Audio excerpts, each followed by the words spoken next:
Hello, chat. Welcome back. Once again, we're taking on Elden Ring. And I don't know, at the pace we're going, it might only be like 3 more streams to finish the game, but we're following on from where we finished last time, so we had just explored most of the Shadow Keep, or at least the storehouse. And now we've taken a detour from there, going to the Moorth ruins to try to find the alternate entrance into the Shadow Keep. So I'm hoping to get to everything in the Church District and the Southern Shores and Messmer today. And if we're lucky, things go well, we might get even further than that. So we'll see. But should be a good time. Let's jump in.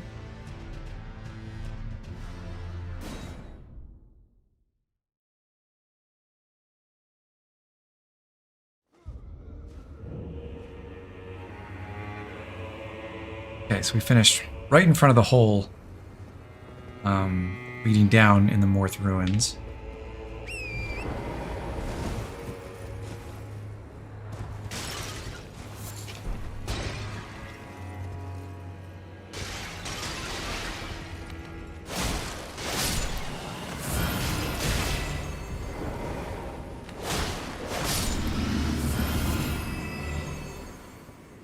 And you can tell I've just started running the game because it's having some frame drops while my computer catches up to things, I guess.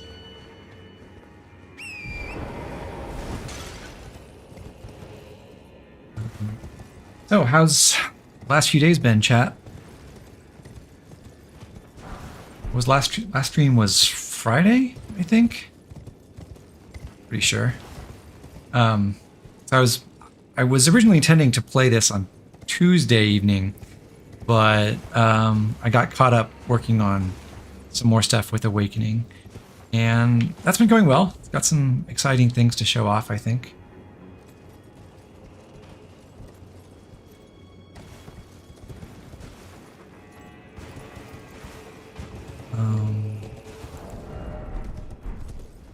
Let's drop down here. Still plugging away at really refining the strategies I have for the first couple maps in Lunatic Plus. Because this time around I've actually bothered keeping track of things like support points to try to see if I can guarantee that I get certain important supports as part of my strategy for those early maps. And it's been promising so far.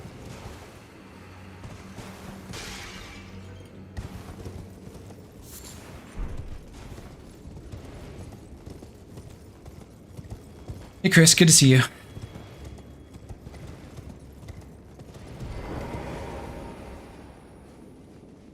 Oh yeah, it is October. Finally gonna play the Ghost Trick before the end of the month. Not really anything to do with spooky month, but I have a ton of games in my backlog. Although it comes to mind that I have some of the newer Resident Evil games I've had for ages because I got them on Steam sales, and then, you know, Classic Story, I've just never even opened them.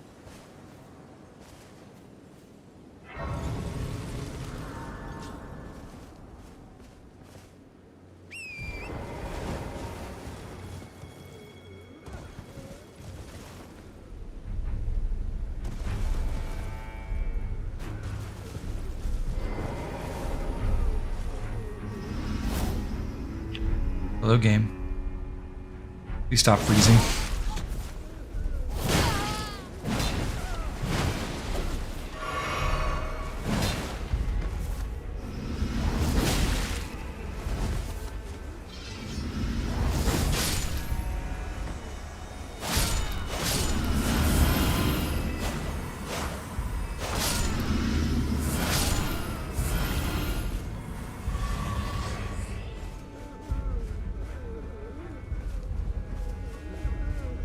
Reset room. Yeah, still Milady Gaming. Although I've been thinking about whether there's a different weapon I should swap to in the near future. I don't think I really use the backhand blades much, and there's also a couple of somber dex weapons that are probably worth giving a try.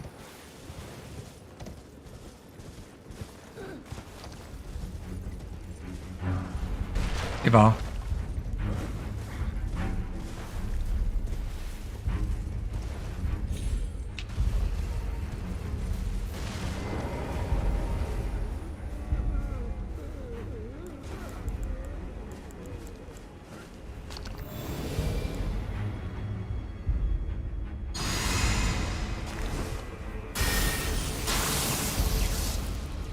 Just checking. Am I running something else in the background? I don't think so. Why it's freezing or hitching so much.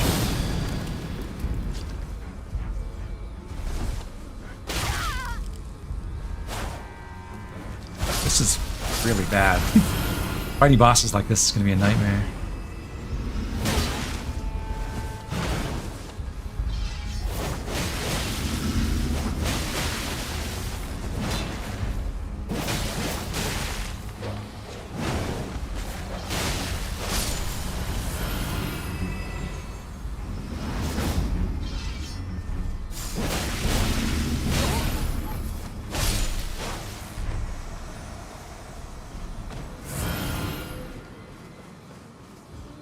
Oh, it's for immersion? Oh, that's good to know.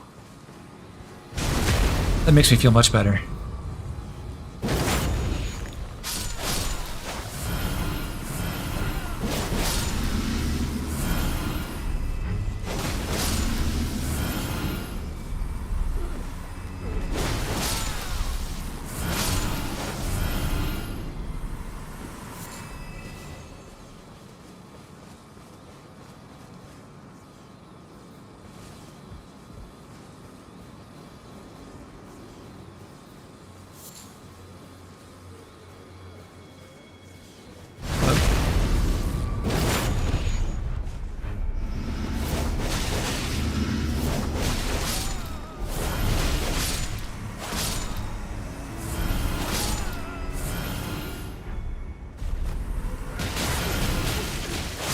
Pretend it's just shaders recompiling, it goes away.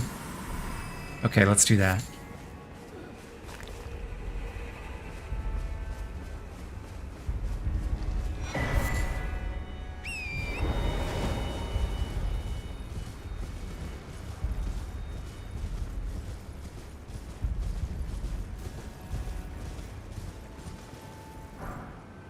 Oh, mother.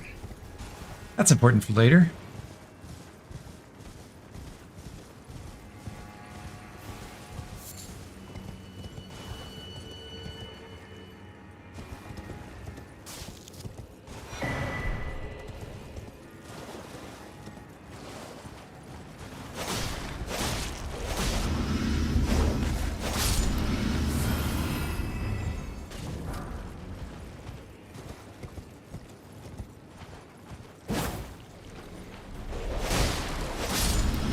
Forgotten I don't really like the mounted moveset with my lady. The R1s are fine, I guess. The charge R2 is really hard to connect with.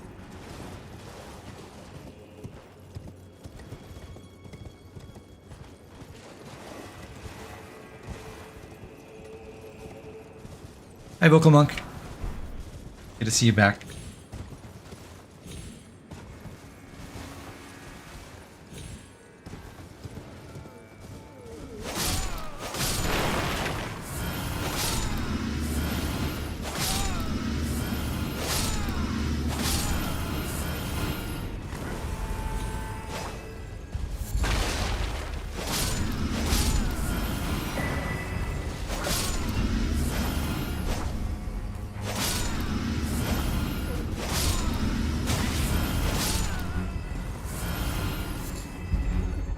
Look at all this free regen I'm getting from all these easy kills. Not that it matters, because I'm going to enter a dungeon and go sit at a grace in a minute anyway. But it's almost comical how much FP I can get back just by running around and smacking things.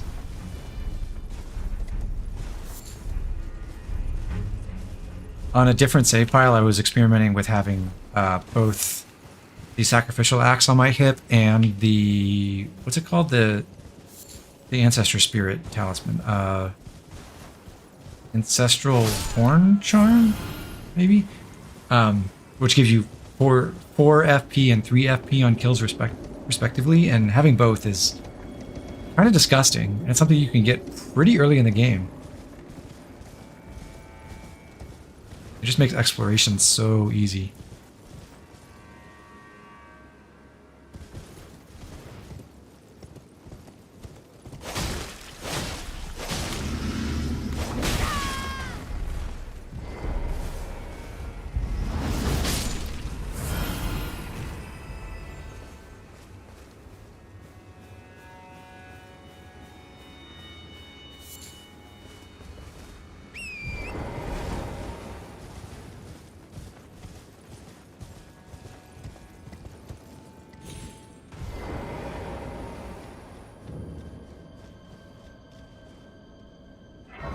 Isn't it about time you use the greatsword with 99 strength? No, I refuse. I think the greatsword looks really ugly, like spectacularly so. I don't understand why people like it.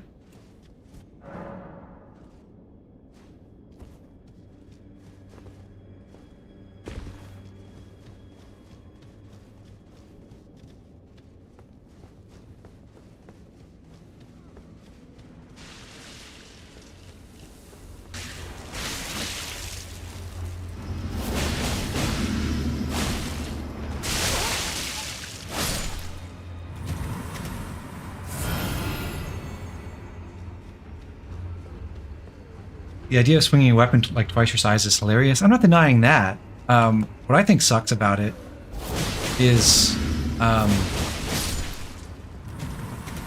it looks dull. Like it's so thick that it doesn't look sharp.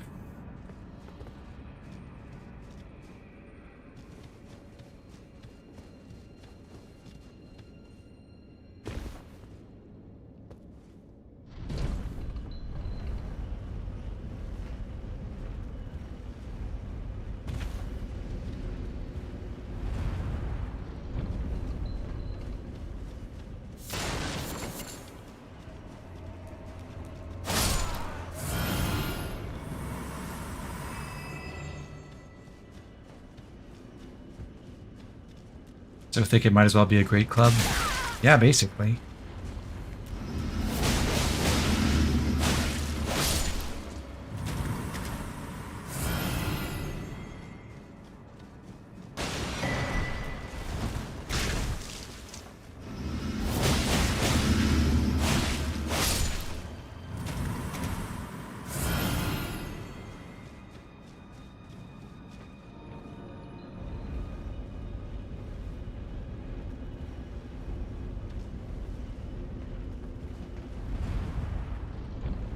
Using the Rolana's cameo with Milady so much makes me wonder what it's like with Unsheathed on a katana.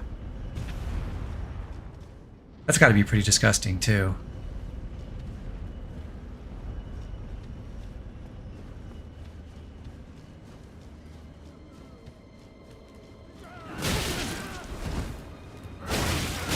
God.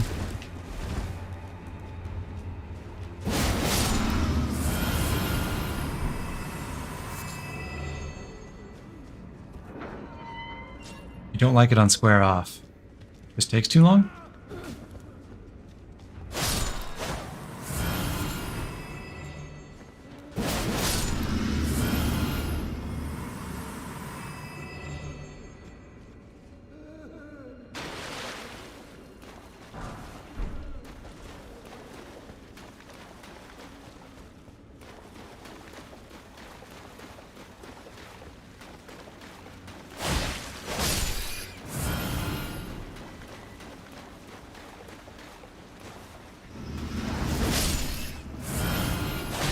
The square off heavy already has a delay. That makes sense.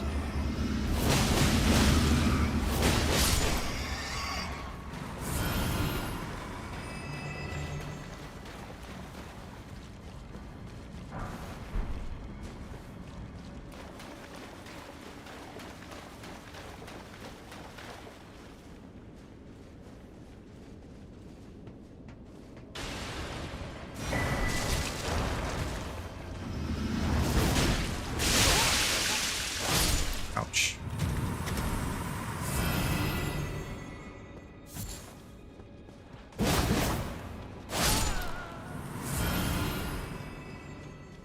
Yeah, this is right back at the beginning of the dungeon. Same ledge we've been on, so we'll just go right back through where we were. And when I drop down here, I have to go the other way.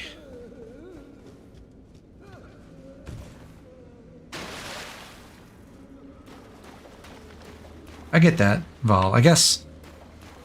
Yeah, if I want to use the square off R2s, a big reason to use that is the stance break in 2 hits on most bosses. And if you have to delay that by an extra second each time, that's pretty hard.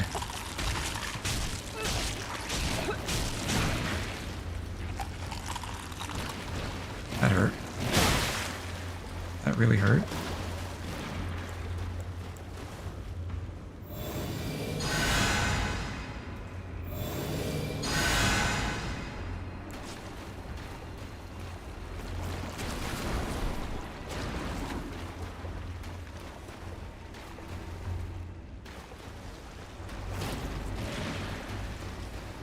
I could fight these things, but they're not weak to much except fire, and in the water that would be annoying, so I'll just ignore them.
I'm sure for tactical realism, the running R2 into R1 combo is terrible. You just totally expose your back to the enemy.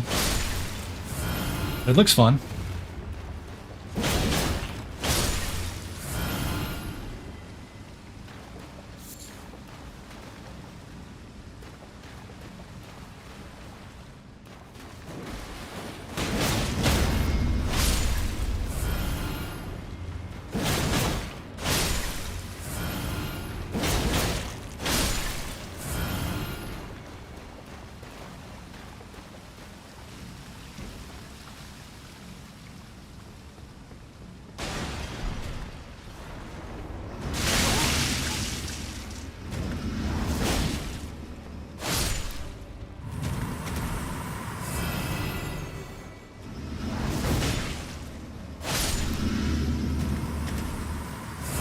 Carry a massive shield on your back. That's what it's for.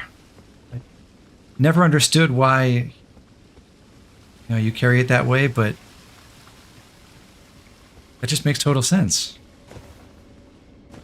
You two-hand your milady, so you have your shield on your back.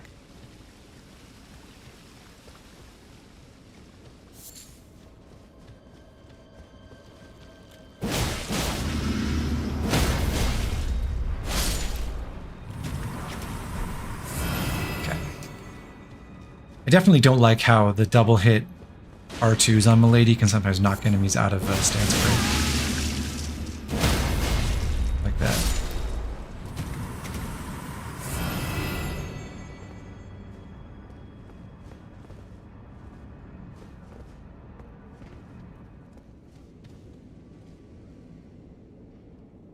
Okay, we're back to the central chamber, but much lower down. I think we were up there before.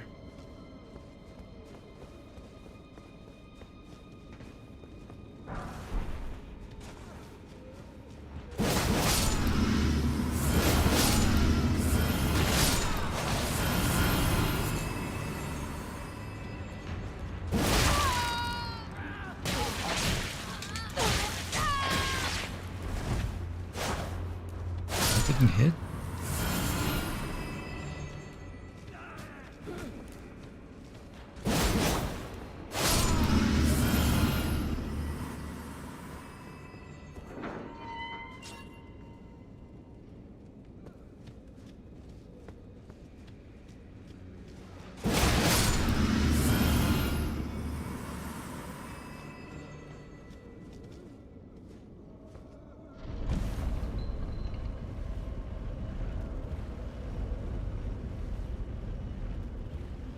I'd wondered how you're supposed to know what this elevator actually does, but I guess if you run through that past room fast enough, you can see that it descends from above, and that's your clue that you can ride it all the way up here? Huh.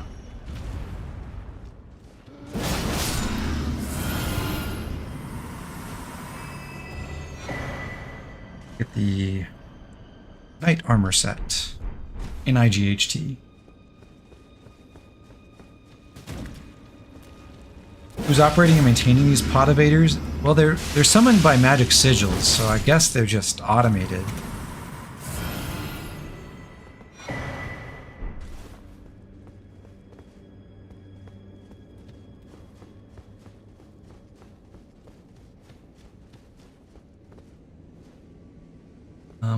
I can ride the elevator back down, or at least drop down on those pots.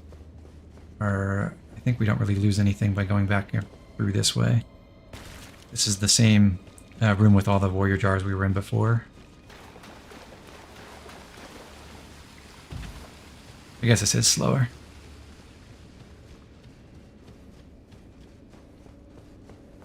But there are little dudes in the pots. That's wonderful.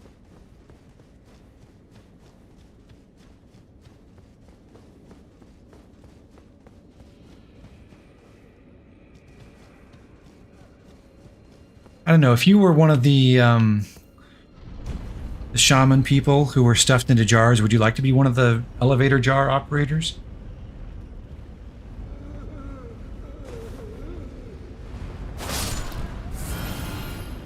As opposed to, I don't know, a vessel of sainthood or whatever they're supposed to be?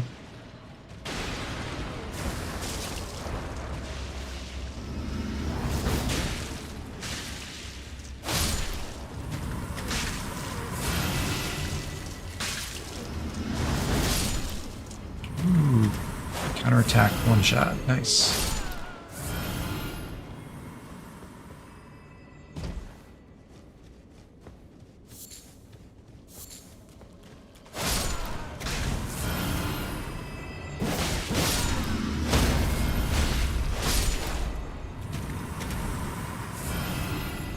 Careful what you wish for, Chris.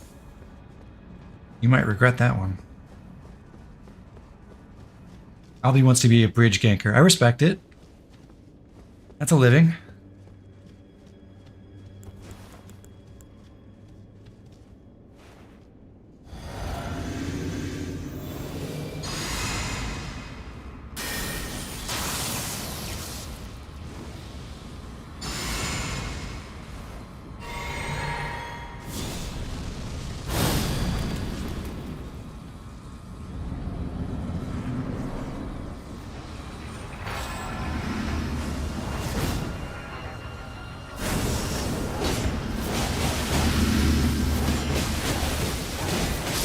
That was easy. That was absurd. Oh. First Blade Labyrinth. What a chump.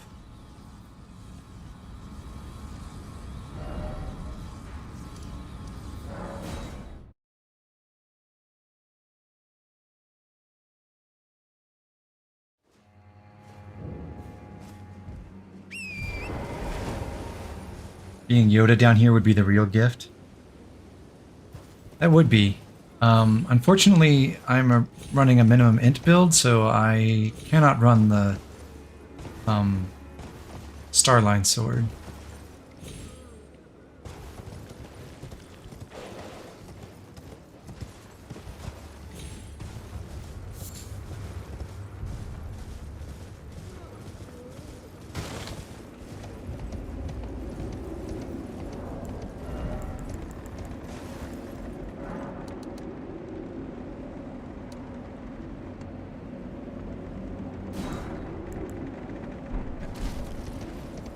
Got 4 hefty furnace pots in my inventory.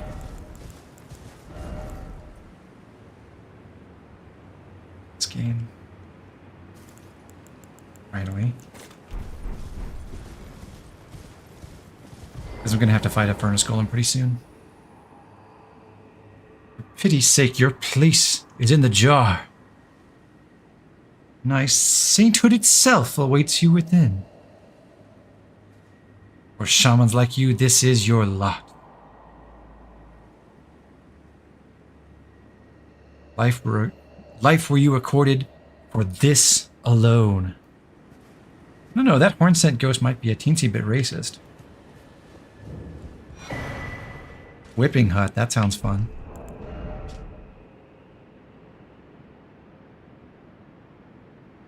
Okay, don't read that description.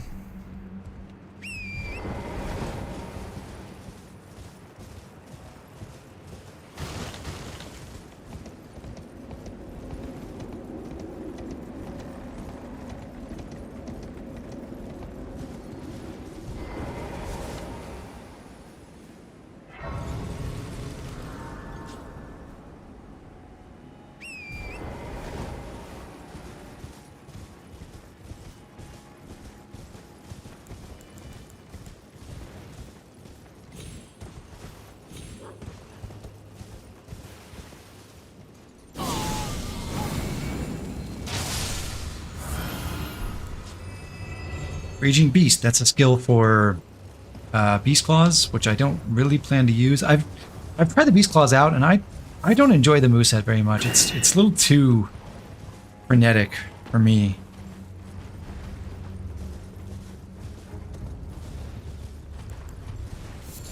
Hard to stay on tonic and stay on target and hit things properly. Their legs are made of sterner stuff. Try lighting a fire in their bellies instead. I'll just give away the secret, huh, game?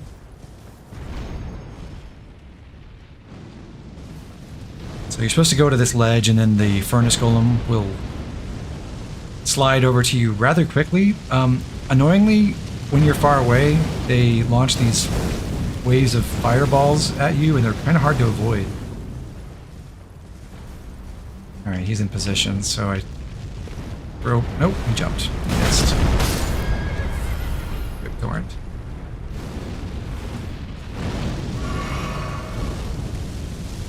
Well, I hope we don't screw this up now. Throw, hit, nice.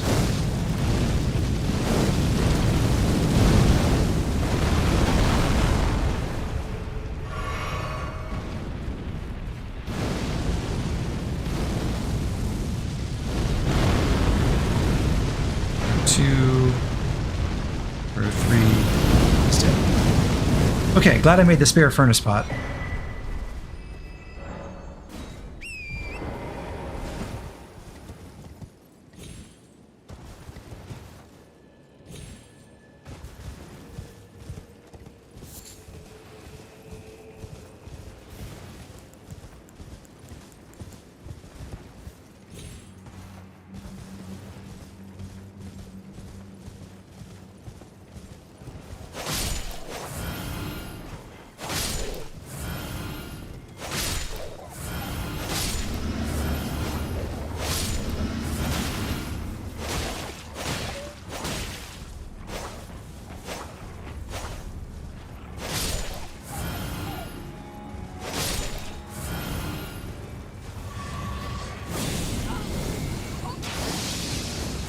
Wanted to kill all those wolves so they wouldn't bother me when I'm trying to knock down this pot, which contains another bell bearing for us.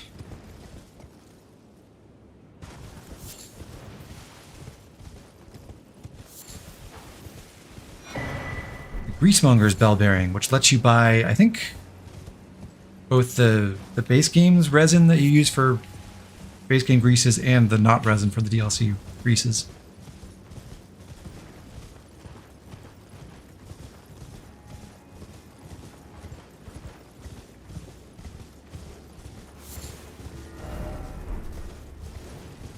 Currently nighttime already, and not late night, so I'm not going to bother changing the time. I want it to be night because there's another larval tier we can get from some spectral gravestones over that way.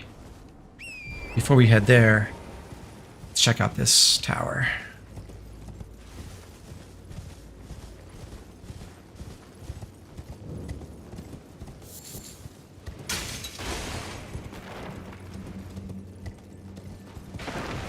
So you can enter here, but the elevator doesn't work. It just drops you. There is no elevator, I guess would be more precise to say. It just drops you down to the lower floor. So what you have to do is notice that these obstructions look a little bit strange, and there's a spirit spring seal right there.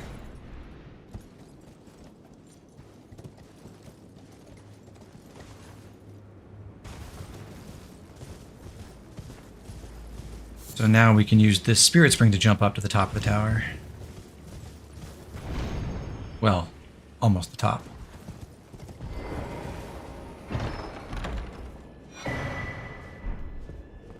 Raveth's cannon is a ballista, a magic one. We're never using it.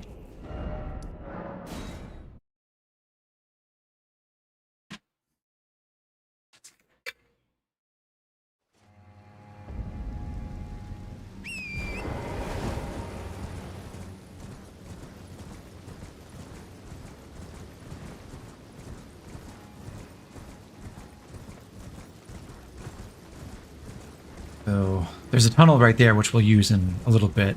But before we do that, we'll check out what's above it, and then we'll head over to the giant cathedral over here.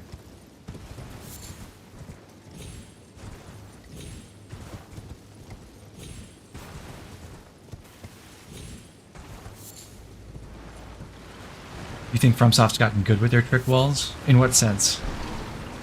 I know longtime Souls players apparently have gotten in the habit of just running around the entire world and smacking every wall they possibly can.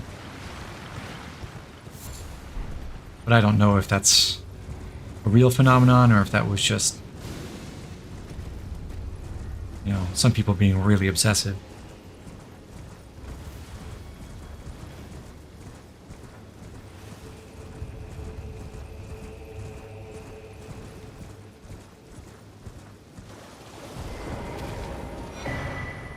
Hello, Mr. Forger.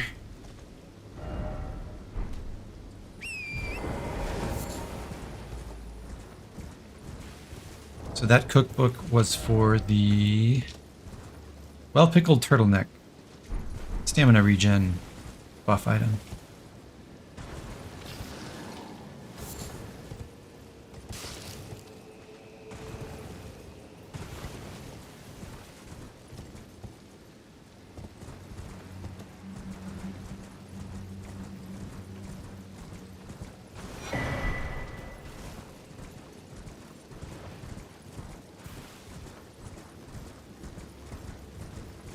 It is pretty funny that there was that one fake wall in Volcano Manor that wasn't supposed to be breakable, but they accidentally just what was it? They gave it like 100 hit points or 1,000 hit points or whatever. So you have to hit it either 100 or 1,000 times to break it. They patched it out, sadly. That's so ridiculous. I think it's worth keeping in.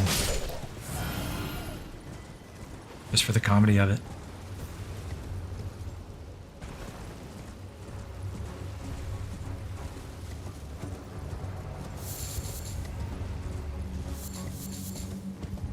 Ooh, suspicious cave. I wonder what could be in here. Oh, look, it's a scarab.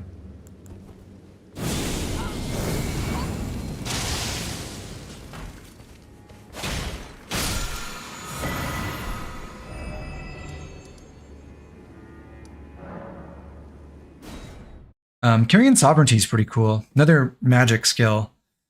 It's like a souped up version of Carrying Greatsword, the big vertical chargeable slash, but there's a follow-up with the big horizontal sweep as well. And it does a ton of stance damage, I think, if you can land the whole thing fully charged. Something like 52 or 54, something crazy.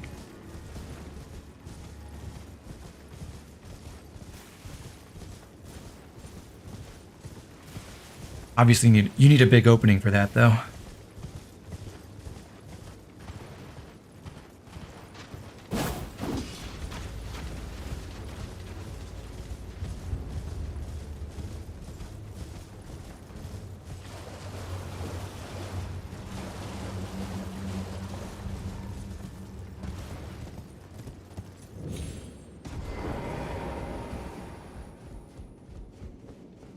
Cathedral of Manus Metir.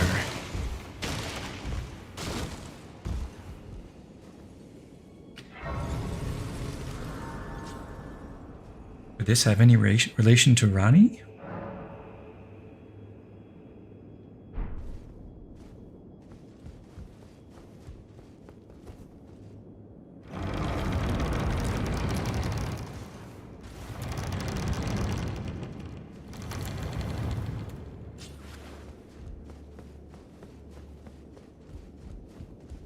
The answer is yes, it does, kind of, because this guy is one of the,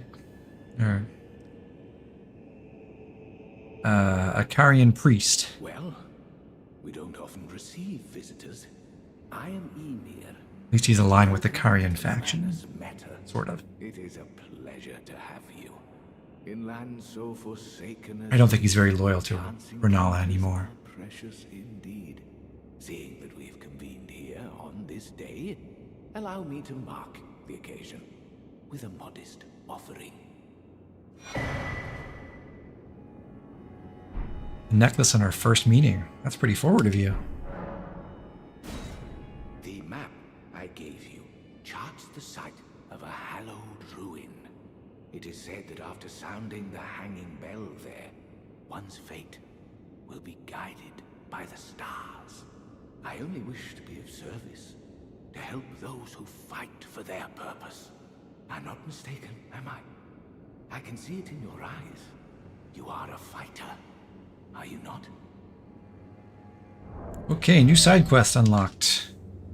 The map shows this circular shape and the sea to the south. So this is on the south end of the Lands of Shadow, which we have not been to yet. Is something the matter? I've given you a map to the hallowed ruin? Oh, I suppose you expect a lesson of me, do you? I know the feeling. Those with purpose are nothing if not ravenous. For power. For truth. I am a glintstone sorcerer. We study the stars and examine the life therein. Are you familiar with our findings? Long ago, we began as stardust, born of a great rupture far across the skies. We too are children of the greater will. Is that not divine? Is that not sublime? And yet, none can fathom its implications. Its utter brilliance. Sorceries. The first 5 are all available in the base game. He's got some of the Carian specialties here, Carian Phalanx and Carian Retaliation, which I think you get from, what's his face? Why am I not thinking of his name now? Televis, the man of the creepy potion. But there is one new one, which is Miriam's Vanishing. I saw some videos of people using this in PvP when the DLC first came out, and it was pretty amazing. It's like a teleportation with a fairly long invincibility period. But I think they nerfed it a few months after, so it's not as strong anymore. Oh, yes. But really cool if you want to flex on your enemies. From the church. You wouldn't want to hurt the little boy. It's an interesting note from you, Ymir.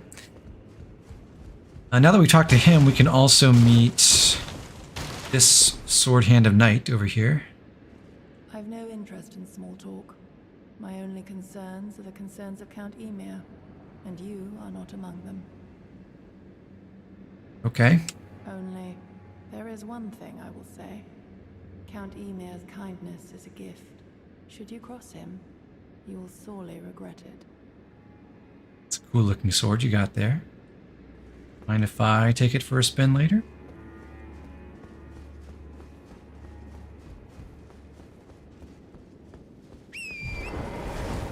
So we can investigate a little bit further and find out that there is this gravestone marked here that says, Yuri, beloved child, taken before his time. And I think what you're supposed to surmise from that is that that was Ymir's son, and we'll hear more from him later, but he's, in a way, trying to give life to his son again.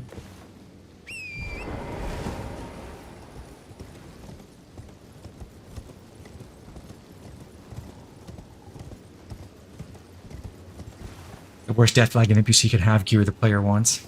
Absolutely. She's going to regret the fact that this is a death build, or a dex build. So over the west here, there's this coffin in the water, which is where we can duplicate a remembrance. So this is in addition to the walking mausoleums in the base game. There are 3 remembrance coffins in the DLC. This is, I believe, our first one, and then we'll find the other 2 at the other finger ruins on the map. I'm not going to use it yet, but maybe eventually I'll run through the remembrance duplication process.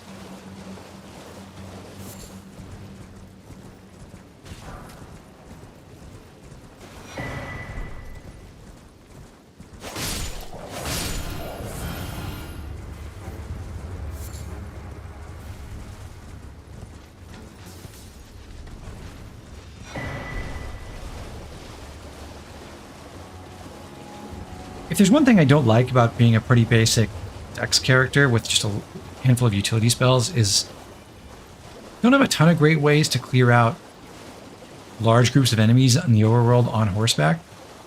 Like I'm thinking back to when I did my Dragon Communion build and I could just ride around spraying Dragon Fire or Dragon Ice or things like that all over the place. That was pretty fun, and it's not nearly as rewarding without those AoE spells.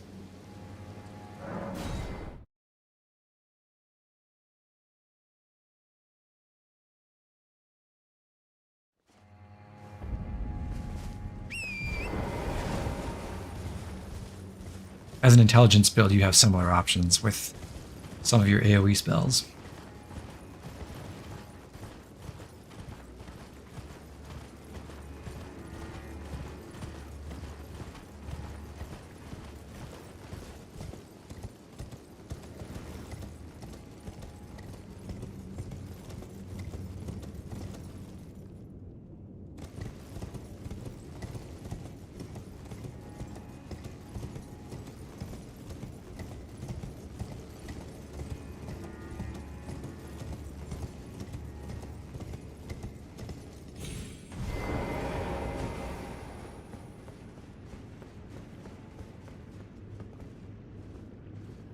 I wish you could ride Torrent in here.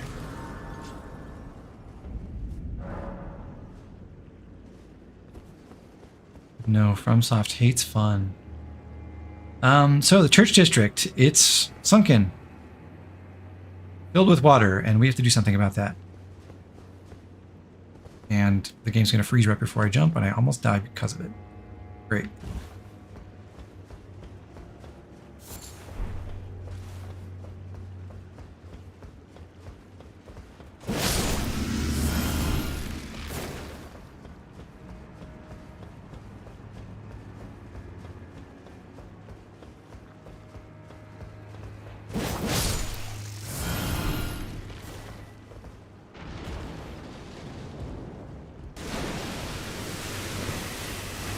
This is a fun little moment of horror, but it is a little bit undercut if you recognize that that is just a regular tree spirit underneath here and not some spectacular new aquatic beast.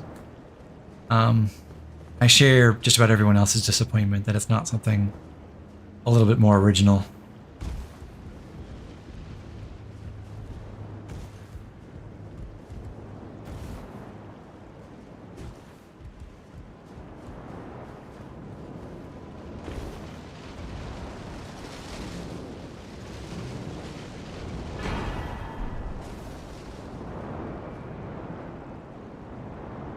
Well, I could jump back, or I'll just take the easier path once the game unfreezes and go back to the Church District entrance. And while I'm there, I'm going to quit out of the game completely and then relaunch it, and maybe that'll help with the stuttering. I don't know what's causing this.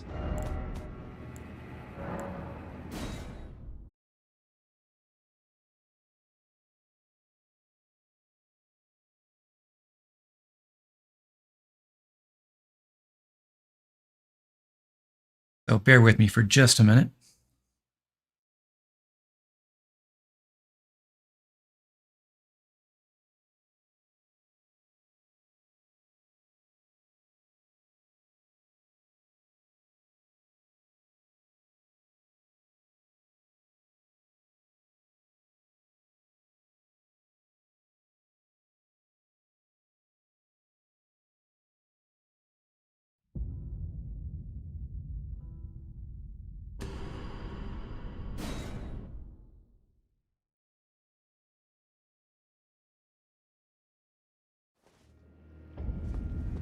Okay, back in. Now we jump across one more time, and this time we're going to continue across the rooftops.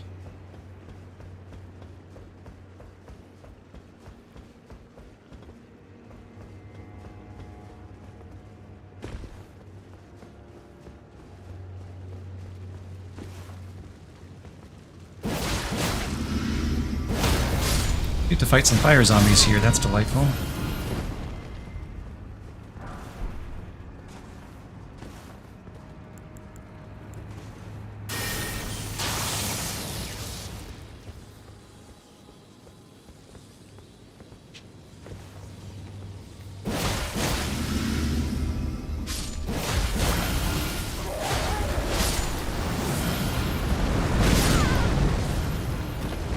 I just rolled into that because I did not want to roll off.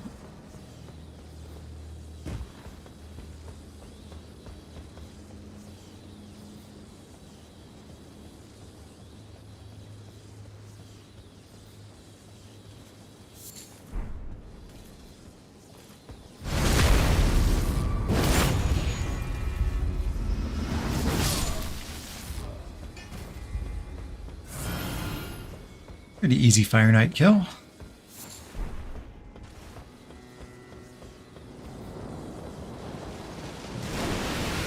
If you couldn't tell before, yep, that's a tree spirit.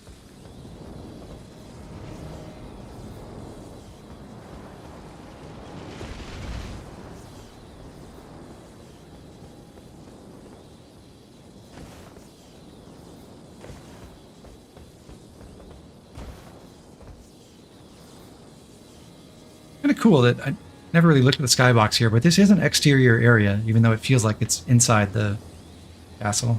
It's not. Just inside the outer wall.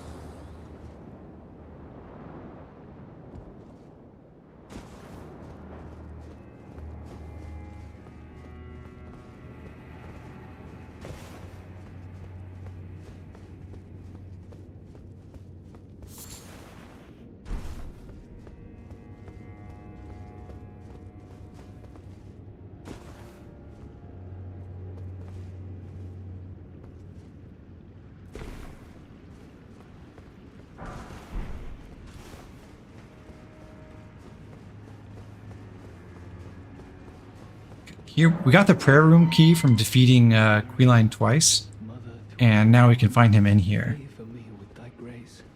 I have met many who would threaten or distress thee, and quelled each and all. And I hereby swear to never cease.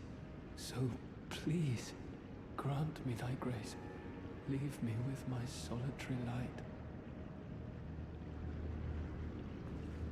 Queen Marika, I implore thee, bestow thy grace. Take not from me my solitary light. Okay, because we took the detour when we first entered the Shadow Keep down to the western exit, we were able to pick up an Iris of Grace there. And we've already found both irises of occultation, I think. Pretty sure. So we have the option to use either one. For these two NPC quests that you resolve with these irises, if you use the Iris of Grace, you get a Spirit Ash to summon. If you use the Iris of Occultation, you get a weapon. I think, broadly speaking, the Iris, like getting the weapon, is the cooler reward. And both of the weapons you get from these quests are kind of generally align with a dex build, I think. So I'm going to use the Iris of Occultation on Queline here. I will rob him of his light. No more grace of Marika. I would not. Am defile thee, I would never. I ask, why wouldst thou think to purloin from me? Deignest thou not to look upon me? All this time, I held in my heart only thee.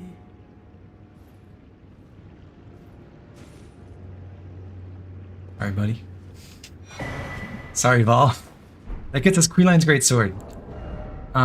Which is a heavy thrusting sword that has a bit of innate fire damage and a little bit of faith scaling, but is infusible. So you can put whatever skills you want on it or different affinities. So and make for some pretty cool like hybrid builds, or just works really well in something like Flame Art Infusion, which is mostly faith based.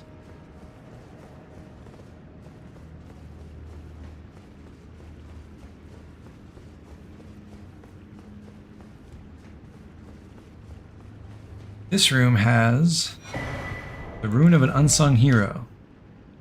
Great heroes of the war were richly blessed by the grace of the Erd Tree, but were not honored in death. Sucks to suck.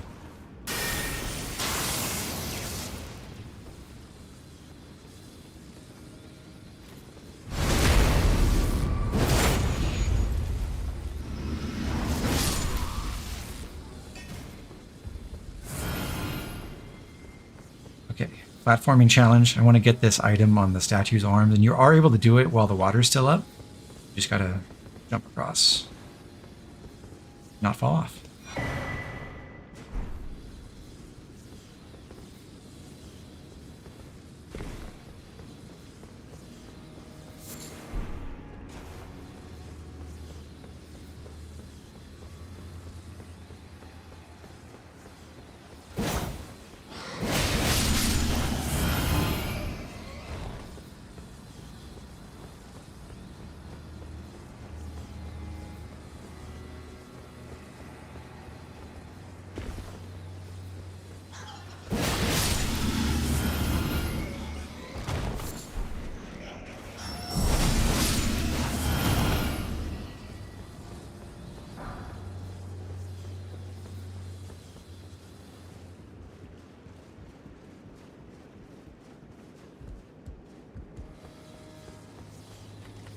Ooh, what does this lever do?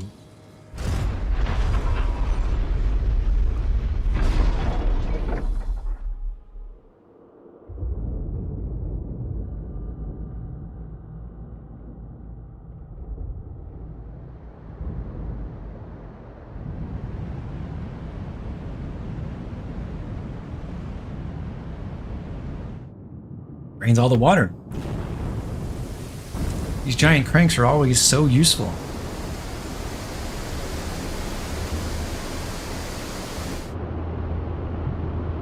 Like I live in a video game world or something.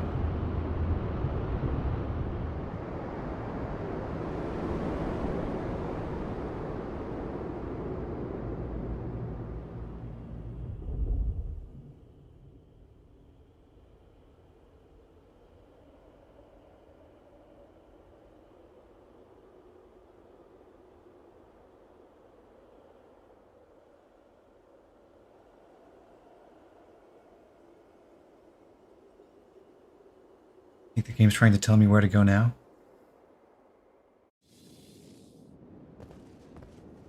I'll listen. I'm going straight down. As soon as I find where the drop-down platform... Oh, it is on this side. Right where it points you. Oh, nice.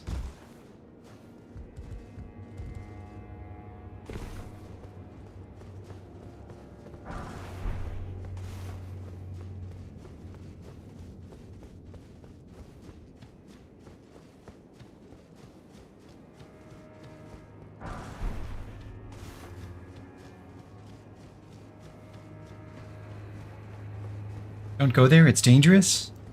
Ah, it'll be fine.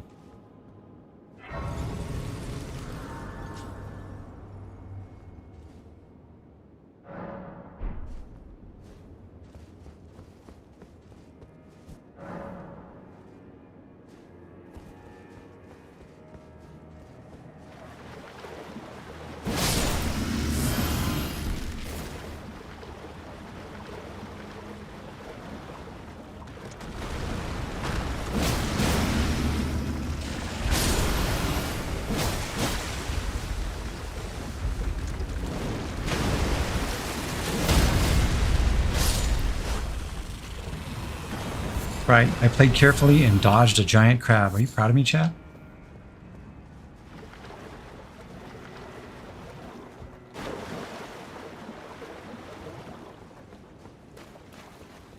This elevator is a shortcut back to the other grace at the beginning of the Church District area. So we'll activate that just to have it, but it's not really important.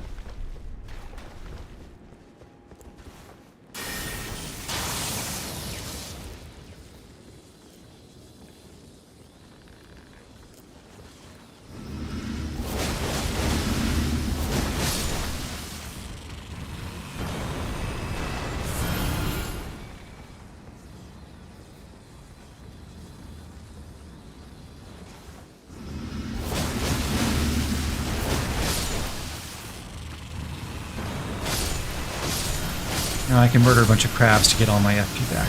Hooray!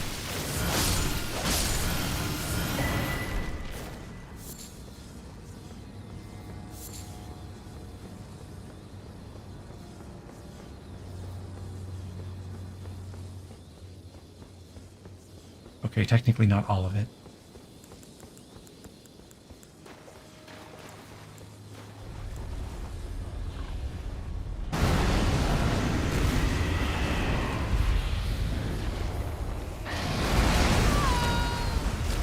I thought I dodged through that. Oh well.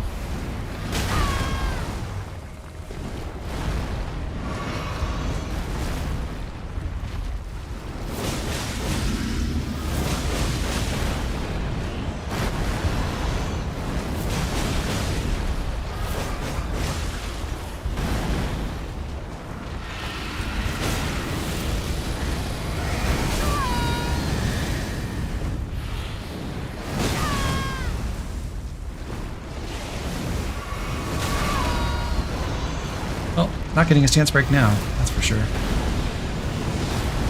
I stayed greedy through the transition at 50% because I was hoping to break the stance, and I did not. I actually don't know what the stance damage values are for wing stance. What does the heavy one do? Probably like 30, I imagine. It's exploding again. Great.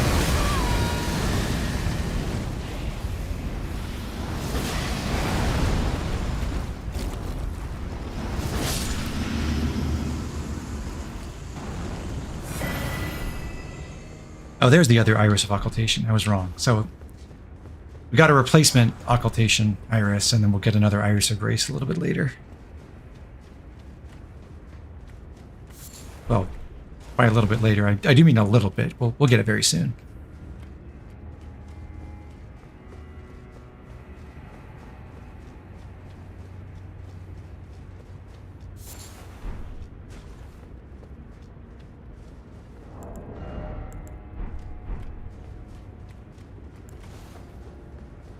Okay, let's buff up properly for the second one.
Okay, that one's dead too. Nice. Mantle of Thorns is a sorcery that puts thorns on your body. I think it's the same effect as the Briar set, where you deal damage and I think blood loss when you roll into enemies, but it's a really bad effect.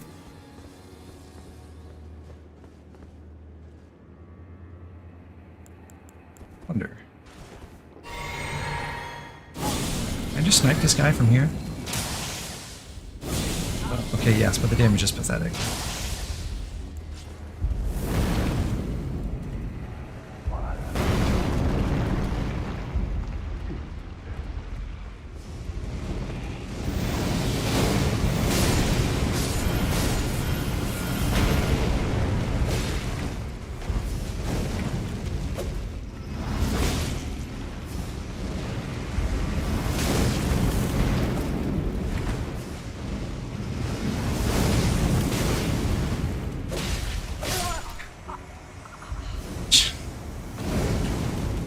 Okay, that was not my finest combat. I was just really greedy. And lazy. So that enemy does not have a name in the gameplay UI, but he does have a name given by his item drop. That's Fire Knight Wego, and he's one of the Fire Knight captains. So he gets a unique item drop. We haven't fought any of the other captains other than, I guess, Queenline before. Also, I don't really know why I used my Great Rune there, because I'm going to fight, like, literally this guy, and then there's a boss. Oh well.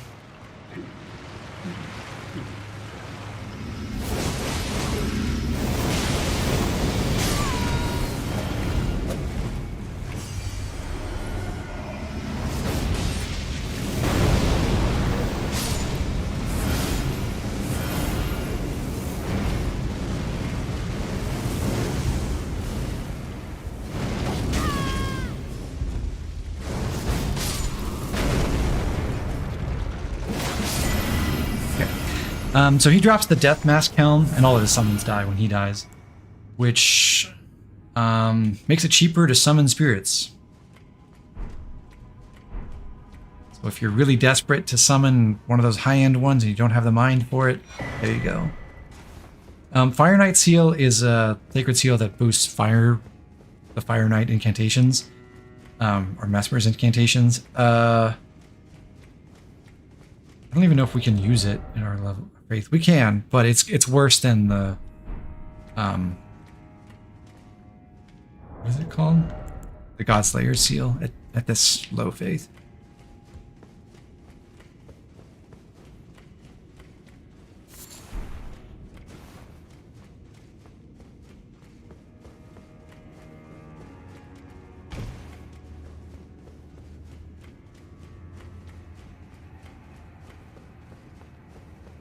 So, got a bit more running to do, but then there's a boss coming up. Chat, do you think I can hold on to my 3 million runes? Or are those just... Should we kiss them goodbye right now? I kind of think we'll lose them.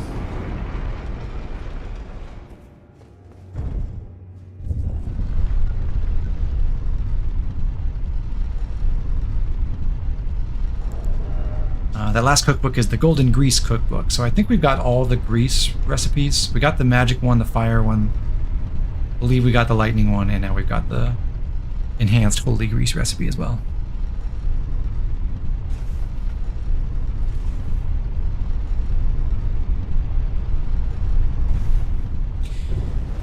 This is definitely one of those places where I don't understand why they have multiple sites of grace. You get this one here, and there's a summoning pool. So you think, oh, boss right ahead, right? Ominous bridge. Light shining from above.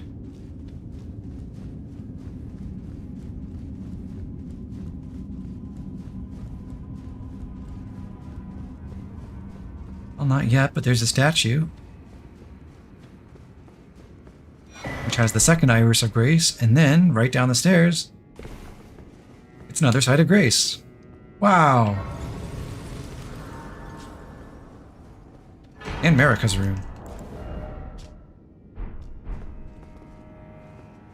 And another summoning pool. Did they just, like, forget to put an enemy in that last room or something? Was there going to be a mini-boss? I don't know.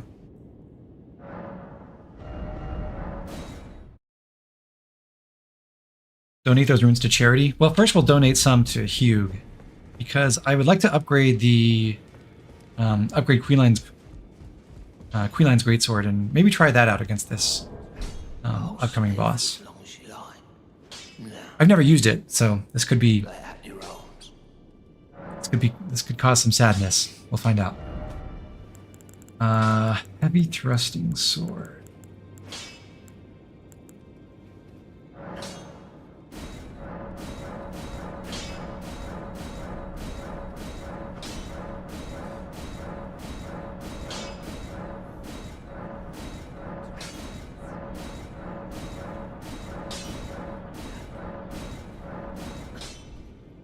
We'll hold off on the plus 25 for now. I want... What skill do I want on that?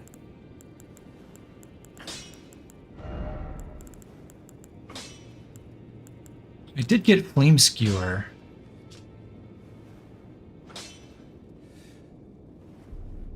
Which would give me a fire buff on this thing.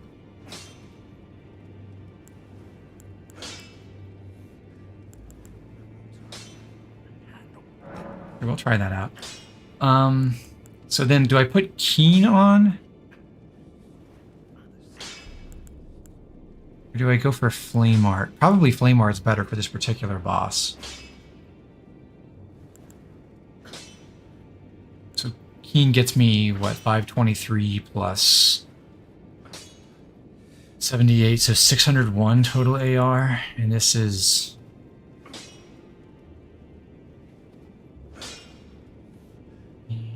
98, 388, 420, 607, with more of an fire-focused split. So a little bit more AR total, which doesn't necessarily tell the whole story, but because of the way damage reductions work. But I know that this boss is way weaker to fire than everything else, so I'll just stick with Flame Art on that. Put that on. Green Lion's Flame Art Greatsword. Am I okay? Weight's still good. Yes.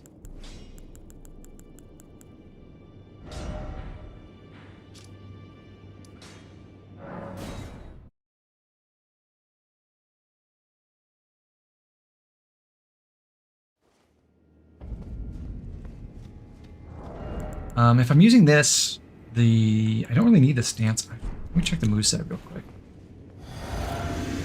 That's all I wanted to do.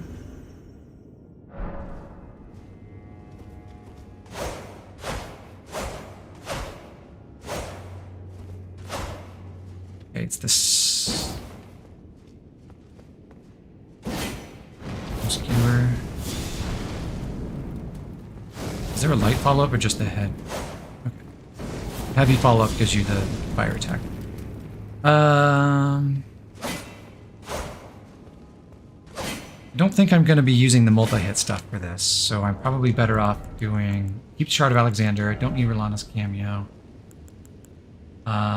This doesn't benefit from the Talisman of the Dread, as far as I know. So I want Fire Scorpion. And...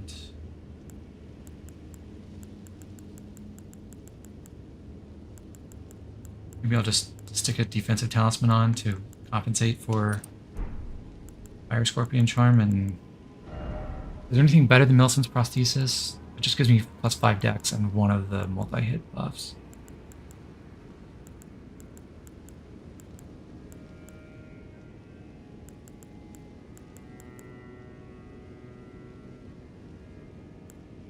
Two-handed sword. And then in my Flask of Wondrous Physic, I guess I want the Flame Shrouding Crack too.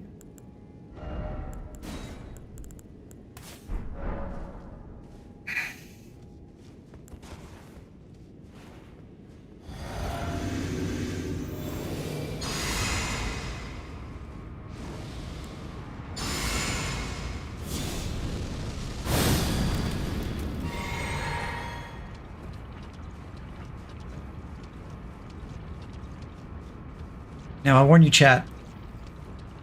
I feel like I suck at this fight, but We'll see how it goes. Wasn't even ready for that. That did so much damage though.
Can't believe I dodged that.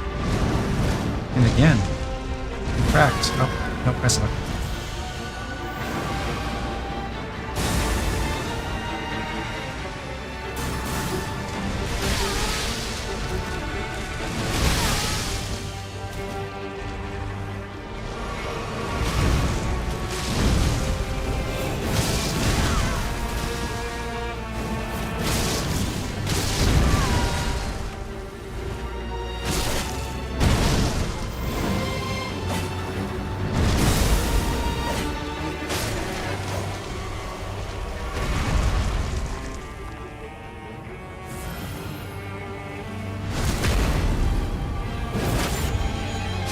I think having this much reach, I'd find it easier to hit this thing in the head, but I am whipping a few times.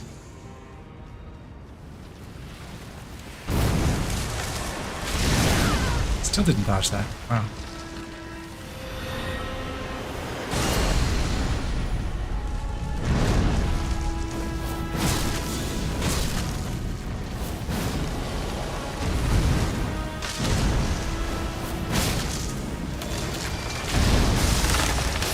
Alright. Well, that went pretty okay, actually. Not too bad. First try, even. We still got our 3 million runes, and now it's 3.25 million. Exciting. Wow. I genuinely expected that to go way worse. I mean, last time I played this boss was like a couple months ago, but I struggled so bad. Then again, that was my magic character, and I wasn't using fire weaponry, so I actually had to, you know, hit the boss more than 5 times each phase. Probably had something to do with it. So here it is, the base of the Scadutree. There's really not that much to it, though. Just some more shadow sunflowers. And we can check out the lore in our remembrances here. We got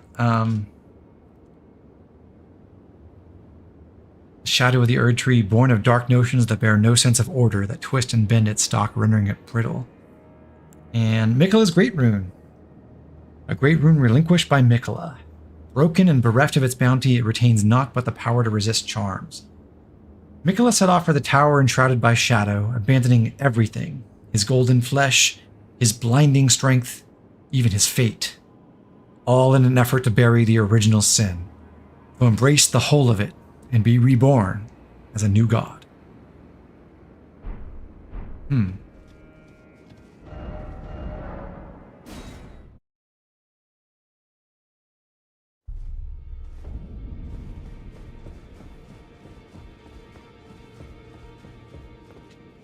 worry, Halsey.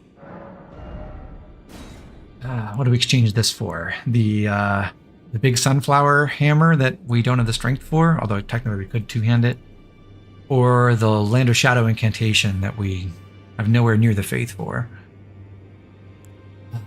Guess it's the big sunflower.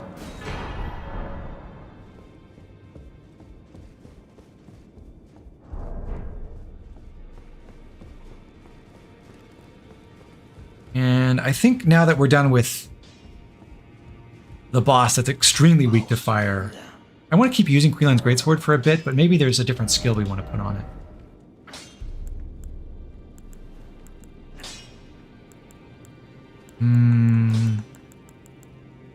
Could do aspects of the Crucible wings.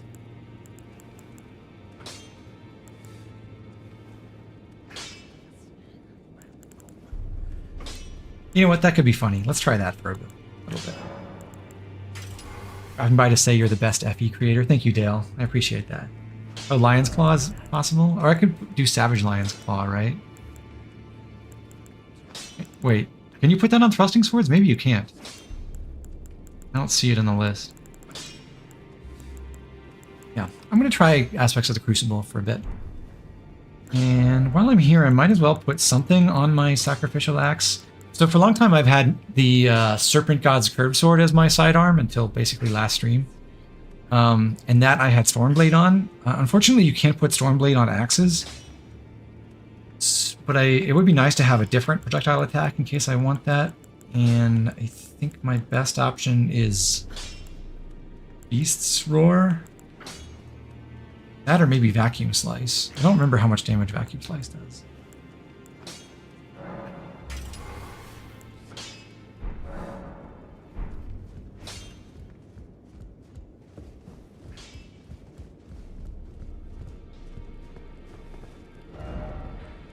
Okay, well, we've found Miquella's Great Rune, although now it's shattered. So let's check in with our friend Tialier.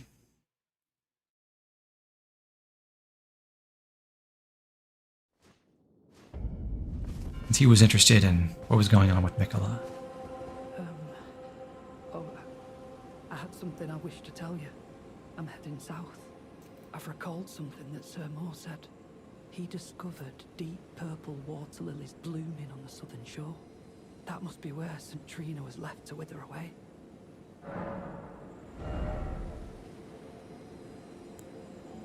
Okay, well, just give me the St. Trina's on the southern shores, and we got that map telling us to go to what looked like the south shores of Lands of Shadow, so let's take a detour and check that out.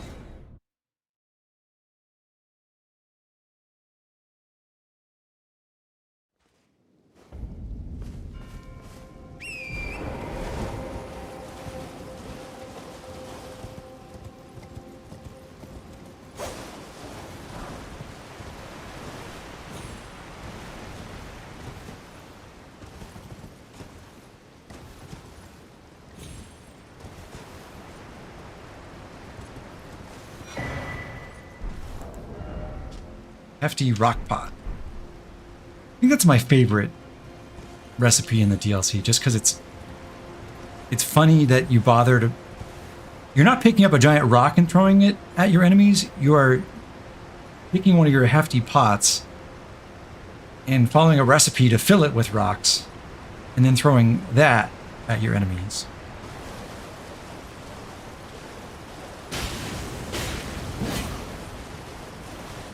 Oh, this has built-in fire. I forgot about that. I was thinking, why does it still have the Messmer fire effect? But yeah, that's just part of the weapon.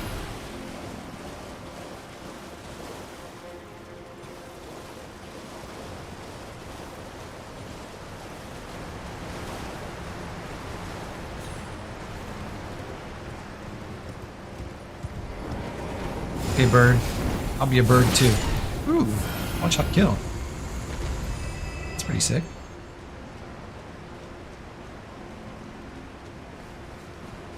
I like.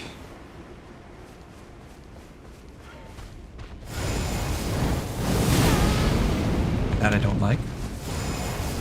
Don't have enough hyper armor.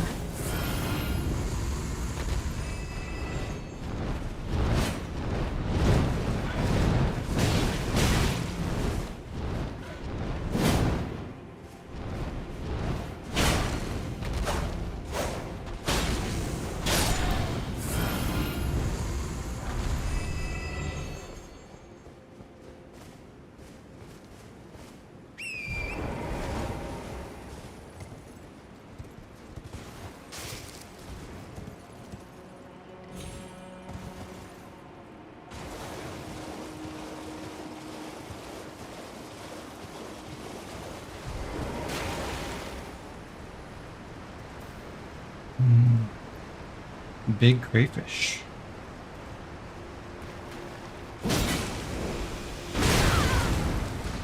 Knew I should have sleep potted.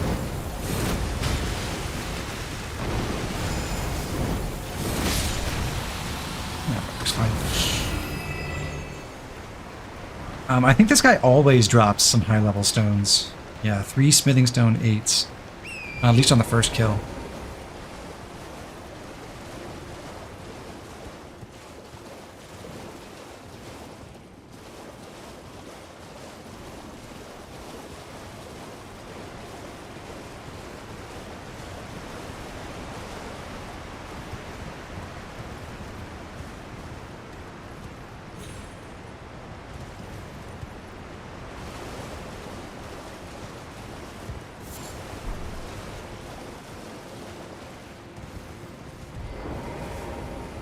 I should change out. I don't need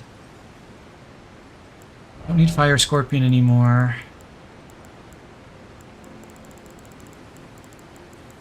Flop this around. Not sure I really want the two-handed sword talisman, but I don't feel like I have better options with the skill I'm using now. This isn't chargeable, is it? I don't think so. No Godfrey icon.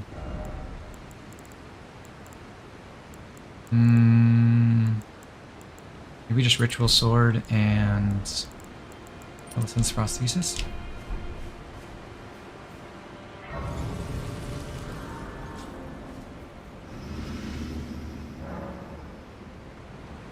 Oh, but I think I want to change out my equipment anyway. Because I'm gonna have to fight another Furnace Golem, and I don't think this is the right weapon for that task. So, yeah,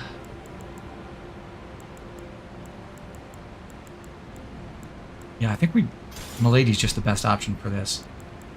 In that case, I do want Ring and Sword Insignia and Rolana's Cameo back.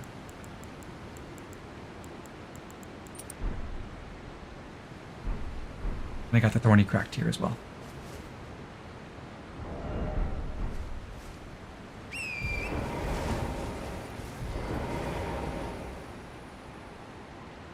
I was once told the coffin could convey its passenger upon a gentle cruise to the velvet garden of deepest purple.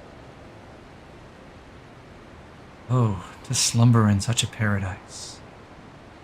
Ah.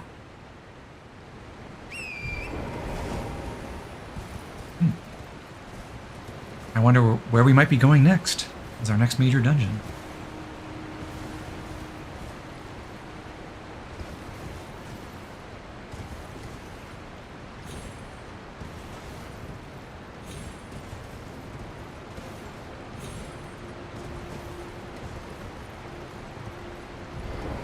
Okay.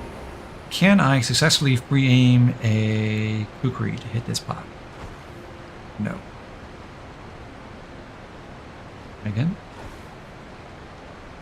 Just wide. Again? Nope.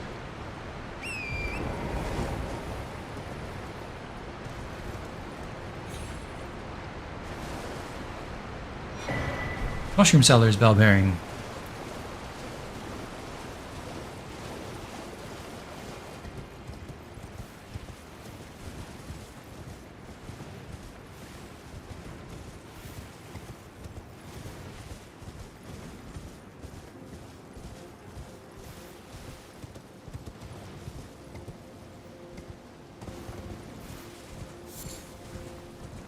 This, I believe, is the last forger we have to talk to. Book 3 lets us craft lightning-proof pickled liver. Trying to think, what... Okay, I guess there are 2 dragon enemies who deal lightning damage. There's not a whole lot else with lightning in the DLC, though, right?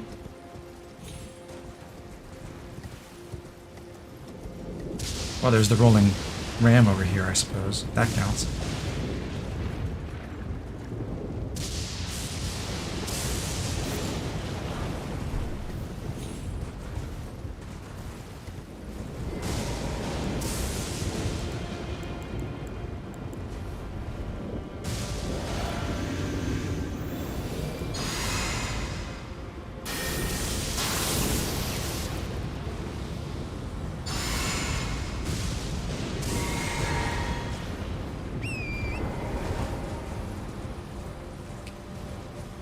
Furnace Golem time.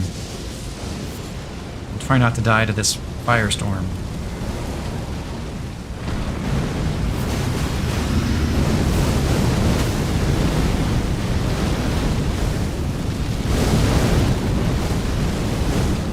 Oh, it very nearly did. Wow.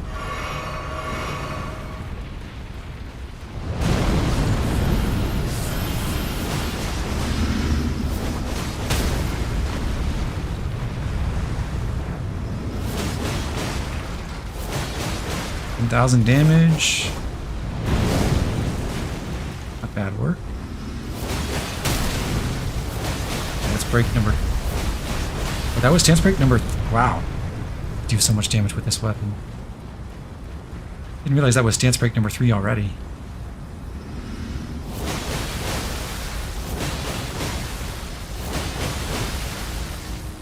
It should be more than enough, but I'll hit him 1 or 2 more times.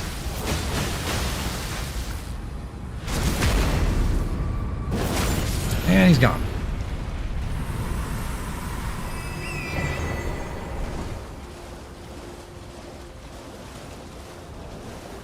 Alright, now we switch to Queenline Sword for a bit. So, Ritual Sword and... Great Shield.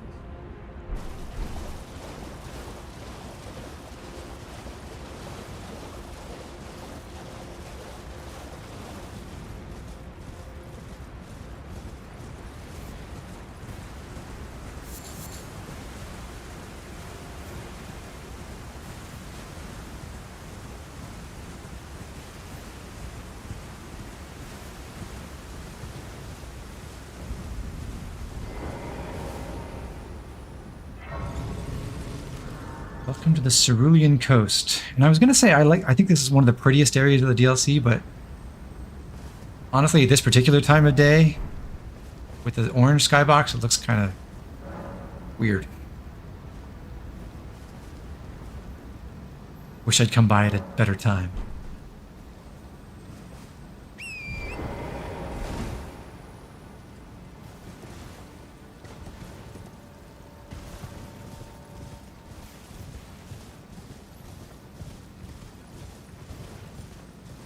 Sun reflecting off the water is really cool looking though.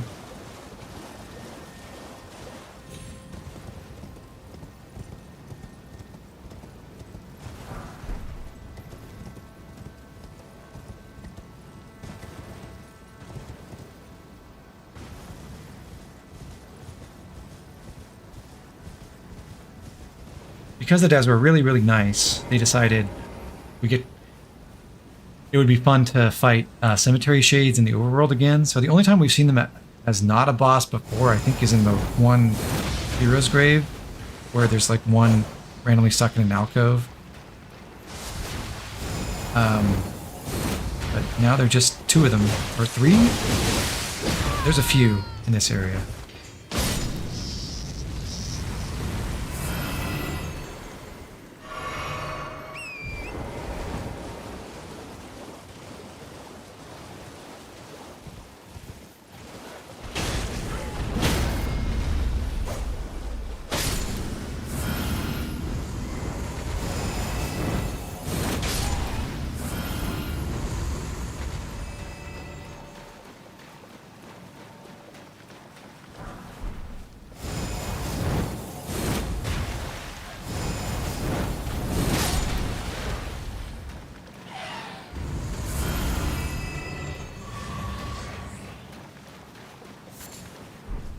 And they're nestled among some of these lightning orbs that are really obnoxious to dodge.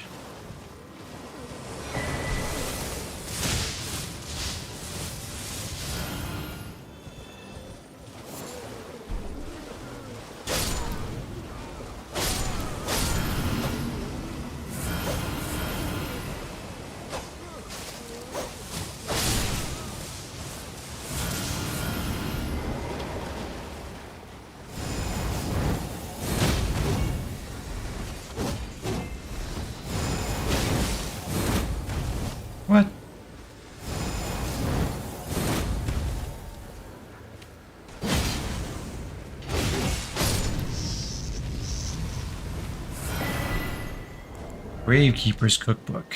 Peakbone Arrow. I don't even remember what those do.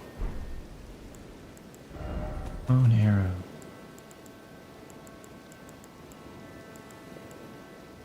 Putrescent Soaked Tip. Frostbite? I guess so. Is Ash of War's kind of peak? That, yes, it is. I think the Twin Blade one is really cool. I haven't really used it myself, but I've seen it in action. But unfortunately, it's supposed to be worse than the non-Twin Blade one for most purposes.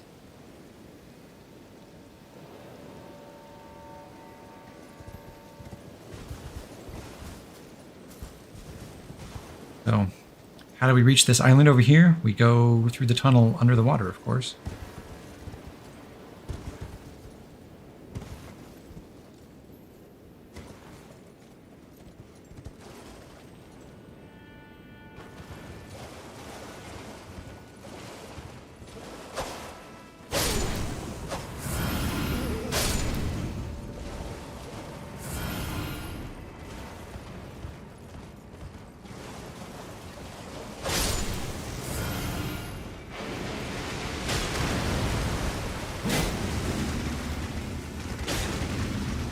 Okay, if Milady's mounted charged R2 was too fast, this one's way too slow.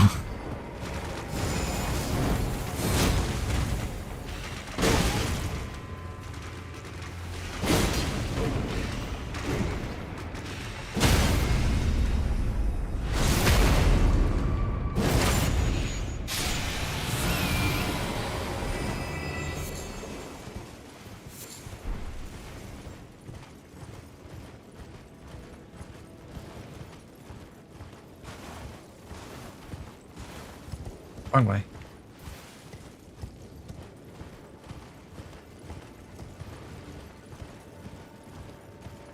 Or was it the wrong one? I don't remember. I want to go... No, that was the right way. I want to go west.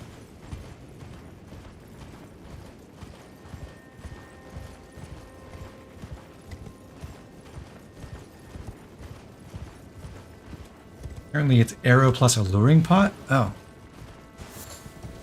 So is it peak bone because it piques the enemy's interest?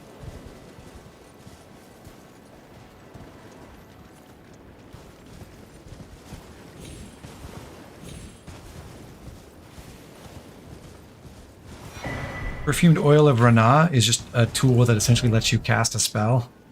Fire spell. It scales with Dex, so I suppose it wouldn't hurt to put it on our bar if we want it.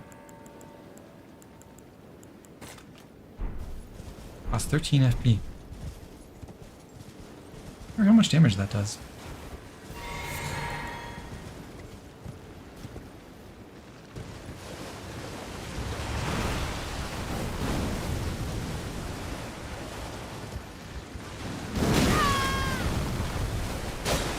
It's okay.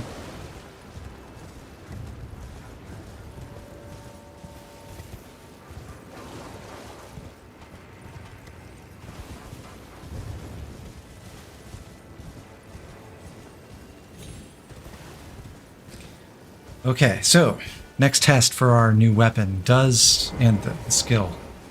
Does aspects of the Crucible wings dominate NPCs like Wing Stance does? Somehow I doubt it.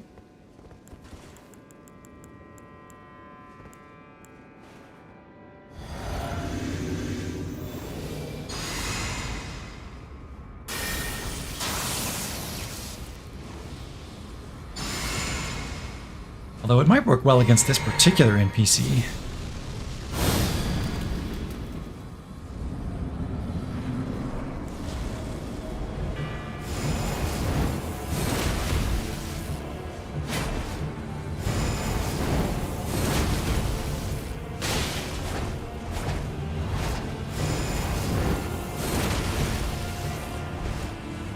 Well, they don't dodge it, so that's good.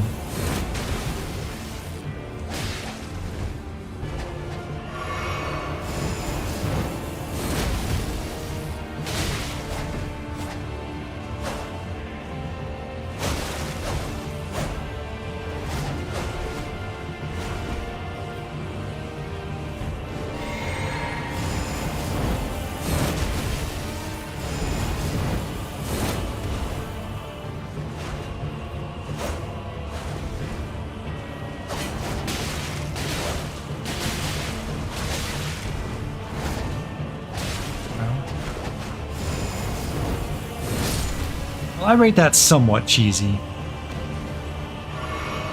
Nowhere near as delicious as wing stands, but it does okay.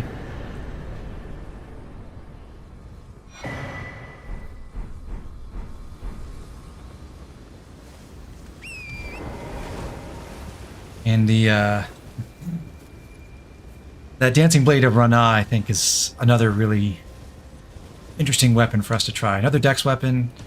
Should work great with our multi-hit setup. And if we can find openings, I think it'll do disgusting damage, but we'll see.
Going through this tunnel is the only way to reach the top of this ship. That's your reward for coming out this way. And now we're back where we were. That cemetery shade was at that giant gnarled tree over there. So now, come over this way and check out the site of grace here.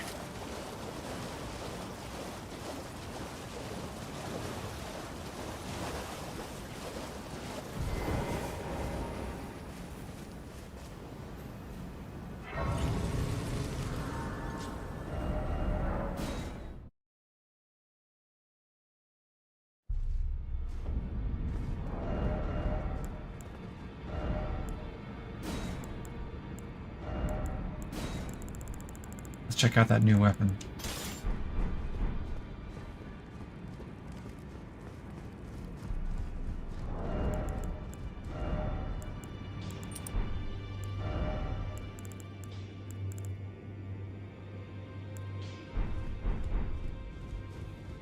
Oh, snap. Strengthen the dancing blade. 1, 2, 3, 4, 5, 6, 7, 8, 9. I'll save the somber ancient dragonsmithing stone though. So this says 437 AR, which isn't spectacular, but I think when we have all the buffs going and we use its skill, it'll look pretty good, hopefully.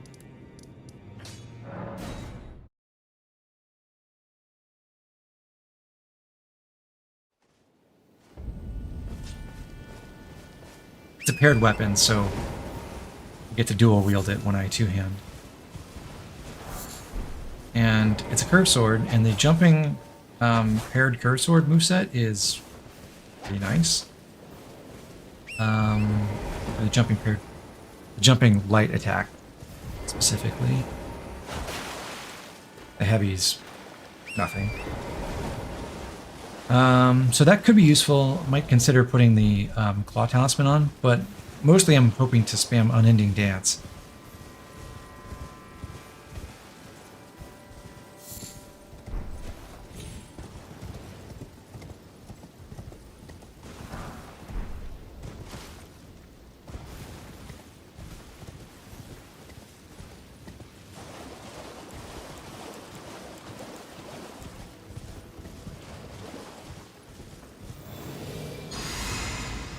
First opponent is another demi-human swordsman.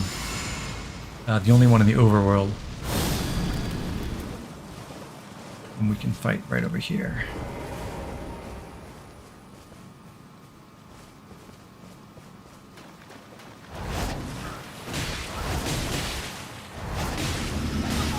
Actually don't know how Unending Dance works, because spamming L2, do I have to hold it?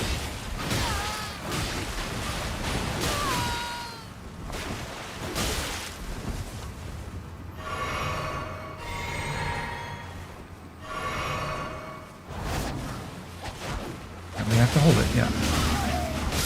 Yeah. There you go.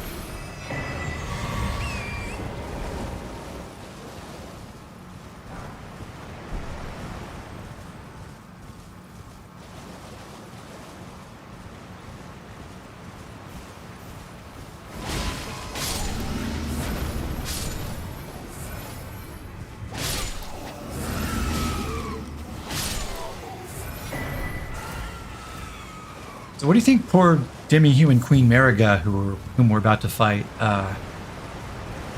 did to get herself trapped in the Shadow Realm? Was she just living here, chilling, and then all of a sudden Mariga pitched a fit and her namesake was just stuck here forever?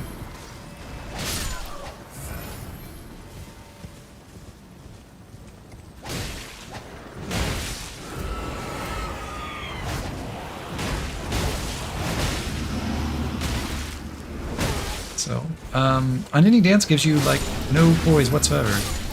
Good to know. I'm not really surprised to find that out.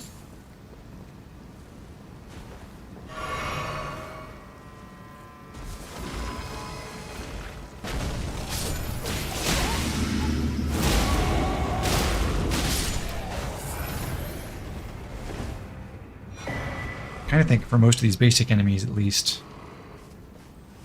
the regular attack chains is going to be more practical. And well, I was going to try to kill that demi-human through the wall, but that explosion took care of it.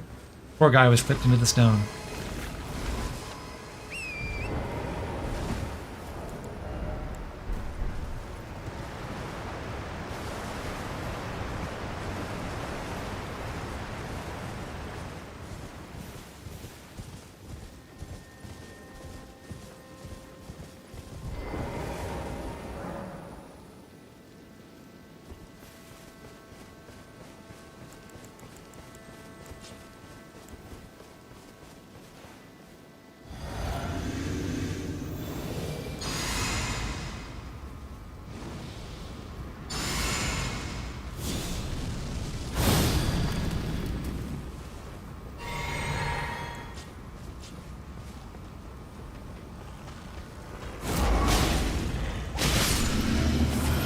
That 2 jump attacks killing a demi-human chieftain. It's pretty good. Running R1's good too.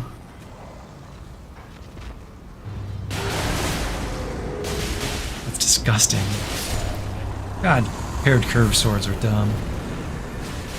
That was a boss.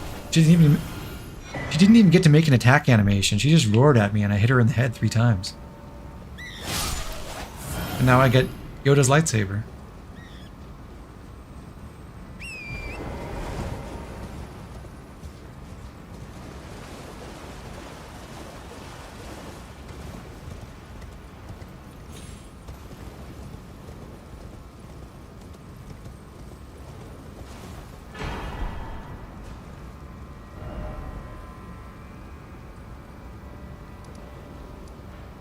Alright, well that's it for the western part of the Cerulean Coast, but now we can go back and explore the area down farther south leading to the map stele.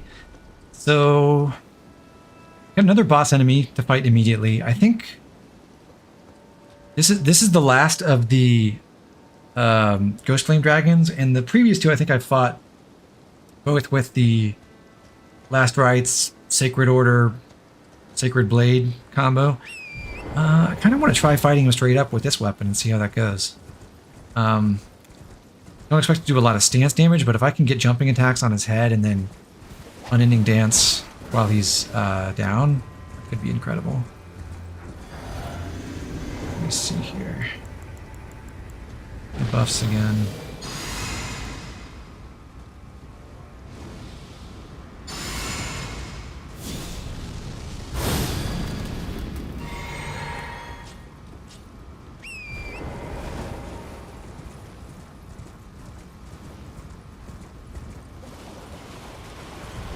Hello, big dragon.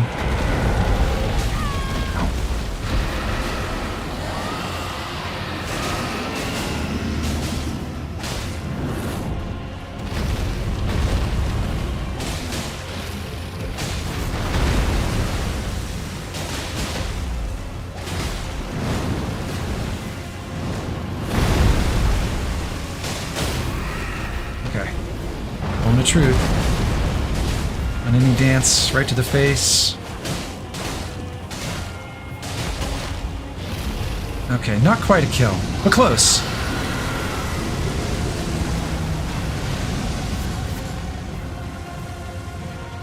Decent effort. Oh cool, they summon skeletons. I didn't even know that.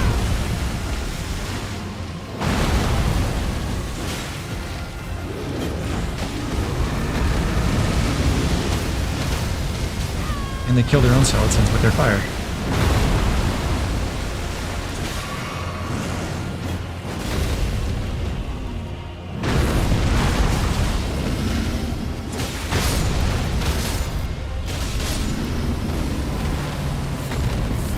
Right. Good kill. That was kind of fun.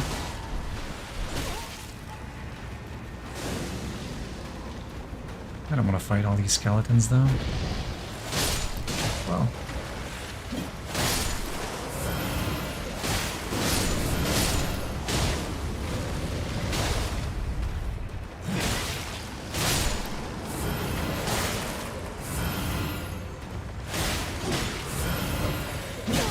Did that just play the backstab animation? That was weird.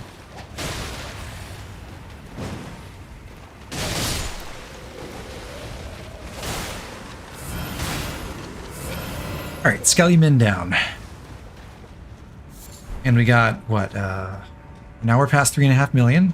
And we've got some smithing stone 7. Yummy.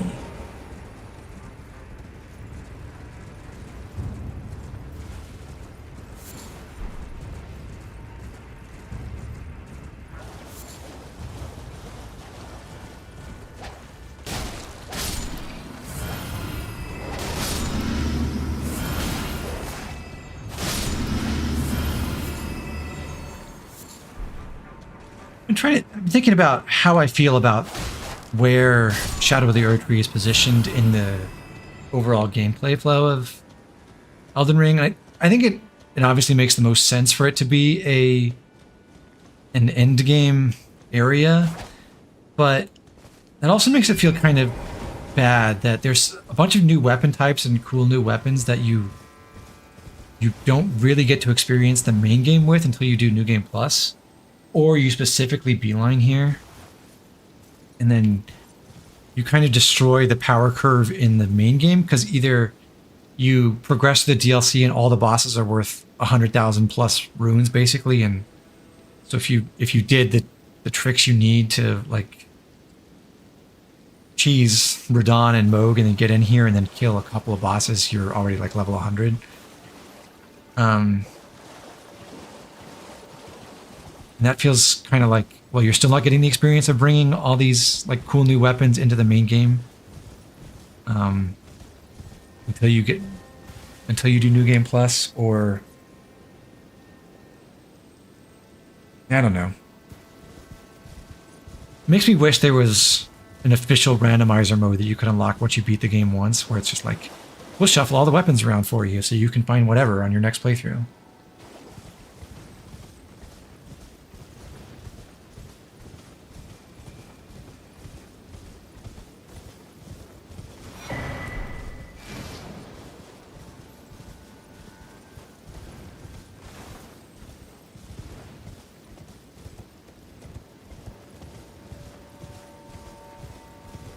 Tarnished Edition is supposed to have a starting class with Light Greatsword. Yeah, I heard... was it Val or someone else was telling me about the stats for the new classes, which are absurd, by the way. And yeah, one of them is supposed to start with the Light Greatsword. I thought it was just going to be Milady, but apparently, according to one thing I read, it's actually a new Light Greatsword that's also infusible. Which is, yeah, you're right. That's a tiny bandage for a pretty big wound. It's cool to have access to that specifically if you pick that starting class, but unless they're also planning to, say, update the base game to have one variant of each weapon type in the base game with that patch, which I think would be an incredible idea. Like if there was a Beast Claw somewhere in the base game and hand-to-hand arts, like that would be awesome. Even if it's not the exact same ones you get in the DLC, I think that'd be a really cool way to do it, but I just don't think that's what's going to happen. What did you abandon this time, Miquella? Your doubt and vacillation. Not entirely sure that's a good thing for our new god to be abandoning.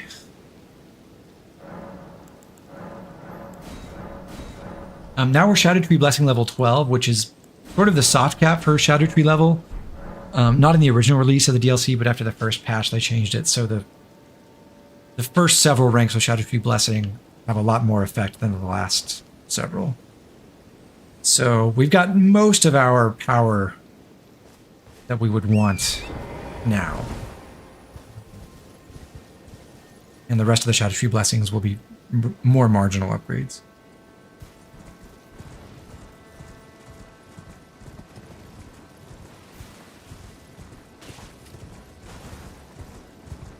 Well, the stats really are disgusting. I was looking at the Knight of Ides, and it's like, what is it? 8 int, 11 faith, 6 arcane, 13 strength, 15 dex, or something like that. It's so stupid. That's like outclassing Vagabond, even if you don't care about investing in and Samurai, even if you don't care about investing in int or faith or arcane at all, because it's also -5 on those stats, but it's got high faith, so you can still cheaply get stuff like Flame Cleanse Me.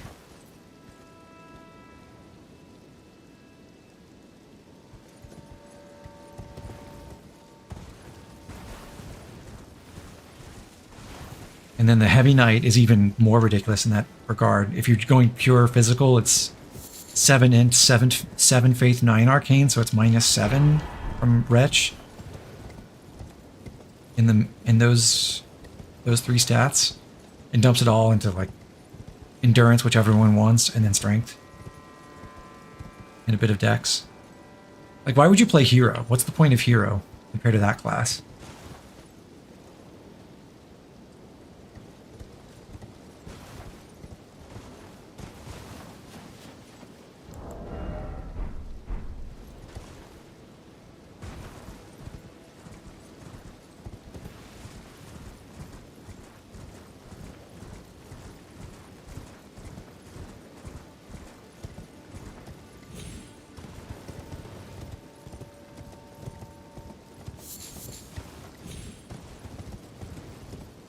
I guess Vagabond's not wholly outclassed if you're going like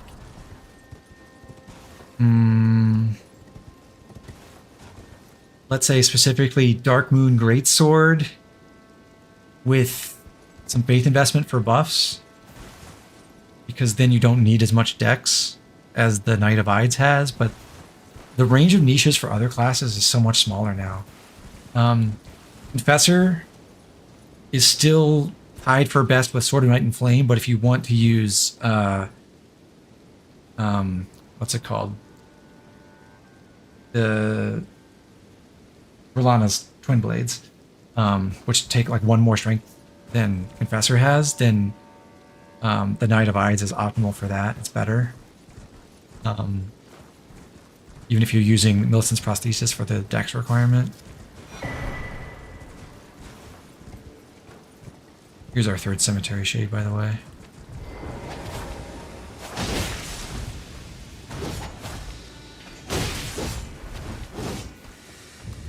Basically, Knight of Ides is just the best for any Dex Faith build, or most Faith builds in general. Even like Blasphemous Blade, because it has 15 Dex, which is exactly the requirement for Blasphemous Blade.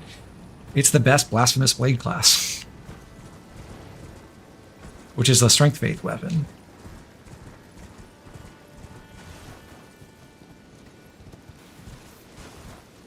I get the cookbook, yes.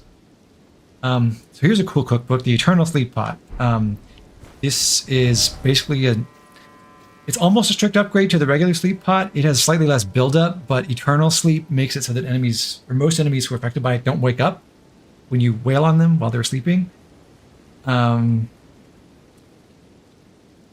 it's also a little bit easier to farm the materials. Well, definitely easier to farm the materials because you don't have to kill anything to get them to drop. You can just find, not nectar versions, deep purple lilies. They just respawn in the overworld. And the recipe takes white flesh mushrooms, which we got the bell bearing for, and these deep purple lilies. That's it.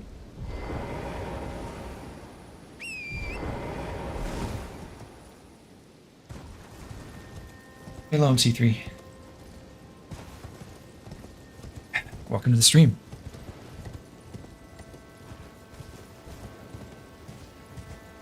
Hey, Tal. Hello, hello.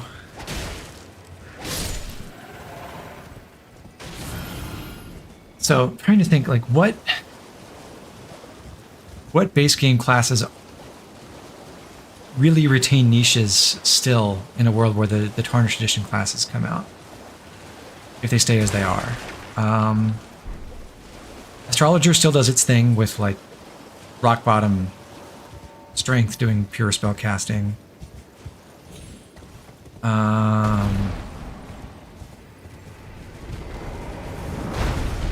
Bandit is like, has the same absolutely tiny niche of what if you want to do Dex Arcane with minimal strength, like not more than 14, and you also don't care about spells, or you don't care about incantations, I should say. Or else either Hero or Prophet are going to be better. But Hero, I guess Hero and Heavy Knight are functionally the same if you're going to put a little bit of faith in, and you're going for like Strength Arcane or something like that. Confessor is even more confined to just being Sword of Night and Flame. Let's see, Astrologer, Bandit, Confessor, Samurai is basically, I can't think of a single thing that you want Samurai for, other than the starting equipment for speedruns, maybe, because it has a bow.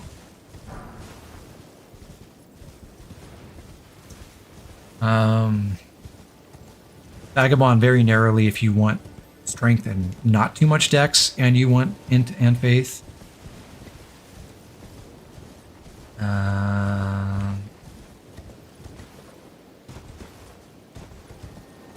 Hero,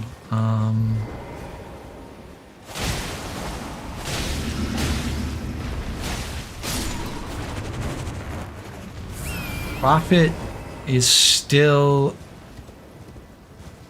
well, yeah, Prophet's still okay at what it does. Nobody has 6 ents, so if you're putting a reasonable amount of points in other stats and you want at least 10 arcane, Prophet's still good there.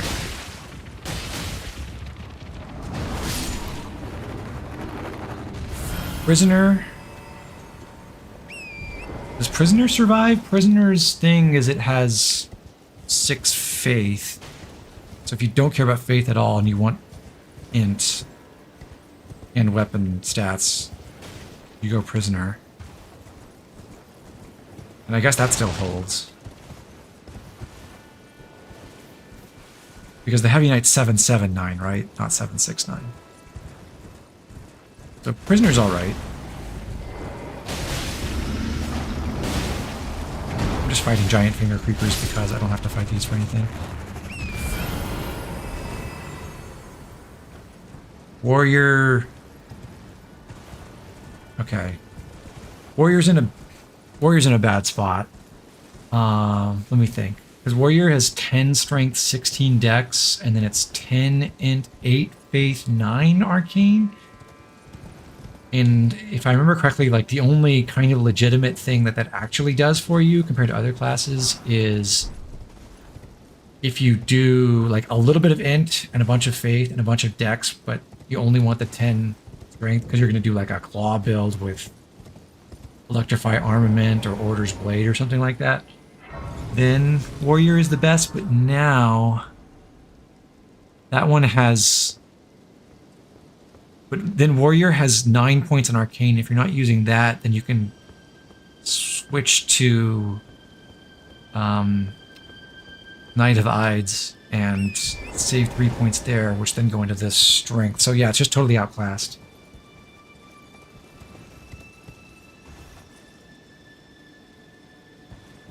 In terms of stat allocation.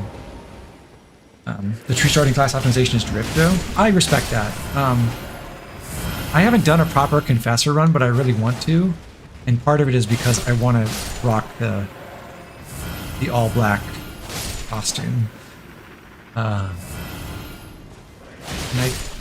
from what I've seen, I think it's still... I mean, I don't know if they put out photos of the new classes or footage, but or their outfits, I don't remember what they are, but I can't imagine the Heavy Knight looks better than the Confessor set. And I don't think the Knight of Ides will either. One class has a set you can't get until Mountaintops. No, Confessor set is Mount Gelmir. What's the one in Mountaintops? I think that's Vagabond. Which is a pretty good set, actually. I think underappreciated. If you haven't tried it, check out the Altered Vagabond armor, because you can see your like utility pouches and stuff on your back. I think it looks great.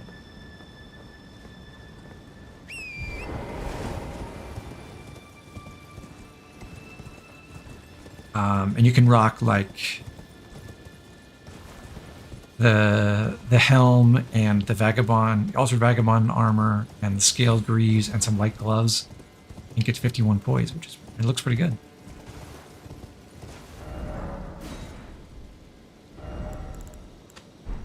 So here's the next sarcophagus that we could duplicate a remembrance in. Come back for that.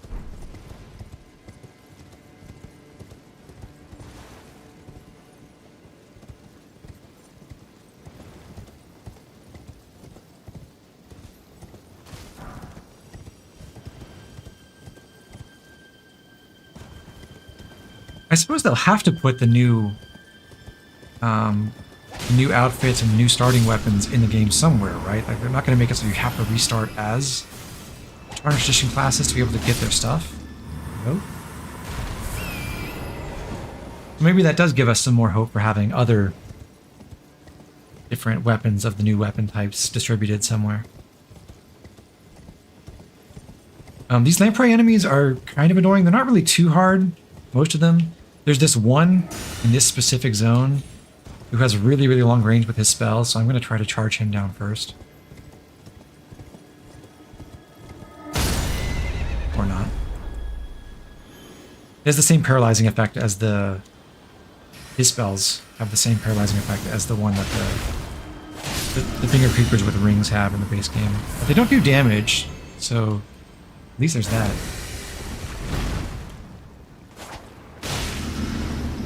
I agree, Zebetite, that these are definitely the most underbuilt part of the DLC. I wish there was more of value to find. I'm going to run around and pick up the different collectible items here just for completion's sake, at least the ones that I know about. But there's really no need to. I don't think the crafting recipes that they're used for are really very good for much. And the enemies are kind of annoying, so all you really have to do in these areas generally is just run to the hanging bell over there and blow on it, and that's it. But it's kind of cool that we can see, because this lamprey has golden eyes. We can see where the eyes actually are. It's got 4 on each side of its head. And a really disgusting looking mouth.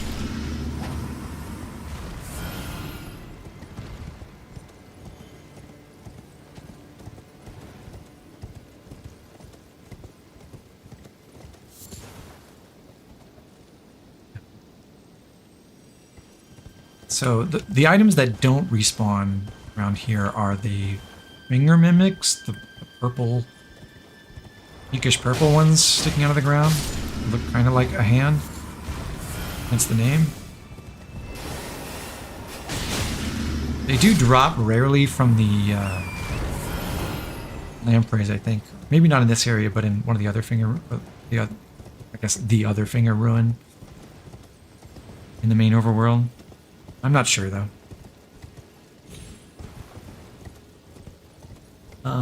But it does feel really strange. On the one hand, it is kind of cool to have this big, mysterious area with not a lot going on, but the rest of the DLC has so much boss density that it just feels like you just go from one boss encounter to the next so often, and everything feels very condensed and tightly packed. So on the one hand, this is kind of a breather from that, but it feels like they just forgot to stick anything in here that's actually interesting. Right.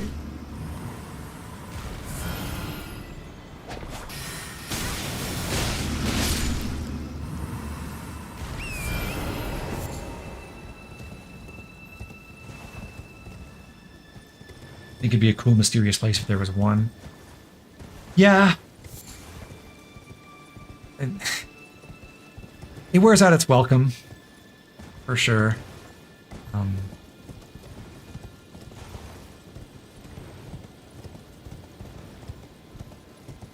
But the second one is even emptier, remarkably, so it's like, well, there's even less to do there. The third one's a cool reveal, but it could have easily just been this one and then that one.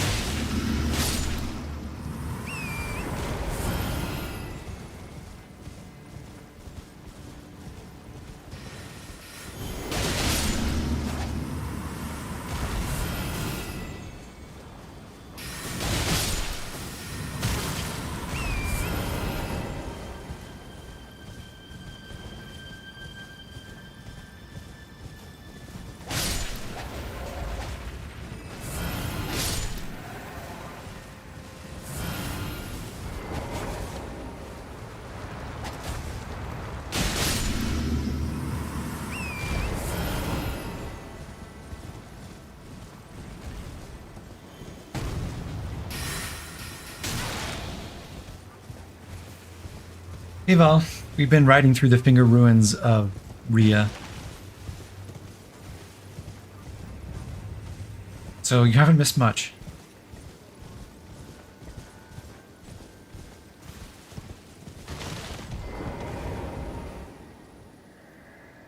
Aha! My theory is proven true.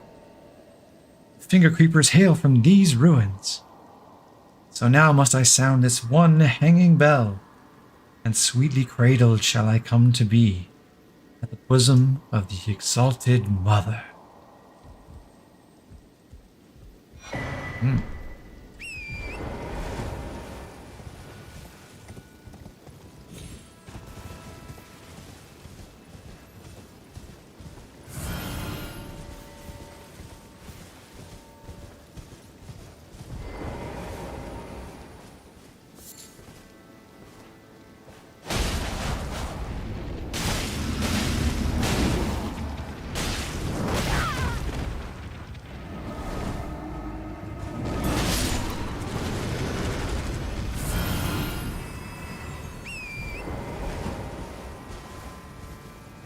Oh, we came all the way up this ledge for another one of those finger mimics, and that's it.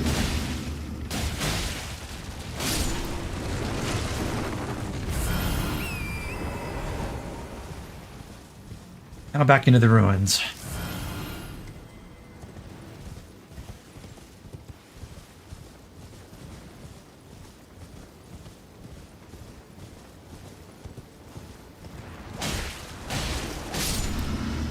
I would say the Dancing Blade of Rhia has been pretty good, but Dev should have tried a little bit harder. Maybe let you buff them with spells. That would be pretty sick. I would love to put Electrify Armament on them. You know, maybe some innate bleed as well.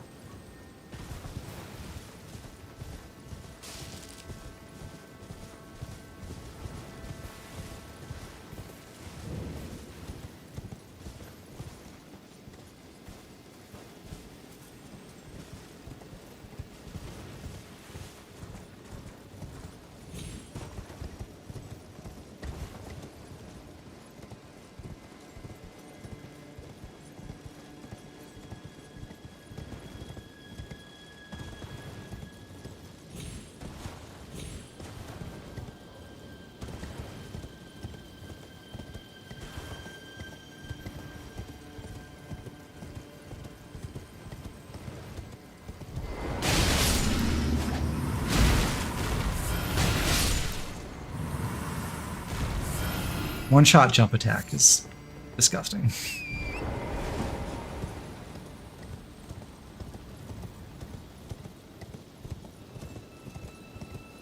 I don't even have the Claw Talisman on.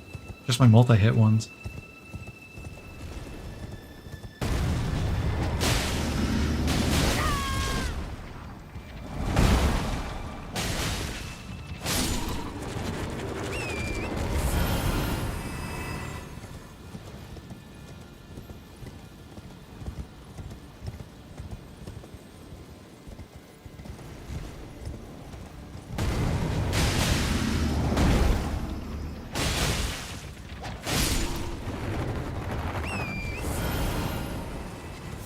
Finger Mimic.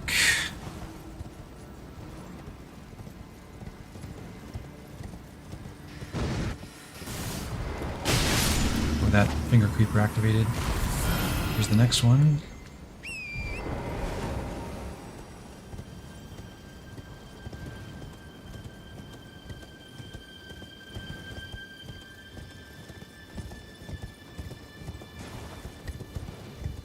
Goodbye.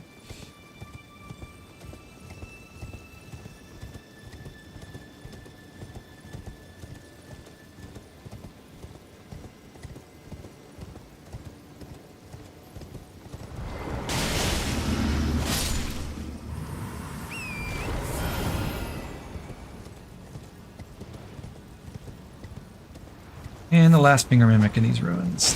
There you go. That's literally all the treasures to be found here.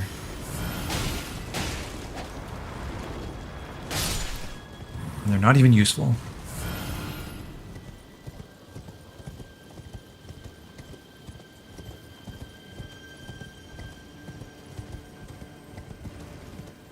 But we do get a reward for using the bell here, so at least there's that.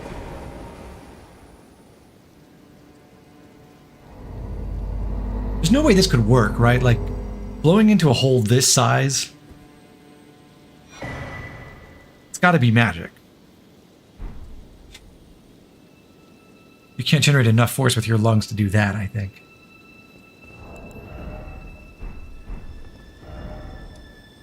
The Crimson Seed Talisman is pretty good. Raises the HP restoration from the Flask of Crimson Tears. I used this when I first fought Onslaught Radon, and it was very helpful.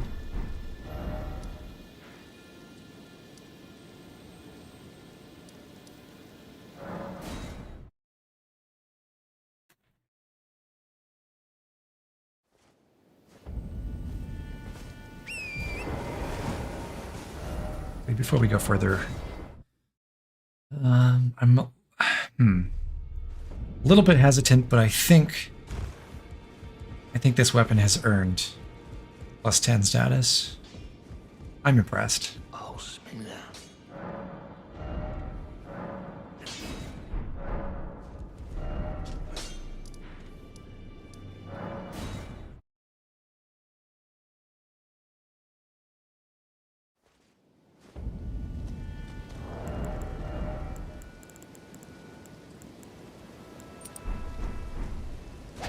And I'll put on the Claw Talisman finally.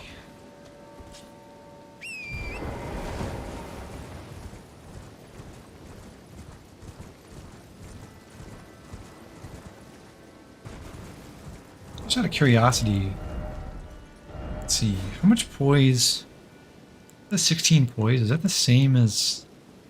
Oh, it's one more than Raptor's Black Feathers, but it's the same as Grey Bird's Black Quill Armor. So if I really wanted to get the jump attack bonus, I could use this.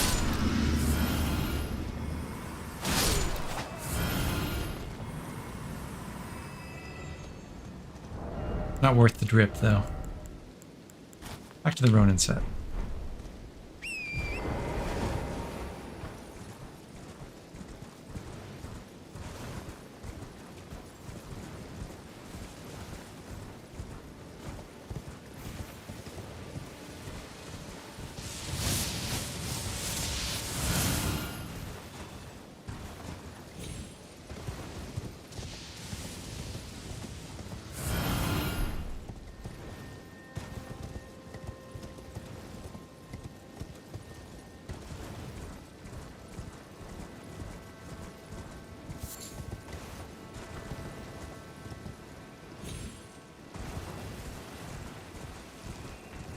Everyone say hi to the sleep troll.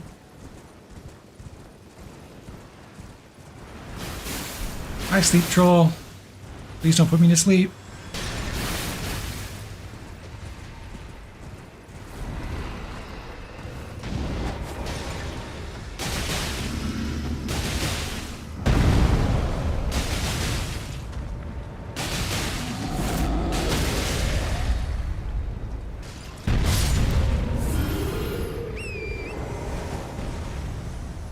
And he's dead forever. Rest in peace, sleep troll.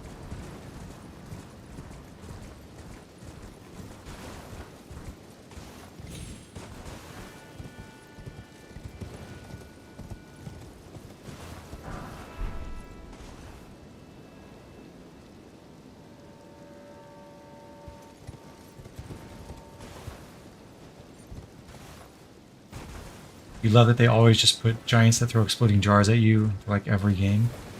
It's charming. I mean, I was definitely taken aback by the guy over in Caelid, but now I've gotten used to it, and, you know, they're friendly. They're just playing catch. The best way they know how.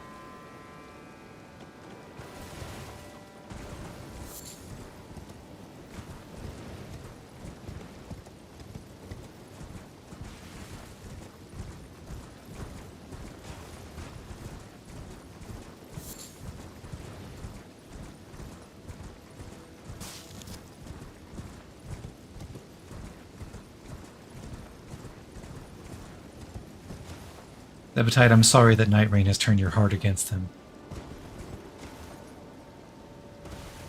Maybe you should just embrace whimsy in your life.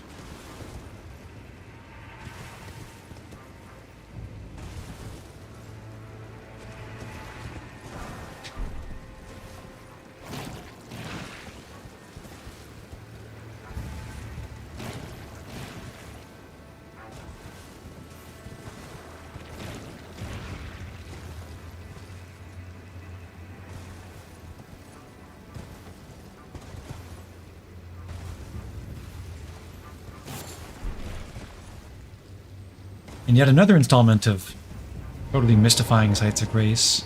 You got another one, a pair that are like, I don't know, 30 meters apart.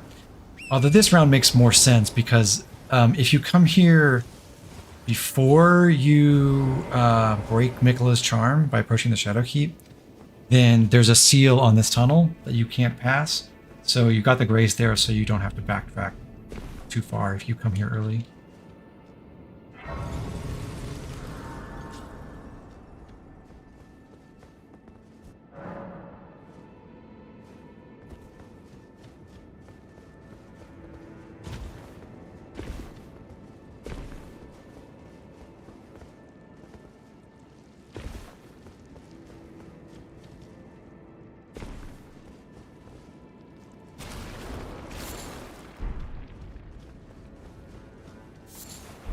Congealed putrescence. That sounds tasty.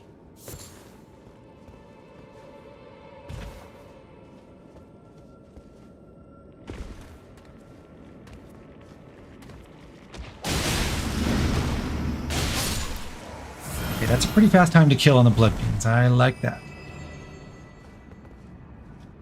Wonder actually, if I use my flask, can I one-shot with a jump attack? Get all hits there. These blood beans are kind of fun because they have sleep effects.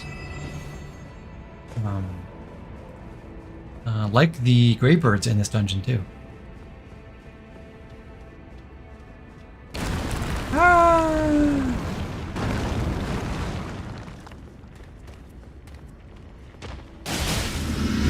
Okay, so Blast doesn't do it by itself. If I put on Golden Vow, I think we'll still be shy. Be closer to killing them in one jump attack.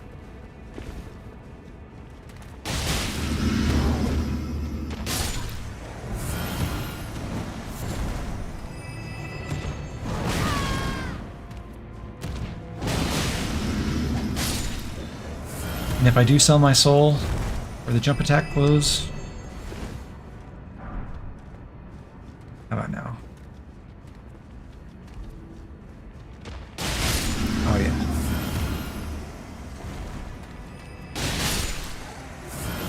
pretty sick.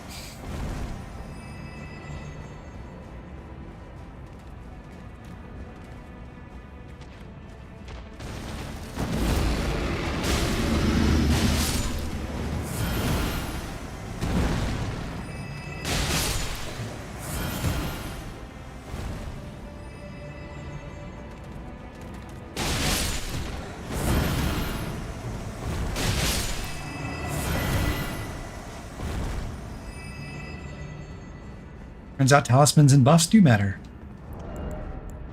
But that's enough of that. Back to my samurai armor.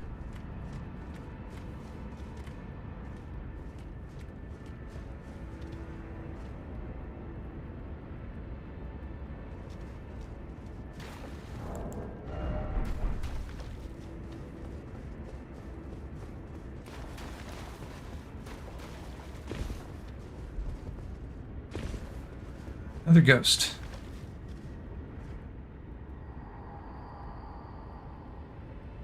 Finally, Miquella. I see you've thrown away something you should not have under any circumstances. How will you salvation offer to those who cannot be saved, when you could not even save your other self? That doesn't sound good.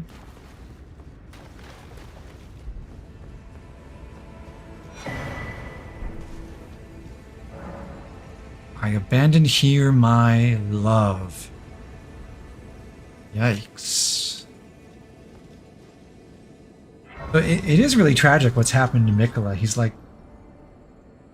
So his whole deal is... Like, I don't think... You think at first that his curse is eternal youth, that he can't grow up like his sister Melania. But I think more, it's bigger than that. It's eternal nascency. Like, nothing he does can ever grow to fruition. And actually, like, and they might be ideas that could work, but he can't see them through to completion.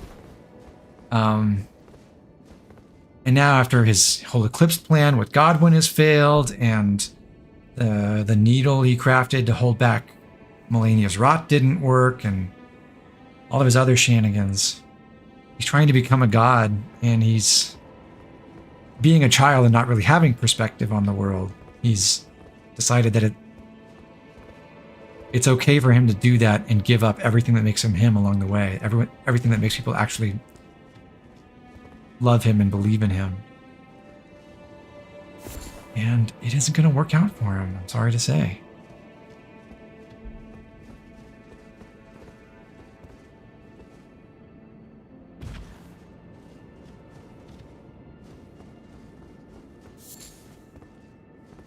Yes, Kalina, you're right. His stated goal is to usher in an age of compassion. And he's incapable of love anymore, so how's that going to work? The Velvet Sword of St. Trina is like the Sword of St. Trina, but less sleep buildup, and in exchange it does eternal sleep. The same trade-off as the eternal sleep pots. It's okay, I think, but mostly I think sleep is not that useful a status. It's a status effect, except against a couple of bosses, and when it is useful, you can just use sleep pots to get what you need out of it.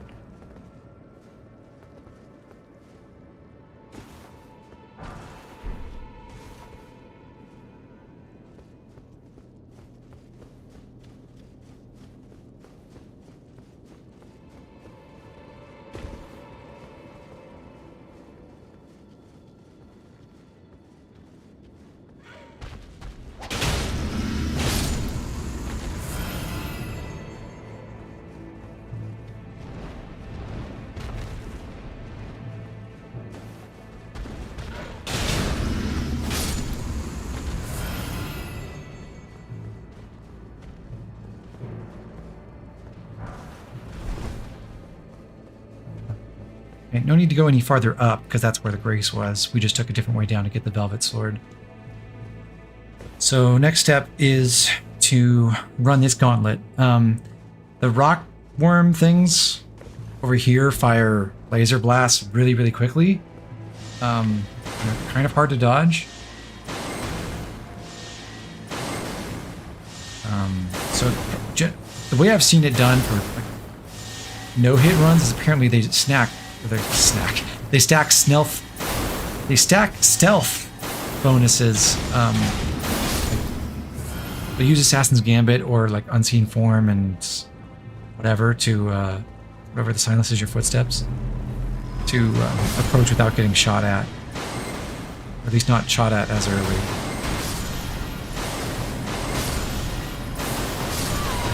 Oh, I almost got through there pretty cleanly.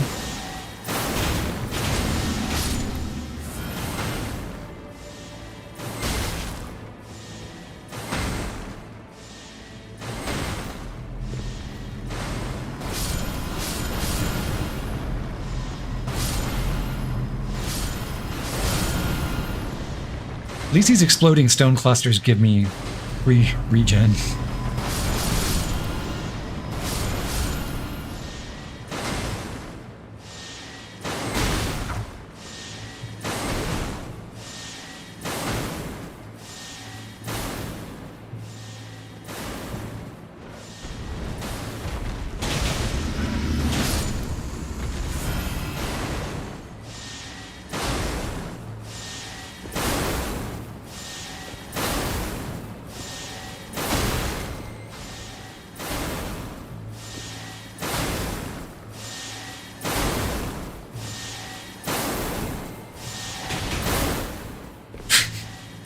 Oops.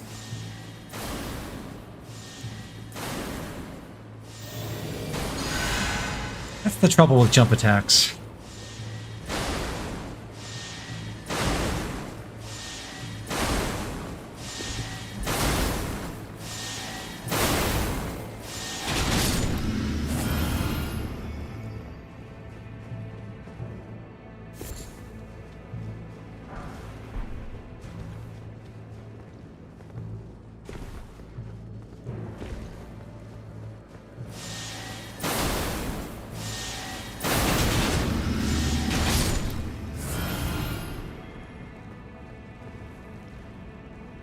Alright, I'm gonna play this safe and use a spell to activate these things, because one time I did jump down here and then they exploded and blasted me off the platform and I died, so I don't want to do that again.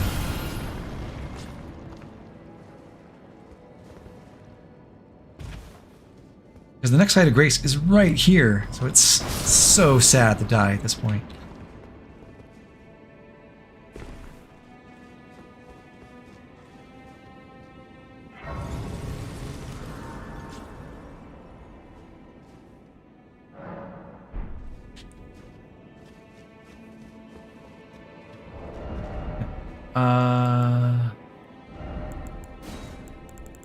I'm gonna switch to...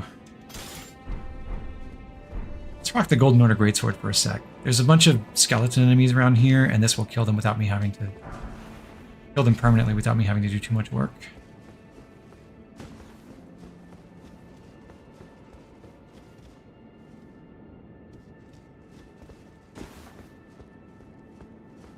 Jump the gap. You can go up that way, but I'm going to drop down here, here, and here.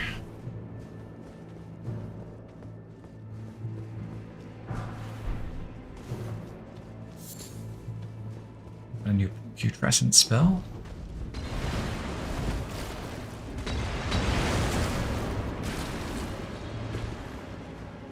So I got the bomb throwers on my right, and also there's an archer up here. Kill him, or two archers, I suppose. Kill them first.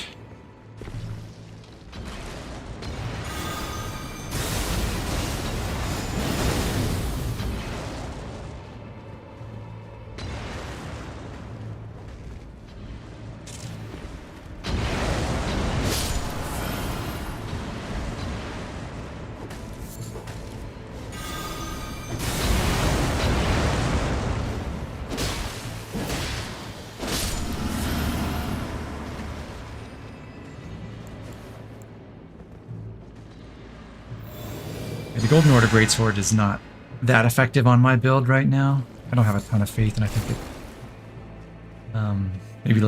maybe what's it called? What's the weapon that has last rites? Golden Epitaph or the Inseparable Sword would be slightly stronger with my build.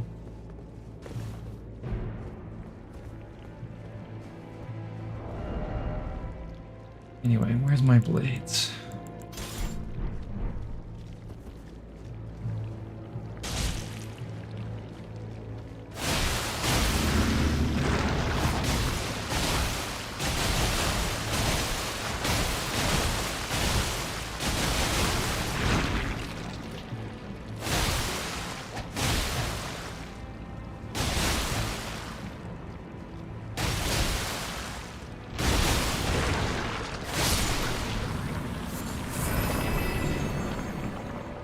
Seven smithing stone 8s. Very nice.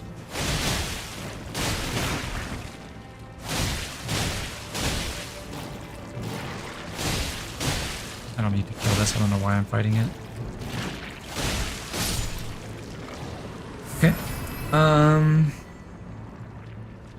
finally,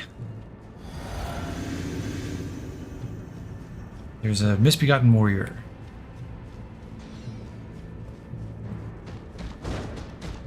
Last time I fought this guy, he just fell off the cliff and died. I laughed. That was about the same level of difficulty, though. Multi-layered Ring of Light, we don't have the faith to use. I think it takes like 35, 36 or something. But it's a pretty cool spell. I have tried it once or twice. Just a classic holy damage spell. Does a good amount.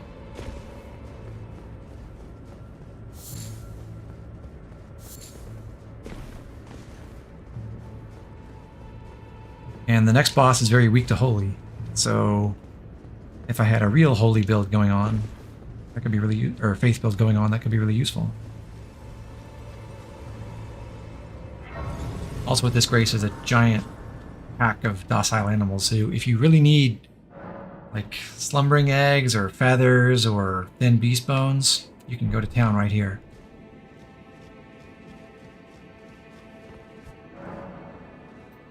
Holy caster run is so much more fun than mage pew pew. I do think whenever I do my next run, like casually for myself off stream, I don't think I would stream this, but I will probably do Int Faith Confessor and be able to use all the Golden Order spells and the Sword of Night and Flame and stuff like that.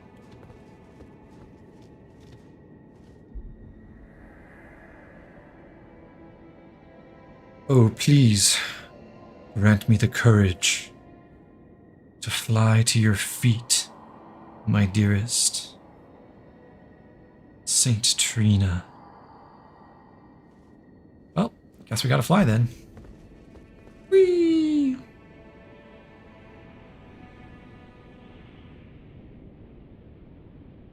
You can hit this at the wrong angle and die, which is both funny and very sad.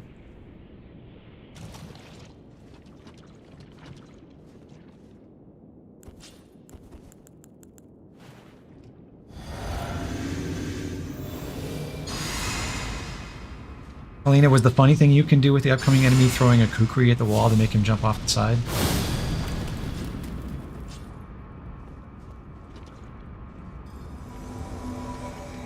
I guess I could have cast my buffs on Tialie. Oh well, maybe next time.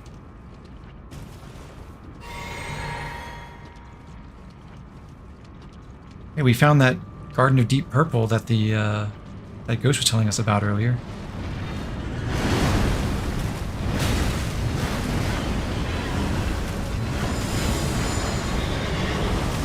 And Putrescent Knight's combos are long.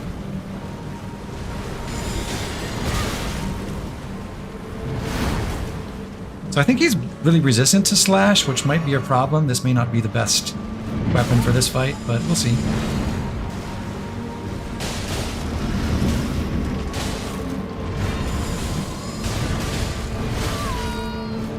Seems like we're doing respectable damage anyway.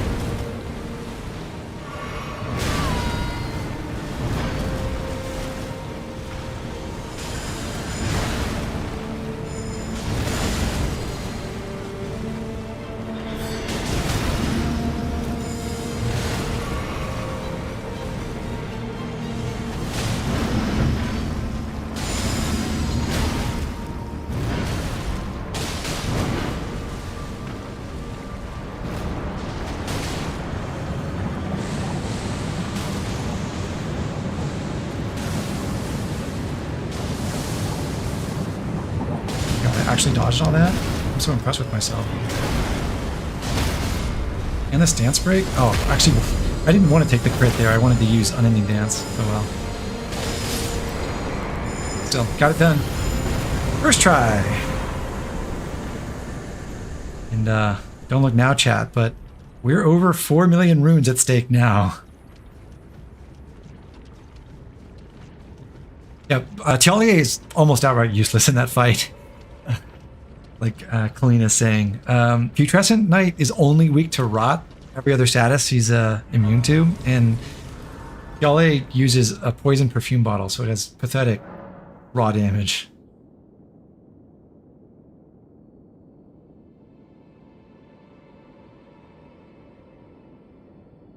Okay, well, we're gonna go visit St. Trina now, finally. Oh, St. Trina, what velvety ambrosia is this? Your poison and sweet sleep that follow. Oh, please, let me hear your voice. We also get a lulling branch recipe, which is craftable version. Well, it's another craftable version of the Bewitching branch. That's actually easier to craft. It's easier to farm the materials for it. I don't think there are really any notable fights in the DLC where the Bewitching branch would be very good, though. Without it, I wouldn't have seen St. Trina again. I'm drifting off in the sea of her poison. Soon, I will hear her voice. Let me be. I won't be long. Oh, I almost forgot. You mustn't follow my example. St. Trina's poison would plunge you into an eternal slumber. It must be me. What do you think Tialier did to make himself not die to St. Trina's poison? I am gone, adrift in sleep, so that I may hear. He's just been sipping on that Tialier's concoction for so long that he's built up immunity. I won't be long.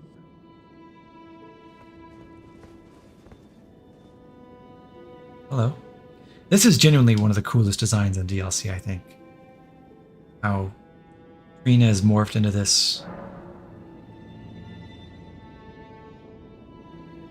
flower shape. She's got like the worst case of scoliosis in human history, which kind of suggests that she is broken in her own way. She's also, you know, a beautiful growing thing. She doesn't talk yet, but if we imbibe her nectar, well, she still doesn't talk. And chat, let's salute our great rune, or our rune arc. It's gone. Thank you for your service, number, I don't know, 100 or whatever we've used so far.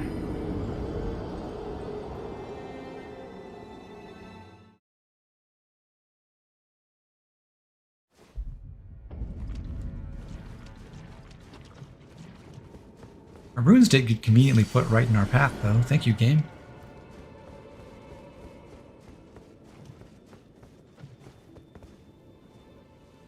St. Trina is really interesting. It brings up, like, kind of cool thematic content. Like,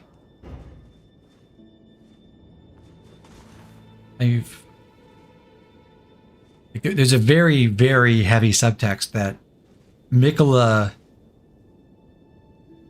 is or should have been a trans woman, and really his best fate would have been to fully transform into St. Trina, but instead he's rejected or tried to run away from what he truly is or should be, and has abandoned all the qualities that make him what people, you know, an object of people's admiration. He's abandoned his love and his doubts and everything.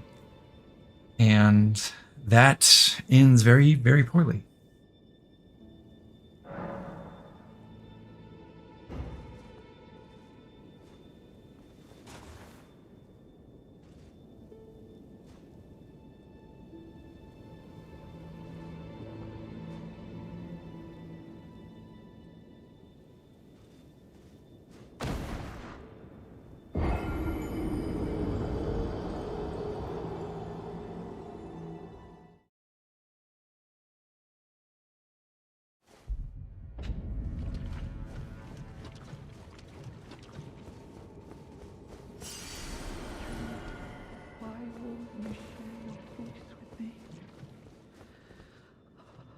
grant me more of your poison, that I might drift further into sleep.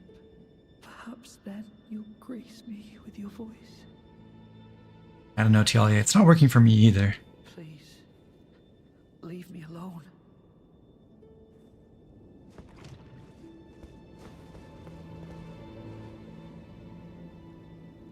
I think he just got one-shotted by discovering how much of the Golden Order was driven by his mommy's personal grudges.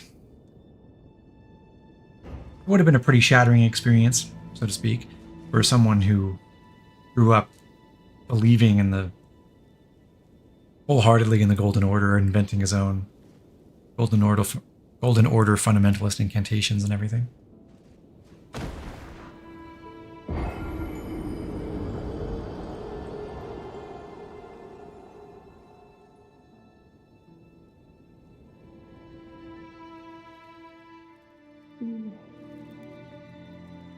Miquella, stop. Don't turn the poor thing into a god.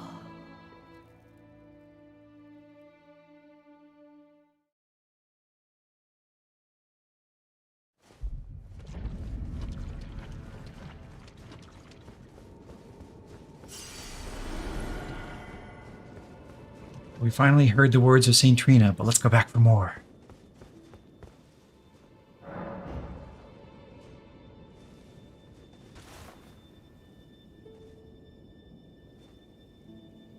Overall, I really like how the DLC elaborated on Miquella's story. It did a good job executing on the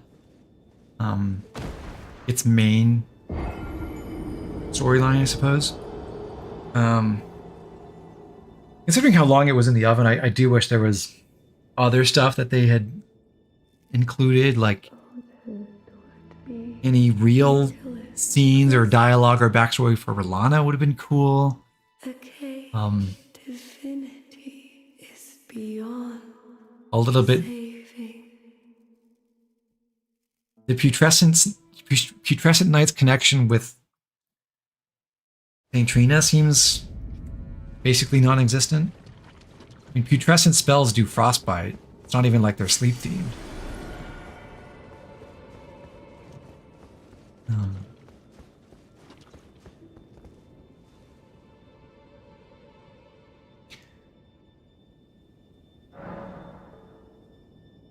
I do wish we'd heard more about what's going on with Godwyn, I guess, but I'm not as hung up on it as some people.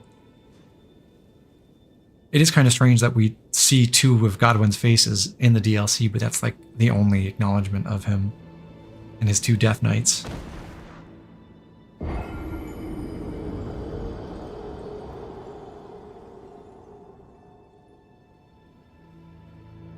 And we haven't been to the Dragon Zone at all. I think it's really cool, but also it feels really weird, like it's its own little island of stuff that's totally unrelated to everything else that's going on in the Land of Shadow. Nothing to do with the Hornsent or Messmer or America or really much of anything. It's just, oh, we wanted to have a dragon quest, so here's Jagged Peak.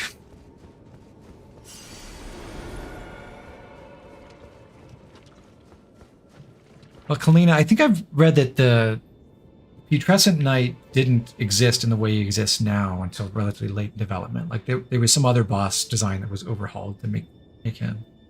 Please, leave me alone. I'll thank you not to lie to me.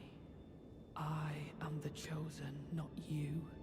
Only I can doze off in the sea of St. Trina. Why would you hear her voice when I cannot? If you should utter these cruel untruths to me again, I won't be held responsible for my actions. Please, enough. I cannot believe your cheek.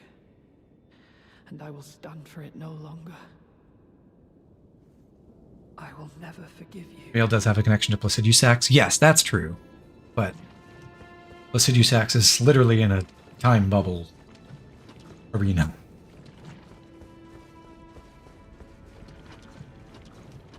By the way, I want to check that remembrance just to see what what lore there is. All tainted flesh eventually becomes putrescence, and this clump of it imbibed St. Trina's nectar, which granted it eternal rest. And so it was that putrescence became her knight. So there you go. This blob of putrescence was transformed into a cavalry unit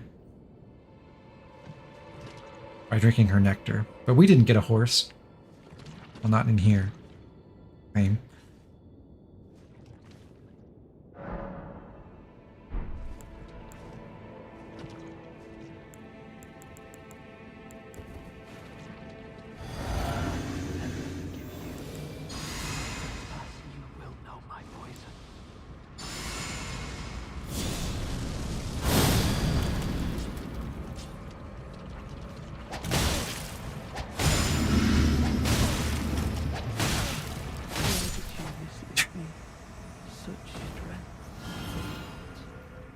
Golly, just leave the fighting to me, man.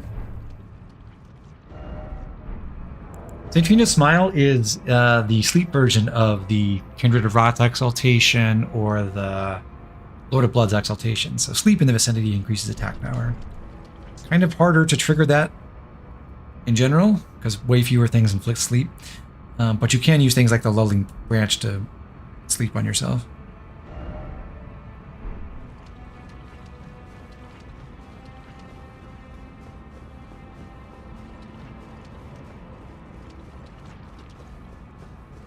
Hey, buddy. You. I was no good to anyone. Beginning to end. Weak as a kitten, and thick as two planks. I suppose dying in disgrace is fitting, in a way. Tell me, please. Assuming you spoke the truth back then. What did Trina tell you? You are a wretched, wretched soul. A nightmare come to plague me. Such a thing couldn't possibly be. Could it? Trina, please let me hear your voice in my everlasting slumber. Trina in my... Okay. That's one full quest line done. Well, unless you count reuniting with Tjalia near the end. So, I guess we've also finished Letta's, in a way, but Oh, and Moor's we've resolved. So who else? We haven't... And we gave Ansbach the secret rite scroll. So we're just pending Rhia and Hornsent, and is that it? Are we already basically out of NPCs to work with? Wow, this goes fast. No, the Hornsent Grand Dam we haven't resolved yet either. Okay. Well, first stop is back to the Round Table Hold. So we can turn in our new Remembrance. I don't think we'll be able to use either of the spells from it, but you can add something to our collection, or either of the items from it, rather. What's interesting about the Remembrance of Putrescence is the weapon is a Strength Arcane weapon, and the spell is an Int Faith spell. So I guess they're covering all their bases here. Both of these are pretty useless to us, but I guess I'll take the weapon. Levitate, you got a dip. Thanks for coming. Enjoy the rest of your evening. And I'll see you next time. So, next stop is actually back to the Shadow Keep, so we will go speak to Redmane for you pretty soon. Well, okay. First, we're going back to the cathedral because we did sound the bell in the finger ruins of Ymir, so we can report back to him and progress that quest too.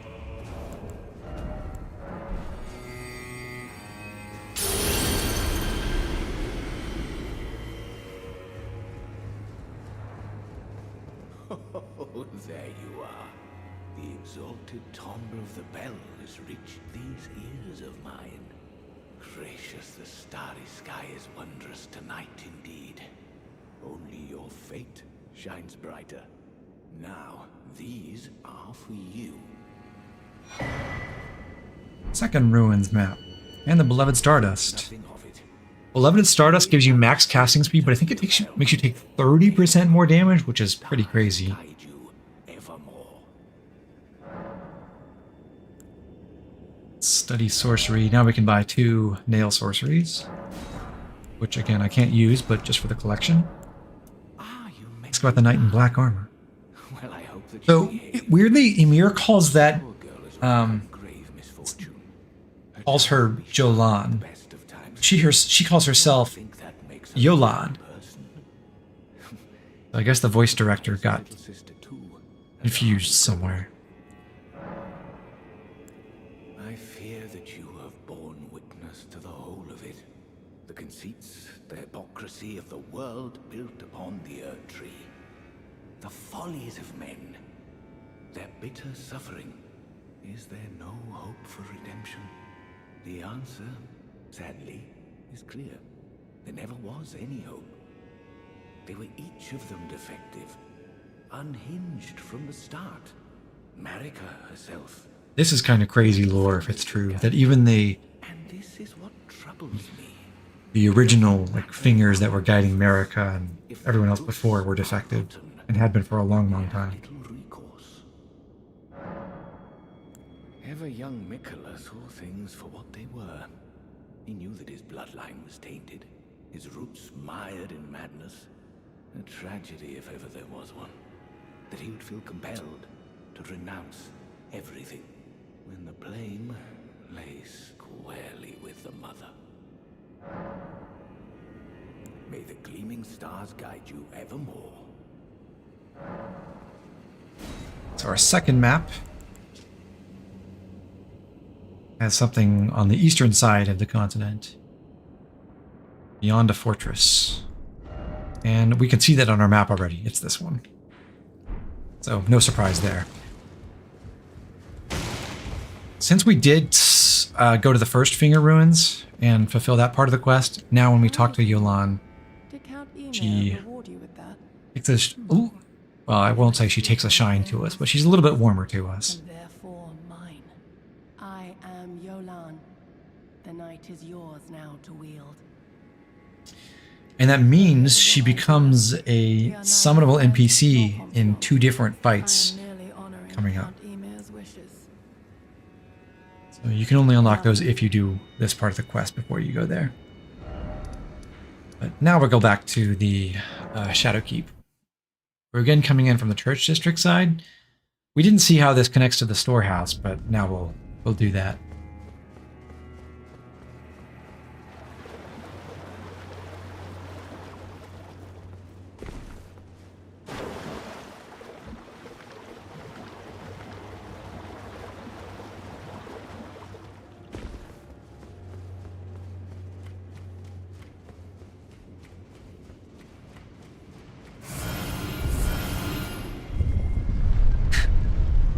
One poor fire zombie spawns in, and then the game realizes, oh, the Fire Knight was supposed to summon him is dead already, and he dies.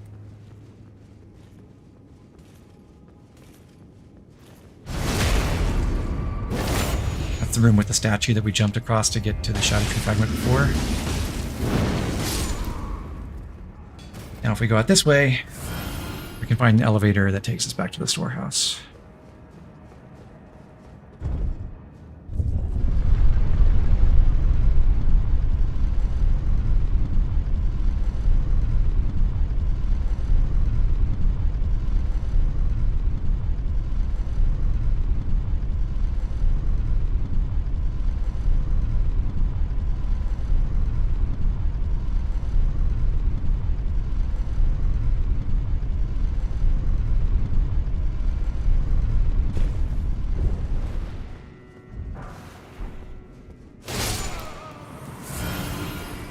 We're on the ledge above that secret room where we pull the lever to open up the bookcase.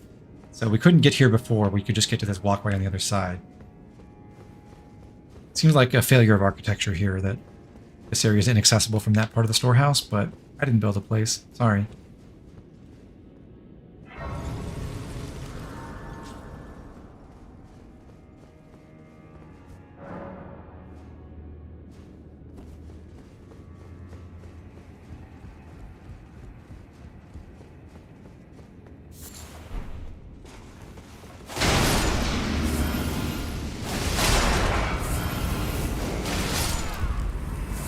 guy's totally deaf.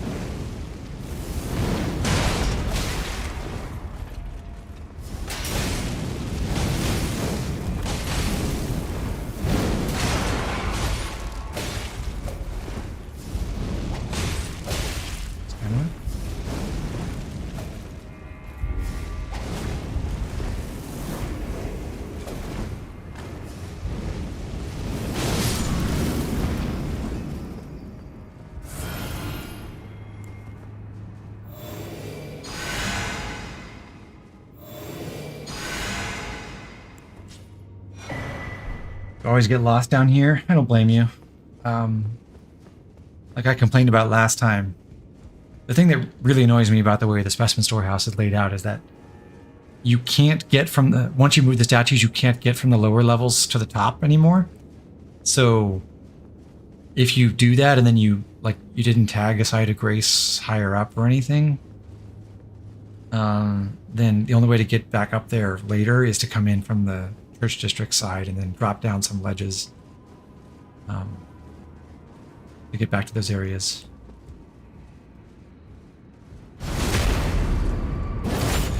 It's the one big flaw in the dungeon, in my opinion. It just feels bad.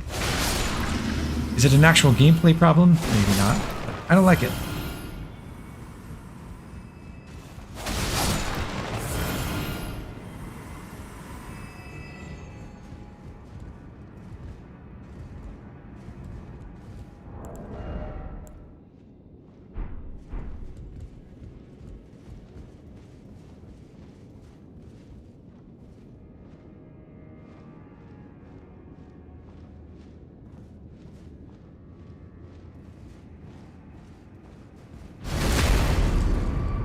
Does Unending Dance work on enemies getting up?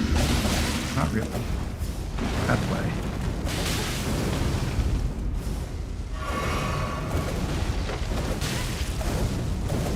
He's trying to use it. Oh. I was gonna say he's trying to use it against me, but he did more than try.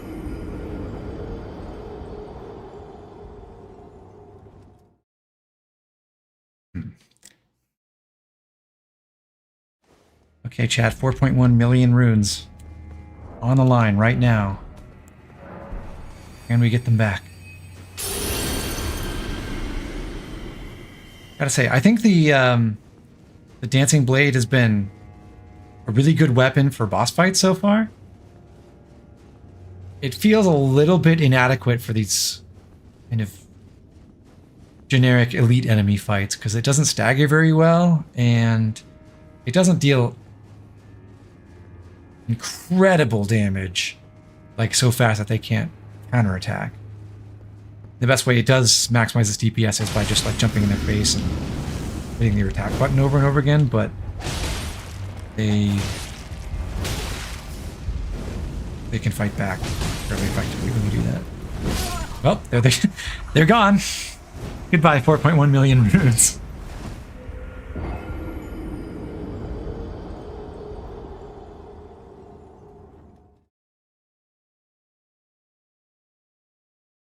I was kind of hoping I'd be able to keep that chain going to the end of the DLC, but alas.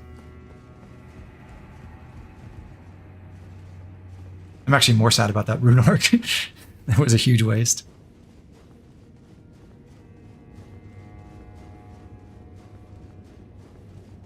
Okay. I'm going to switch to,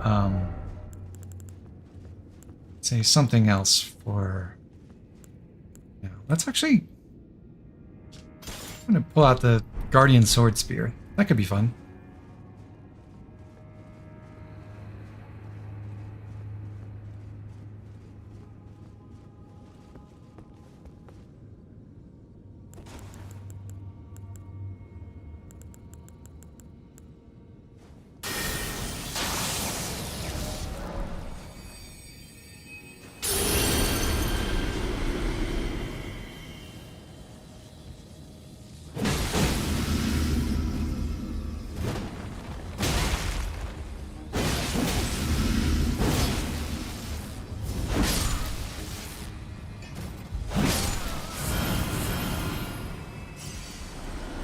Alright, 0 runes recovered. Hell yeah.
we've gotten the grace at the storehouse loft. Instead of going through the entire upper rafters area, I'm gonna run over this way, deal with this bat, and then basically drop down to make my way back to Freya.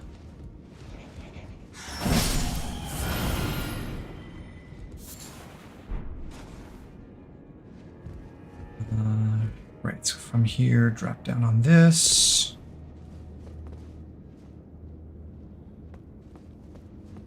Into the wall. By my lord, will I ever Here. make sense of this jumble? This area is not really meant to be accessible. You can only get here by dropping down.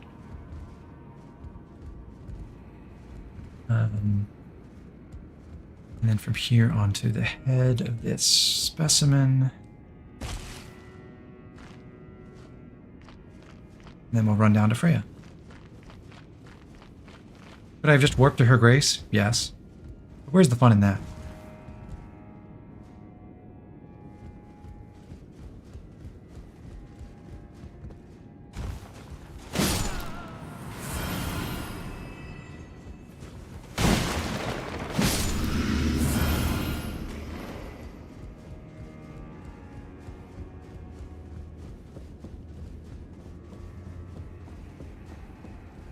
I'm afraid I'm busy. Truly. I should have asked Ansbach to impart his knowledge when I had the chance. From Sir Ansbach? To me? What on earth could it... Yes. Of course. I see. As the Festival of War concluded, General Radahn's soul met an honorable end, but kindly Miquella wishes to revive it. Which is fine by me. I know it would pain old Jeren, but war has always suited General Radahn best. So Freya's chosen her side. She's okay with her beloved Lord Radahn being a as befits General Radahn, the great lion. Weird Frankenstein soul embedded in the husk of a different demigod's body, because she knows that he would love war, and that's what Miquella's going to give to him. Thank you. Now I finally cast off my misgivings. Give my regards to Honorable Ansbach. Tell him, if we should meet in battle, to face your bow would be fine enough, but to face your blade would be an honor. Brave warrior. Perhaps next time, we too will meet on the battlefield. Fair enough, Freya. I'm not thrilled with the choice, but you might be right about Radahn anyway.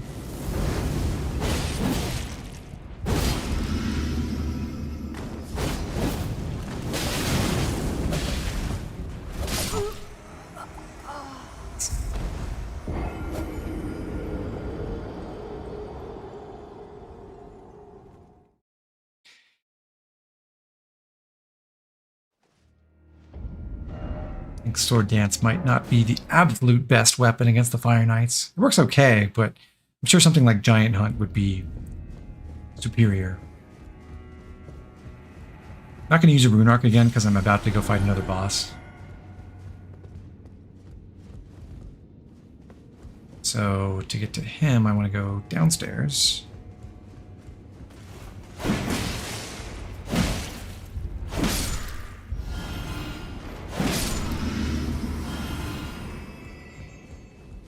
And up the specimens.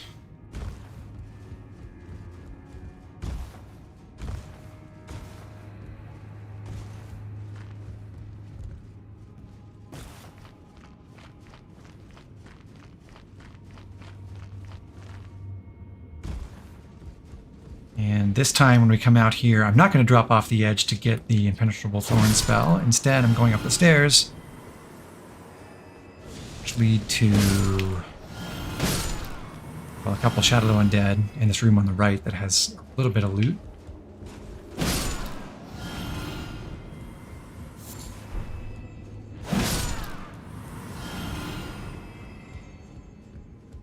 But more importantly, it has our second named Fire Knight, who is Kood.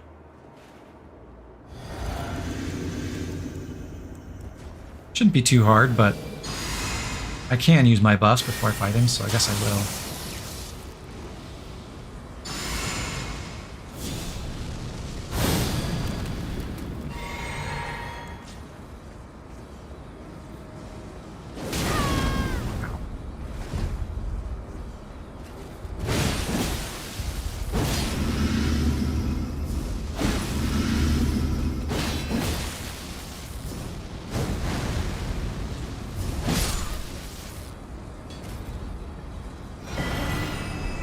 Cool. We get his Ash of War. And the Winged Serpent Helm, which enhances Fire Knight skills like this one, and also Flame Skewer.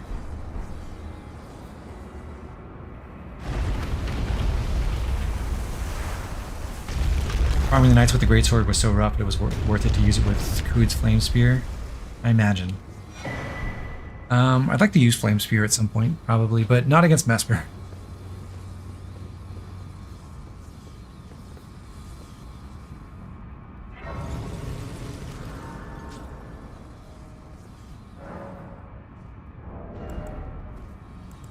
Okay, what to use against this boss?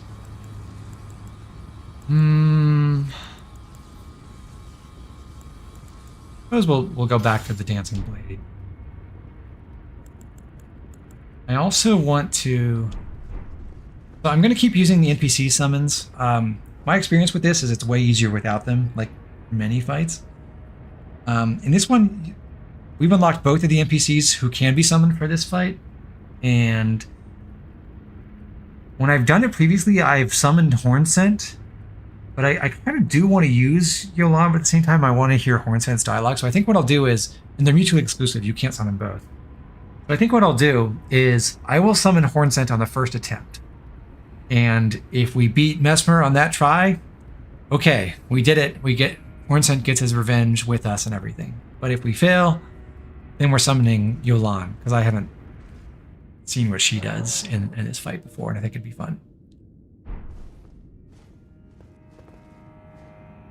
But we're going to give Hornsent an honest attempt.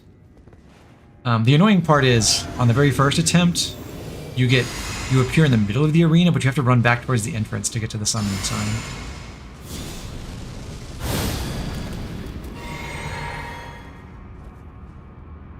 And you have to spend several seconds opening the door, so your buff runs out for it as well.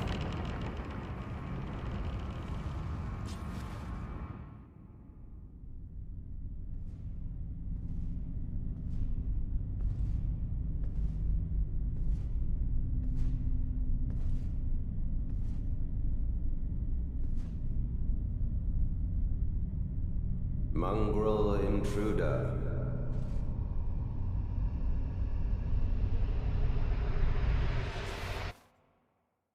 That tarnish, it seemeth.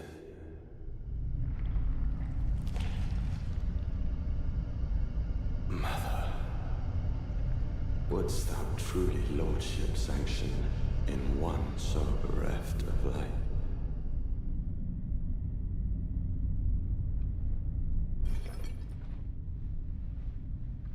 Yet, my purpose standeth unchanged.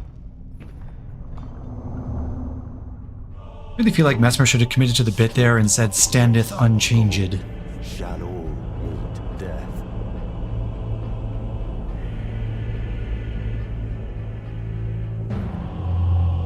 In the embrace of Messmer's flame.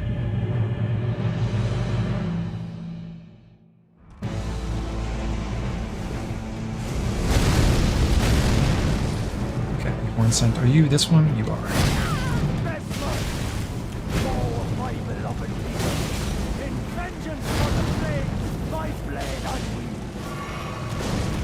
Ouch.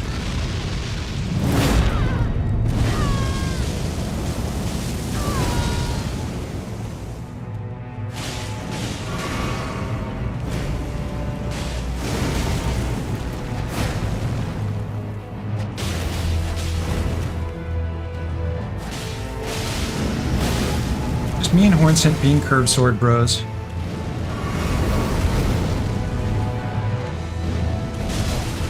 Can you jump over the railing and die? That would be really funny.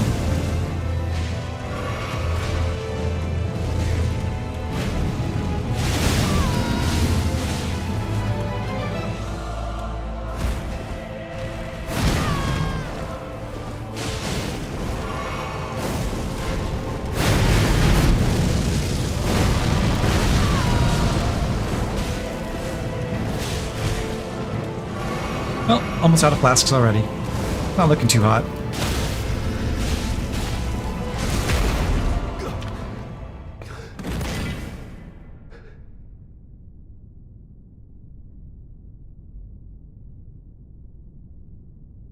I will not suffer. Our Lord, devoid of light.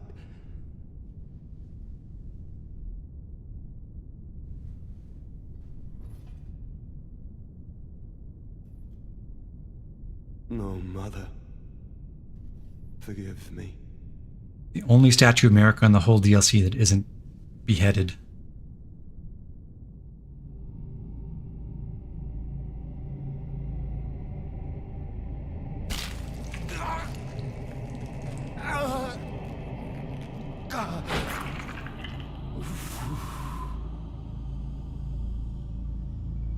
Turns out he had an iris of grace too.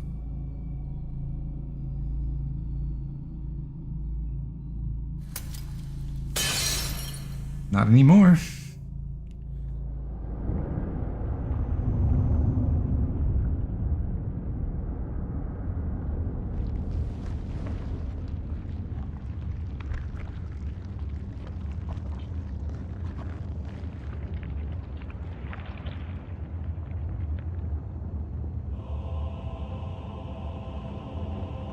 Soon tarnished.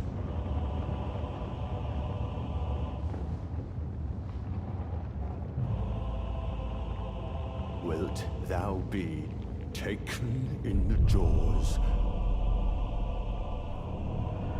of the abyssal serpent, shorn of light?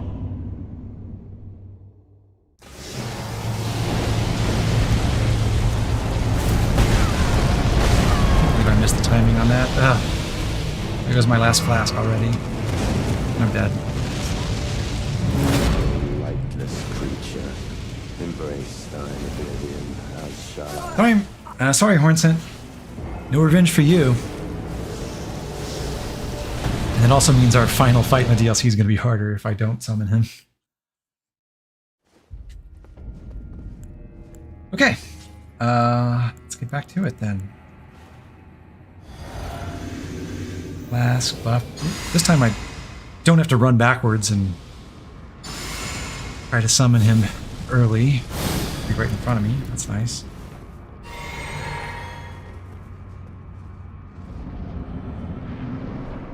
Okay, not you. Hi, Yolan.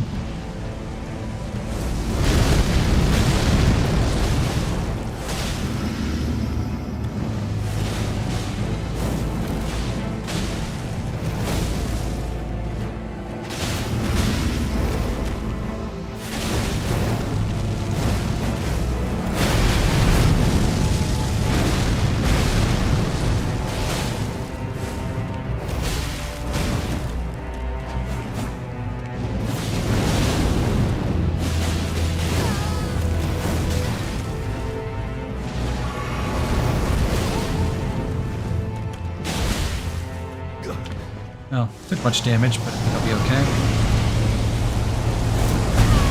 Miss again. Ouch.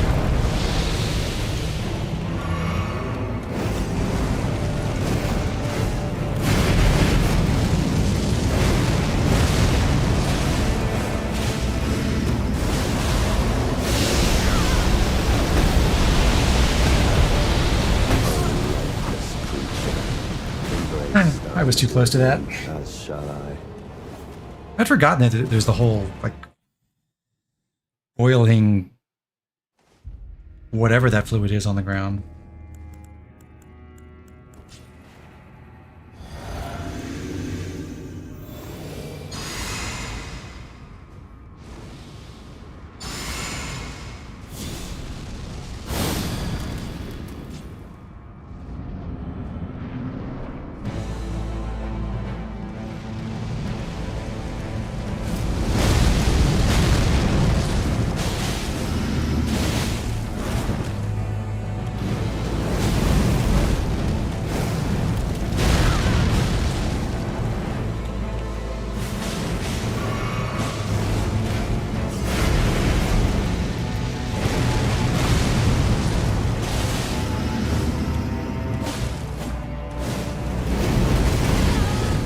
runes? I guess I did.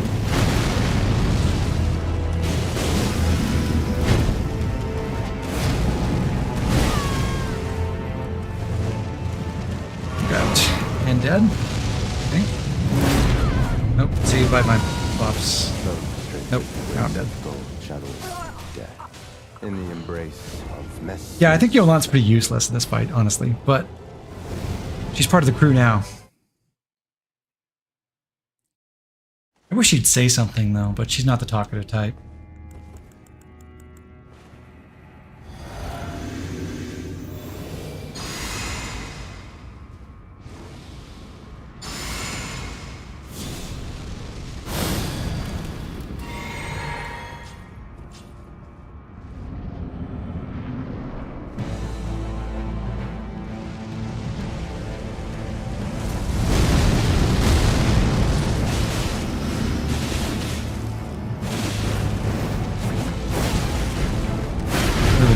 Timing them blocking that. The first or the second swipe there.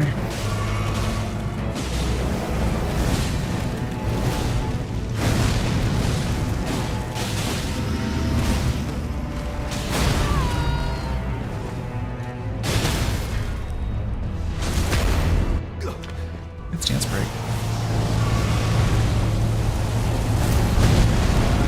There we go. Touched it this time. It's so much damage. 2 jump attacks did like 20%.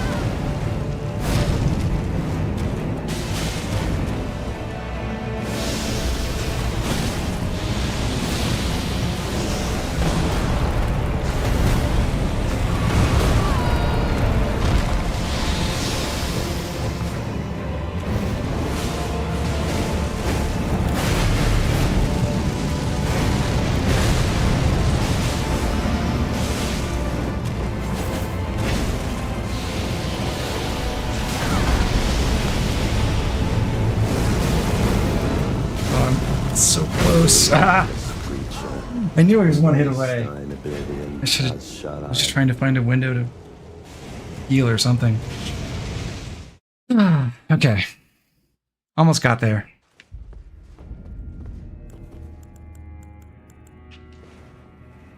I feel like Messmer would be one of those fights that's really, really fun if you're practiced at it. Unfortunately, I am not.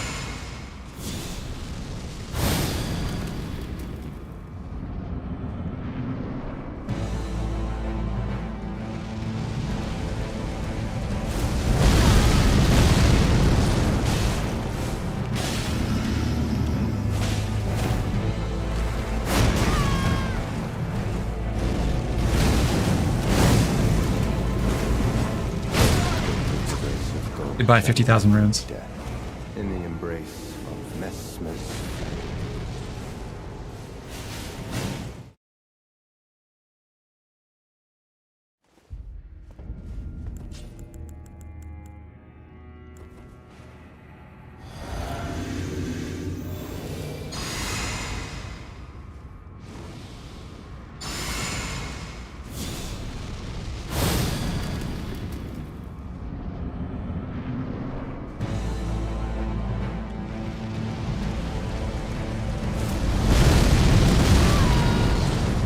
Second roll. Smashed from 7.5.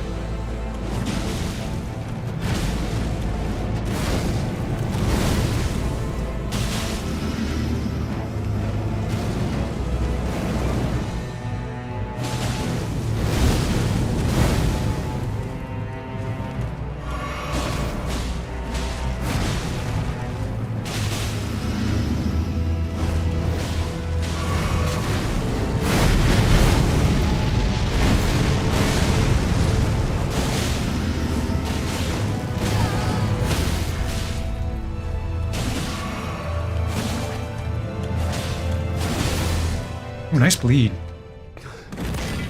Right at the phase transition.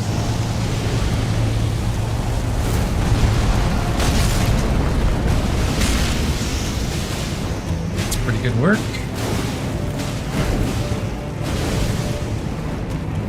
Back away and heal.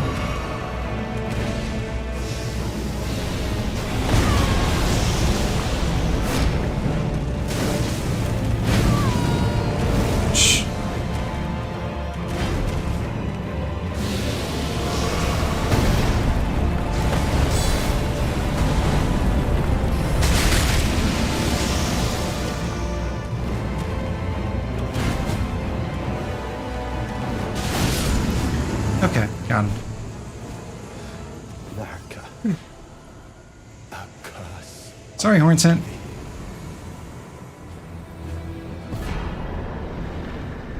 We'll see you later. And goodbye, Yolan. Alright, 400,000 runes. We're 10% of the way back to restoring our 4 million that we lost.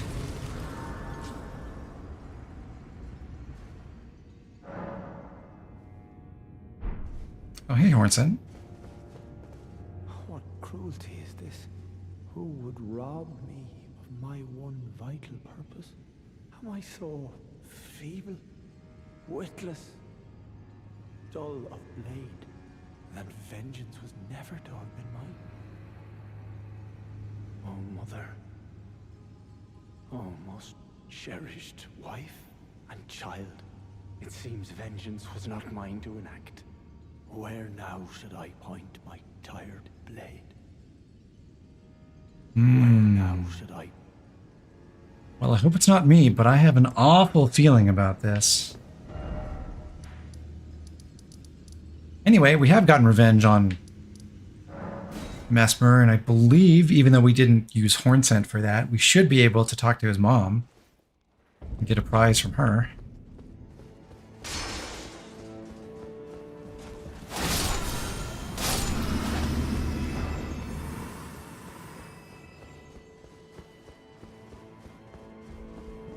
Heaven's great and gallant sculpted keeper, I know it in my bones.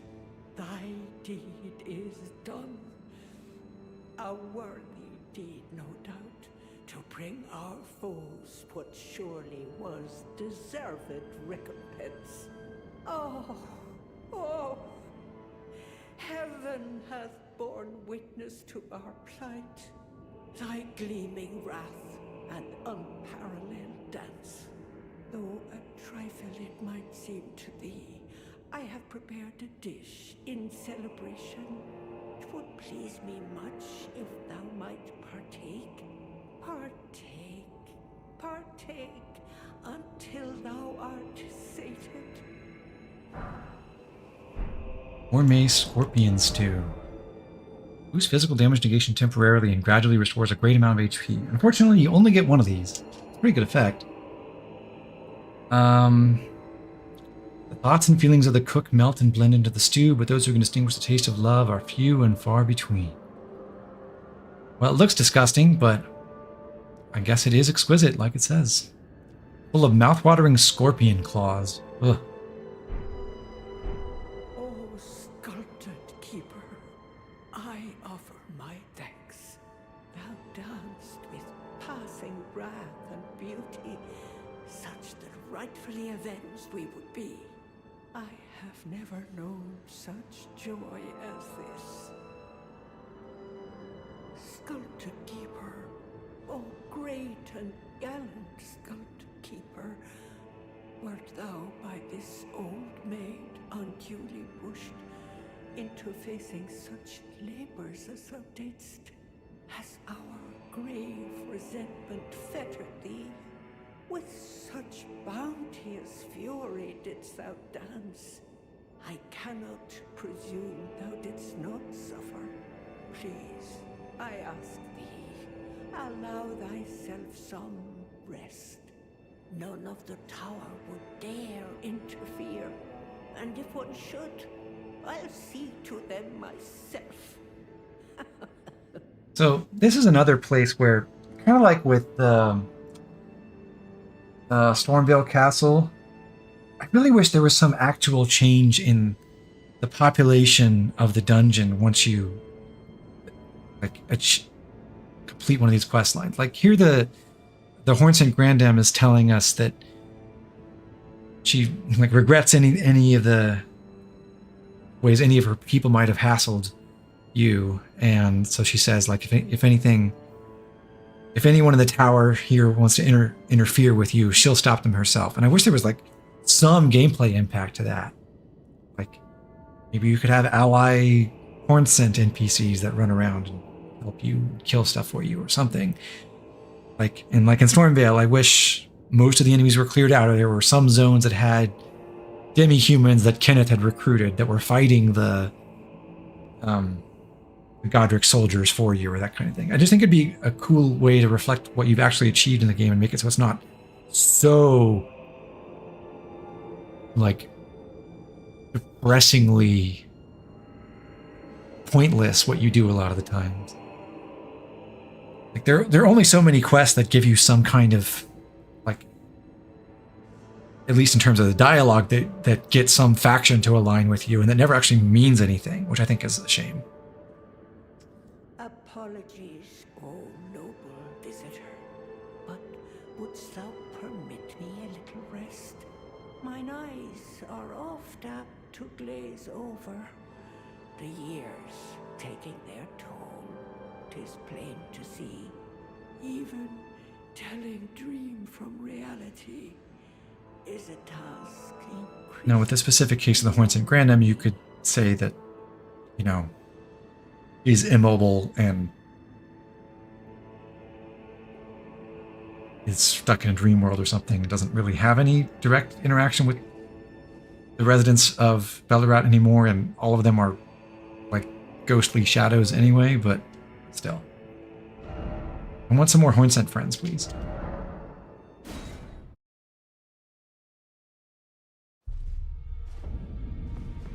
And Bellerat should be a mandatory dungeon, damn it. Don't worry, I'll see it.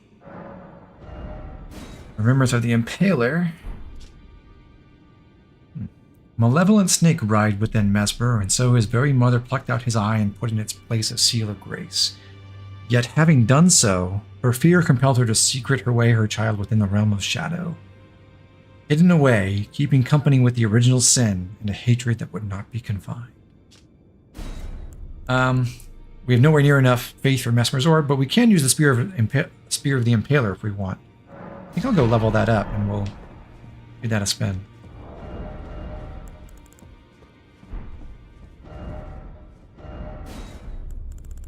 Great Spear.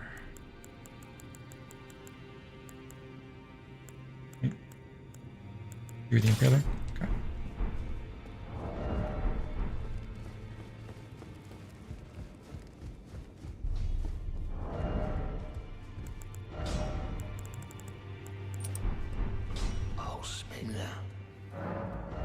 Strength dead.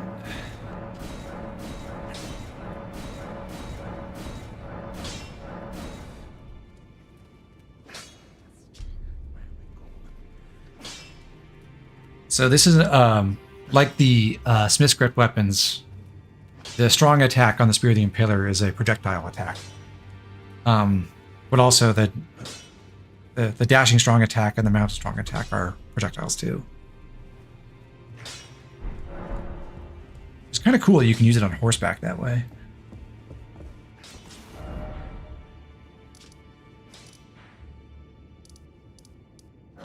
Hornsent's still here? No, he leaves. Okay. So now back to the storehouse loft. Because we're not quite done with the Shadowkeep yet. We've got one more section to go through. I'm here. Use my next rune arc.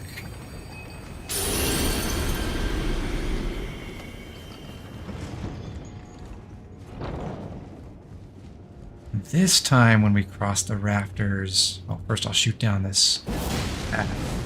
God, I wish that was a one-shot kill, but no. We'll take the ladder up to the next level.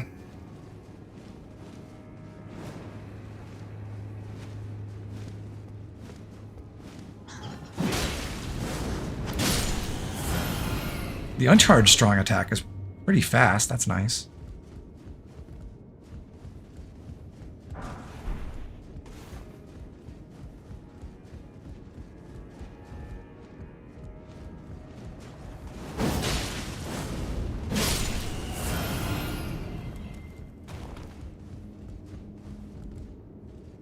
Drop down here and we get Wrath from Afar. Incantation. I've never used it. It doesn't really seem that appealing to me as a player. It's much funnier in the hands of the NPC enemies when they cast it like this guy. Try to blow you off the ledges.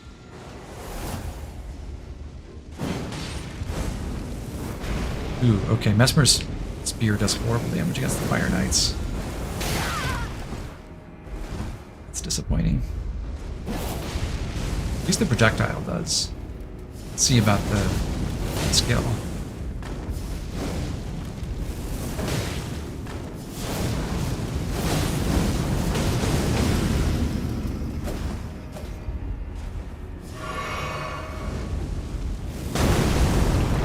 How much of its damage is fire? Oh, crap. Say, how much of its damage is fire? I didn't really check. Probably a lot. And I imagine the Fire Knights are really resistant to it.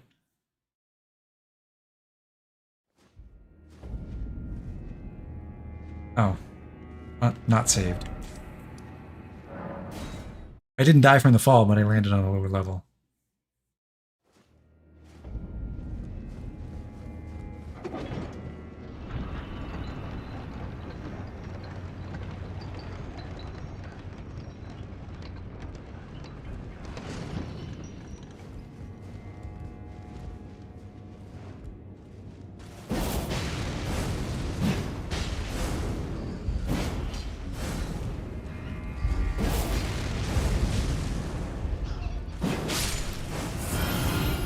Uses a ton of stamina too, I just noticed.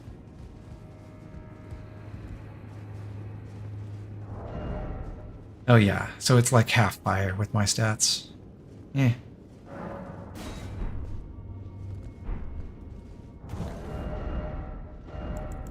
What other weapons do we want to try out?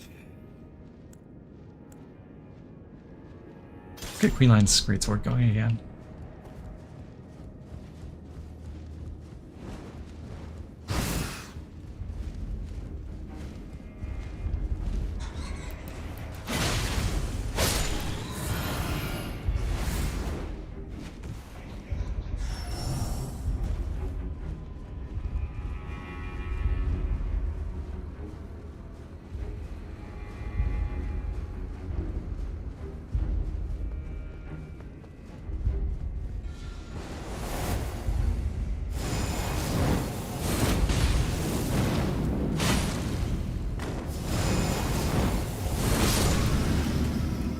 That was nice.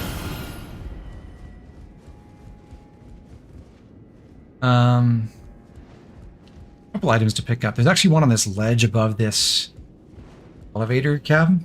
So I'm gonna ride it down first and collect stuff at the bottom, and then we'll have to come back and climb on top of that.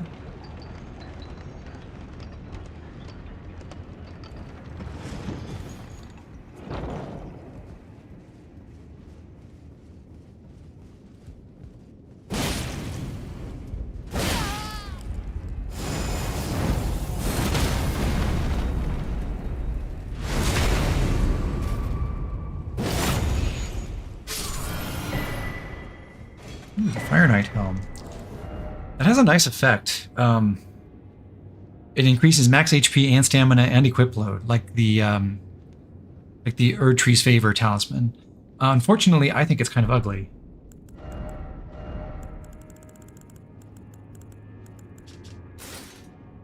Yeah, no thank you. That's not for me.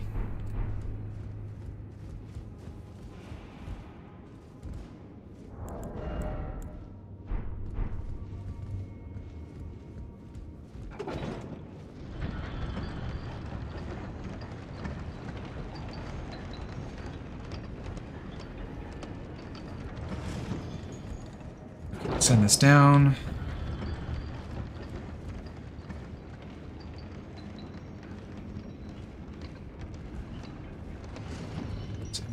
Send this down. Climb on top of this as it's coming up. And finally, jump to this ledge. Fire Knight Hilda.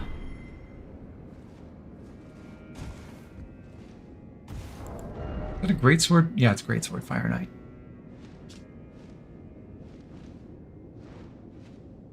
was a dear friend to Salza the Sage, and join those who urge that the specimens be preserved.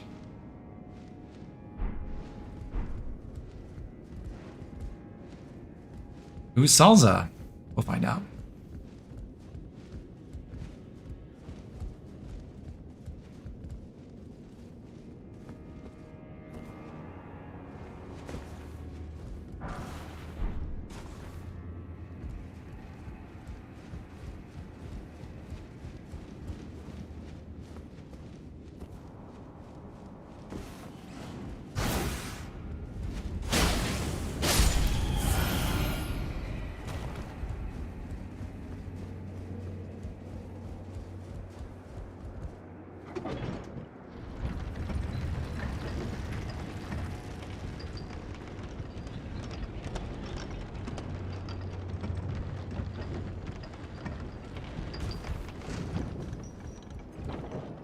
You can see a lot from here.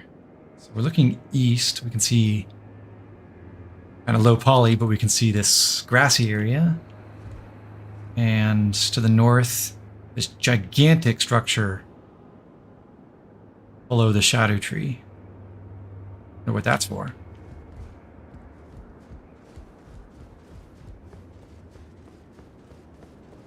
It really looks like you should be able to open these doors as a shortcut, but you can't. I wonder why they didn't let you open them. Pretty sure there is a real room on the other side.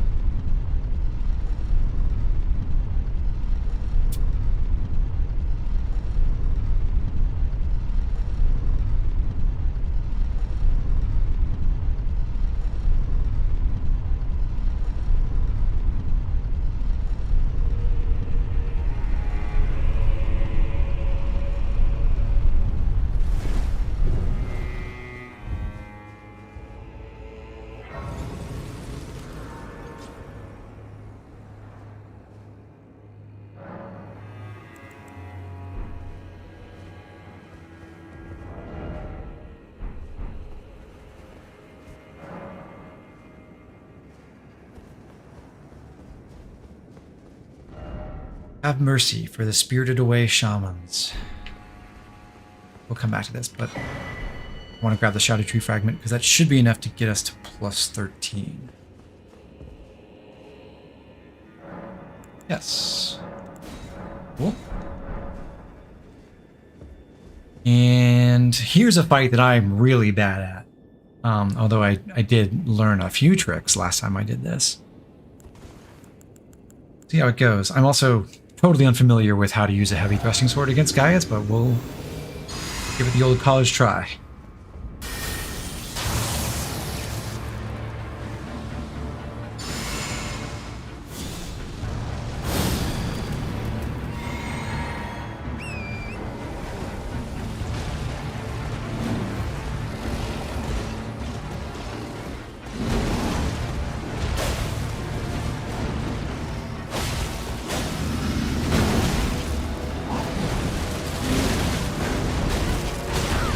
I got hit by the whole combo, basically.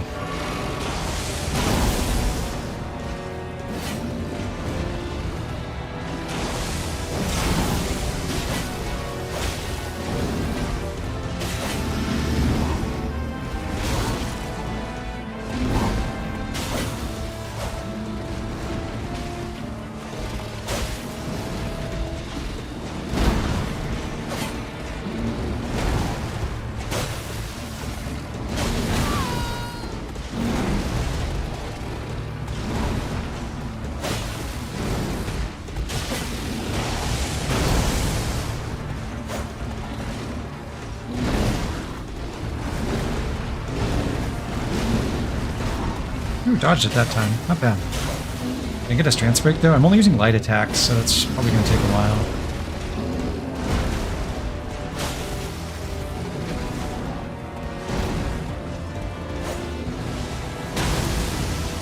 Okay, phase 2. Didn't go too badly. Dodged too early, I think. Ow.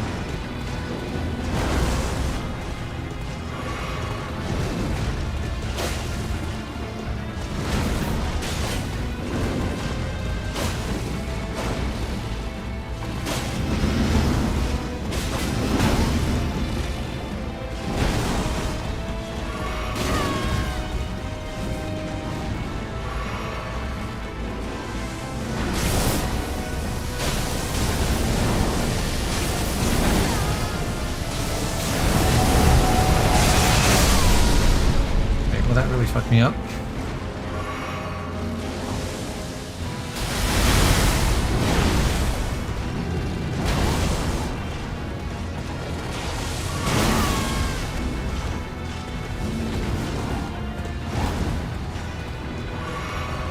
No more red. I'm gonna clutch up, I guess.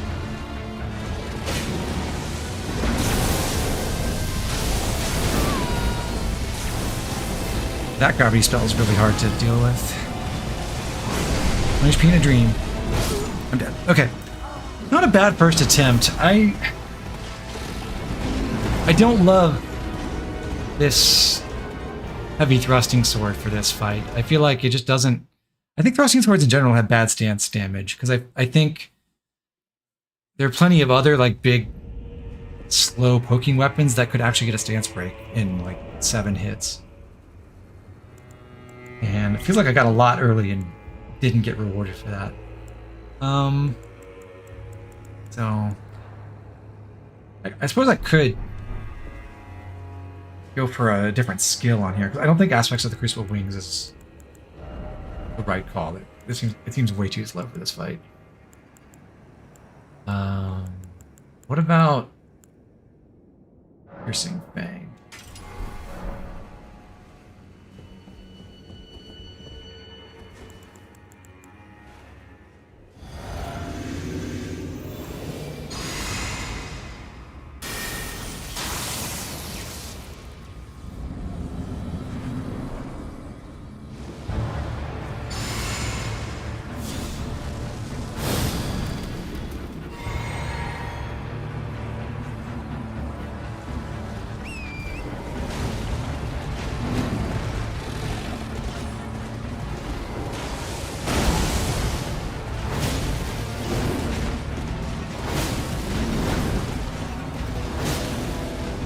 How much stance does he have? Like under 20? Not bad.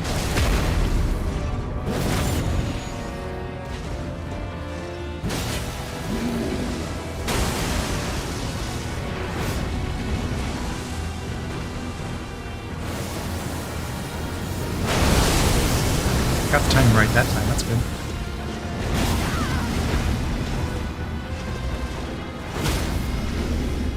Stance break. This is going great. First R2. Dodge sideways L2. Got enough FP for one more.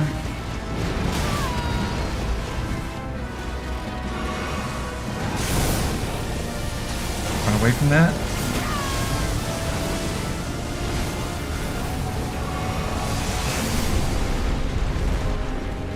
Dodge the charge.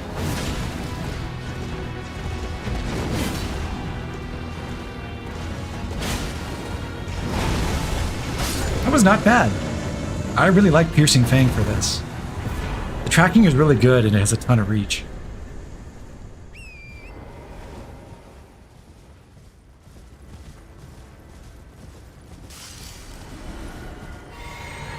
Okay, we're up to 646,000.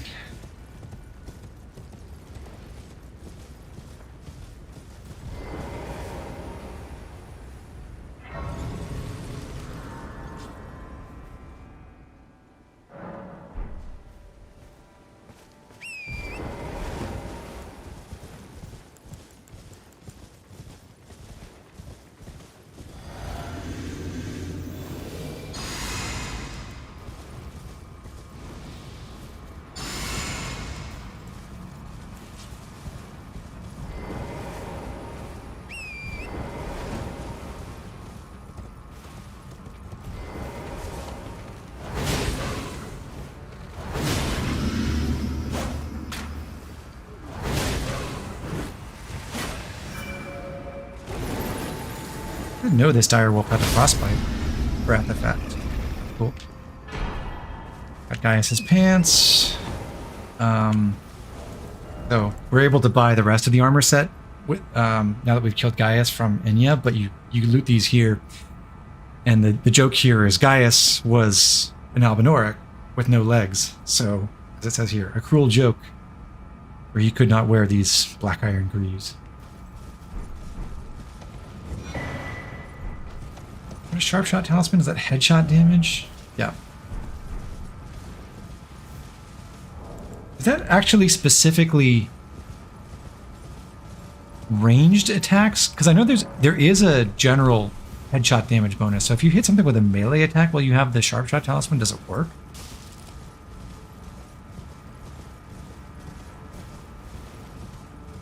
I have no idea. Alright, so the thing at the base of this giant structure under the Scadutree is the Scadutree chalice. It's supposed to be collecting the sap from the Scadutree in the same way as you have the basins and the main lands between that contain the that collect the sap for the Erd tree, like you see in Lanedale. There's 5 Scadutree fragments, which is the single biggest bounty of those you can get anywhere in the DLC, and 6 blessed bone shards, I think. And a bunch of shadow sunflowers to loot around here as well. Basically, these grow at all the cliff edges that are facing the Scadutree.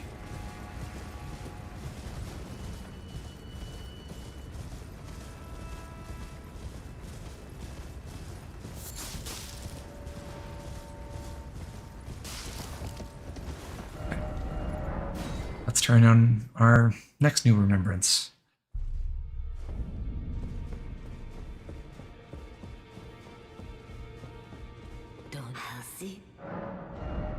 Sword Lance or Blades of Stone we can't use, so Sword Lance it is, although we don't have the attributes for that either. I don't know why the rest of Gaius is set. And Messmer is set. Forgot about that.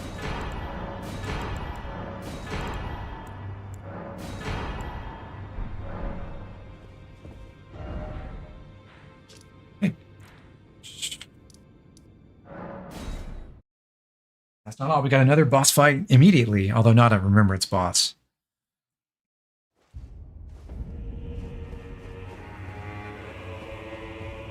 I go in here and I use our O Mother gesture.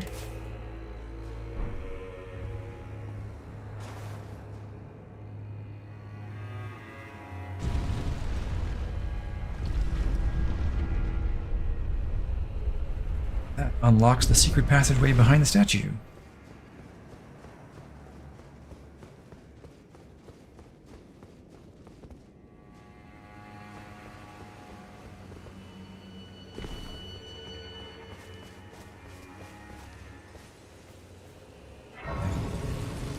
I love how beautiful the Hinterlands are.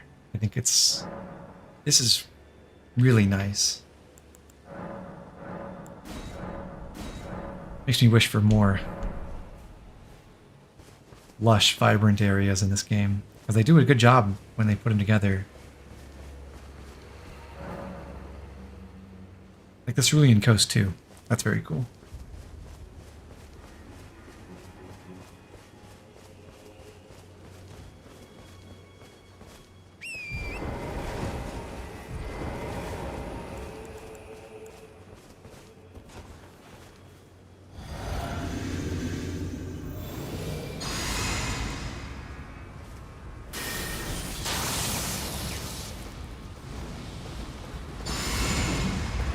Friend.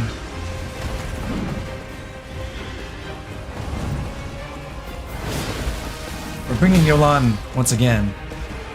This is the other fight that she can be involved in. Tree Sentinel duo. Weirdly, these 2 Tree Sentinels are separate fights, so you only have to fight them one at a time. You don't have to engage them both. Although you only get the runes for the second kill, I think, you do get the item drops for each of them independently, and they stay dead if you kill one of them. So it's not like the Tree Sentinel. It's not like the duo in the base game, which are just one boss.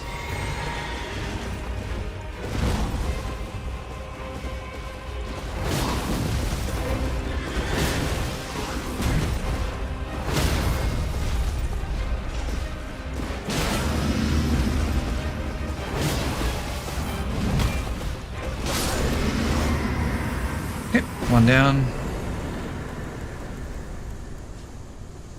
Did Yolan actually spawn in? Or no? Did I? I guess I never confirmed. Alright. Well, I do want you.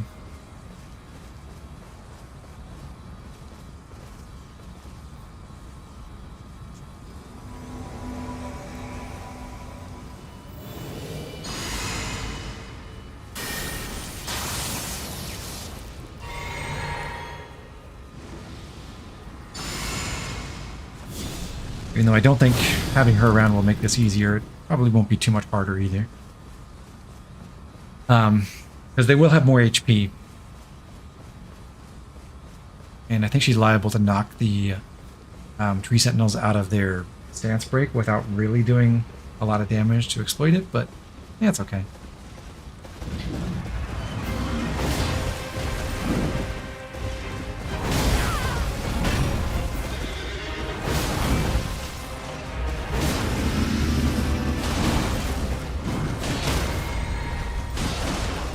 Take some point.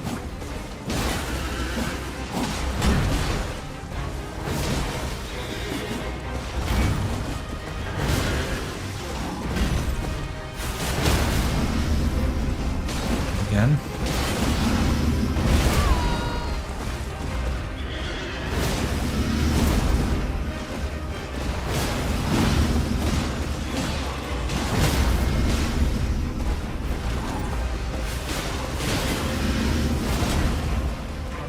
Nice bleed would be good here, Johan. No? Okay.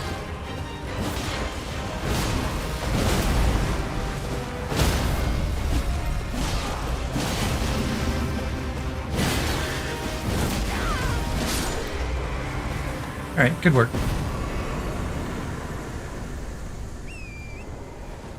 Another 90k, and 2 more Blessings America for our collection that we'll never use. I think we get 4 total?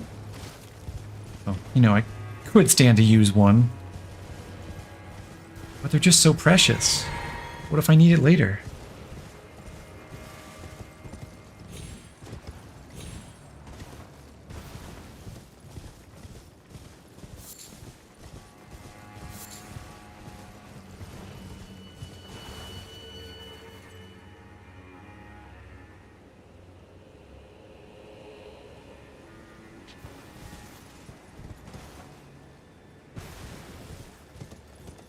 This is one of my favorite spots. Shaman Village.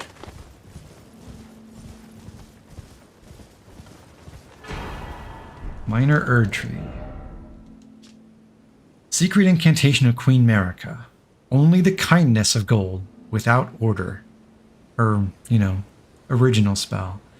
Creates a small illusory Erdtree that continuously restores the HP of nearby allies. Marika bathed the village of her home in gold, knowing full well that there was no one to heal. This is Marika's home. And everyone who lived in it is dead or gone.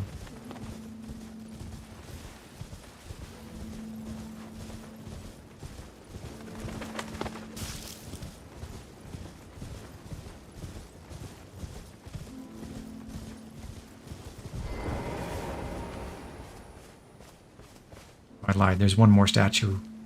It's not headless. Although I don't think this is... I'm not sure this is meant to be America, actually. Which has the overall best looking locales? Elden Ring DLC included or Xenoblade 3 DLC included? I think Elden Ring. And that is in part because it's just... You know... It's a game built for stronger hardware, so there's more stuff they can do with it. And I think they did a good job doing things with that capability. I think Elden Ring has... What I appreciate about it is it has a certain, like, more realistic texture than Xenoblade, but it does such fantastical things within that. But I love Xenoblade 3s as well.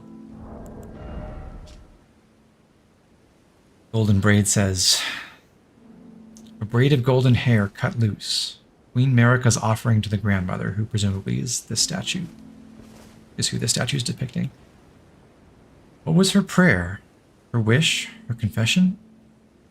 There is no one left to answer, and Marika never returned home again.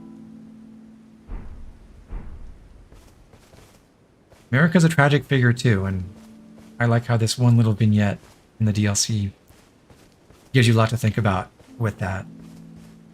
And the music here is lovely.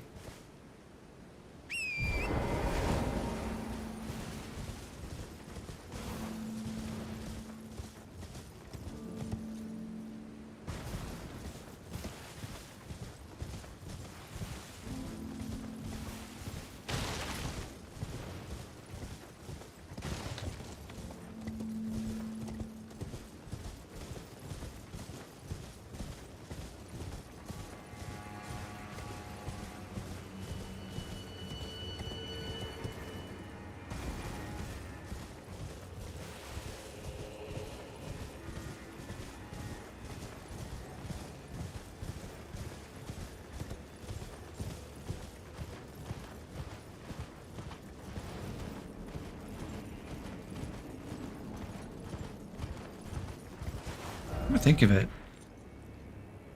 I guess you are able to drop down safely from the village. I don't have to ride all the way back around. Future note, there are gravestones sticking out of the wall or something, according to the map.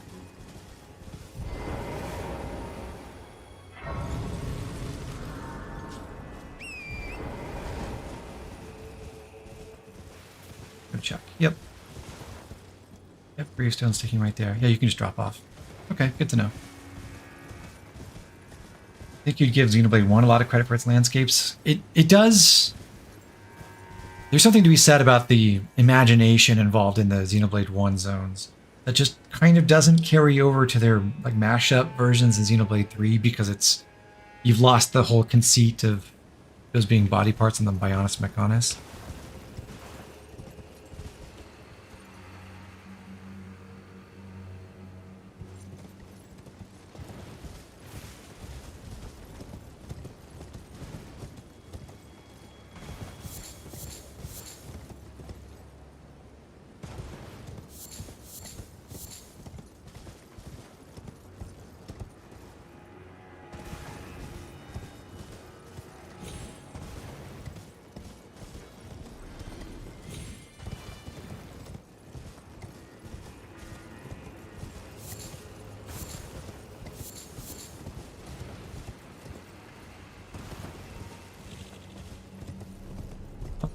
Time for the next boss. One of those impact craters. I'm a little bit surprised that they made this a regular Falling Star Beast and not another full-grown Falling Star Beast.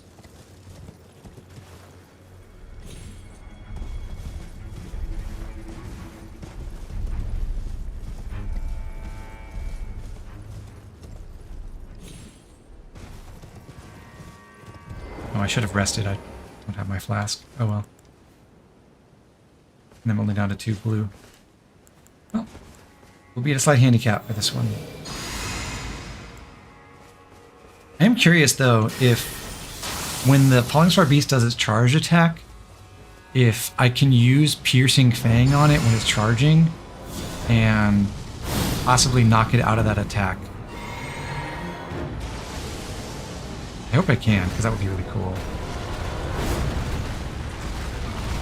I'm not lined up for it right here, though.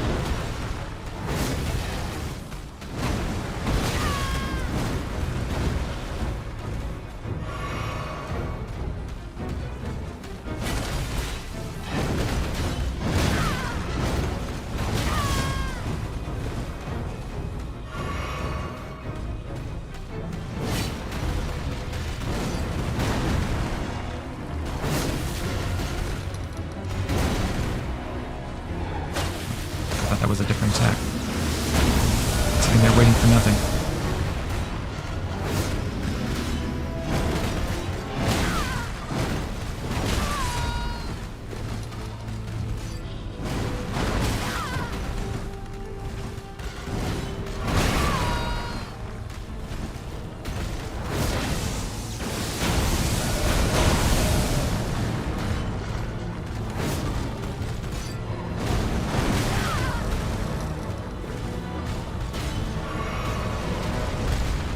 Try on this one. Oh, too slow. Fortunate.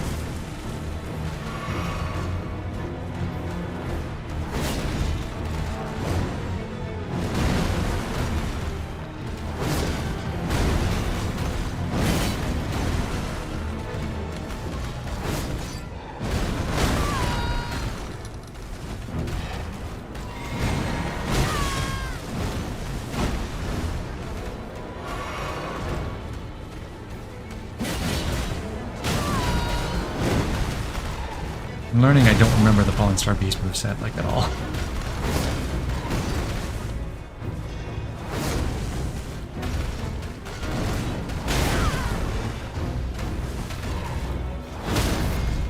So I get a stance break, finally.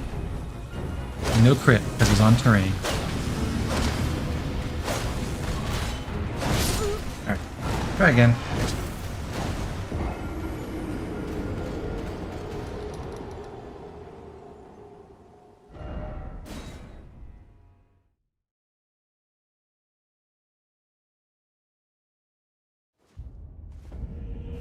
Still want to make that piercing fang work if it's possible.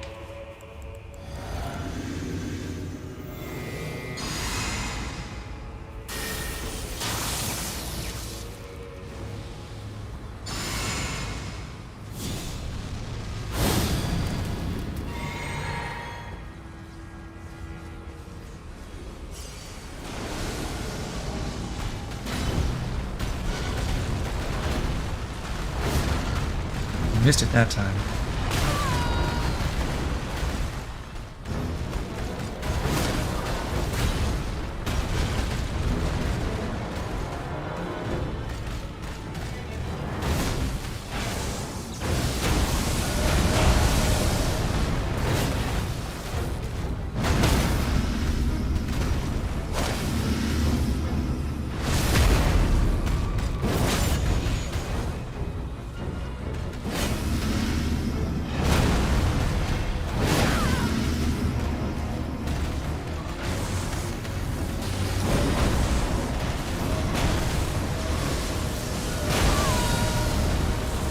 Running was not quite fast enough to get away from the third round there.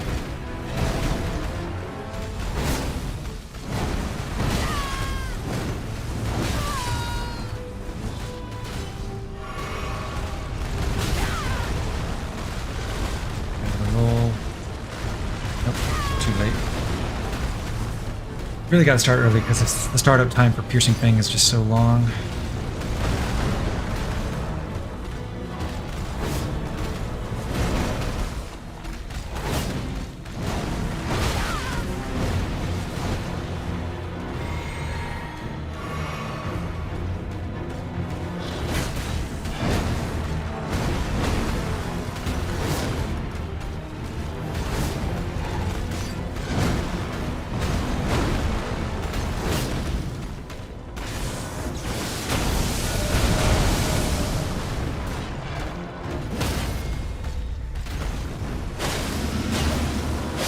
Alright, well, didn't really get to succeed in my plan, but second try, not too bad.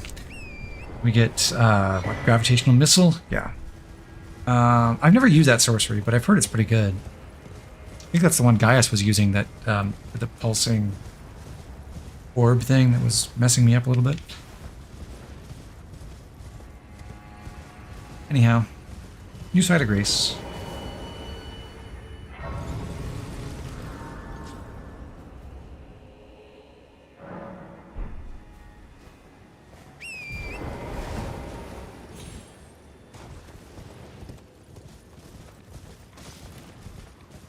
Not going to fight all these finger creepers.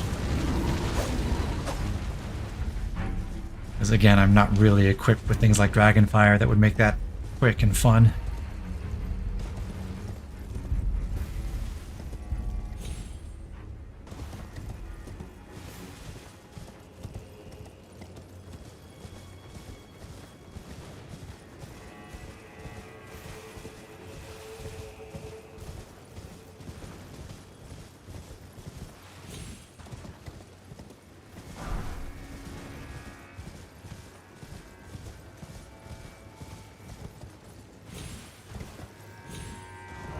Third sarcophagus right here.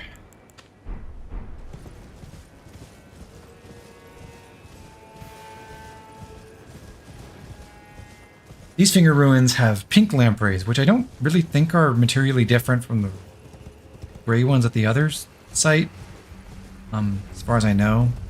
It's a higher level area, so they're a little bit stronger, but I don't think they have separate abilities or anything like that. And in here we get the return of our favorite enemy from the Mountaintops of the Giants, which is the Colossal Finger Creeper.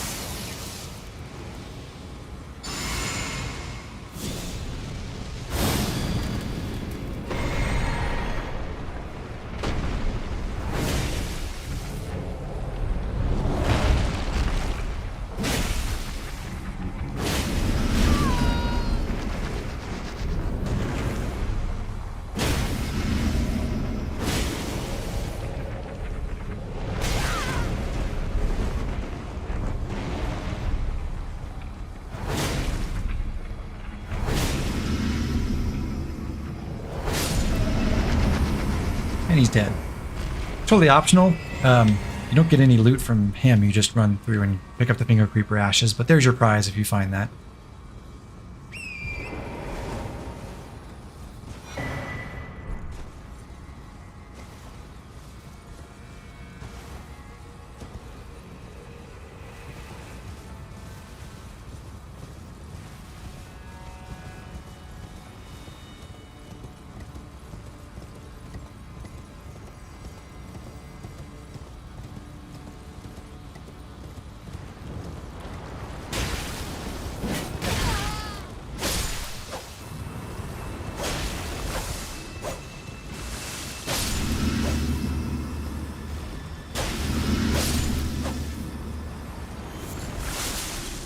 So as before, there's really nothing useful to loot in these ruins. I am going to run around and pick up the finger mimics just for completion's sake, but that's all that there is to find. There's even less in these ruins than the last ones. But there are more enemies, or at least it feels like it, at the front. So used to having my rune arc on and getting the passive healing from Rykard's Great Rune that I neglect to heal myself sometimes that was dangerous. So the hanging bell is just right in the center, like before. I'm gonna follow the path down around to the southeast first. Although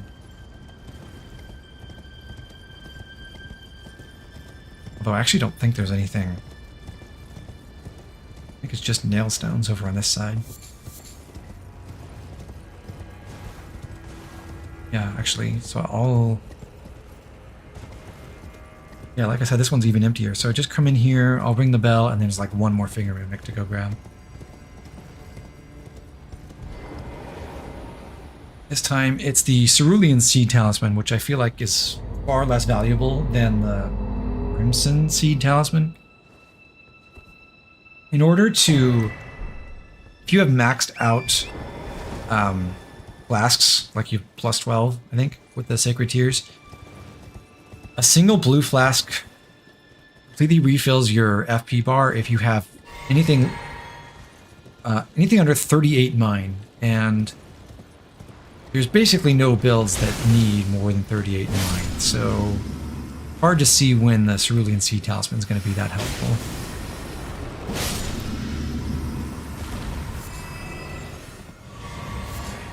Oh, there you have it. So these guys drop the finger mimics sometimes.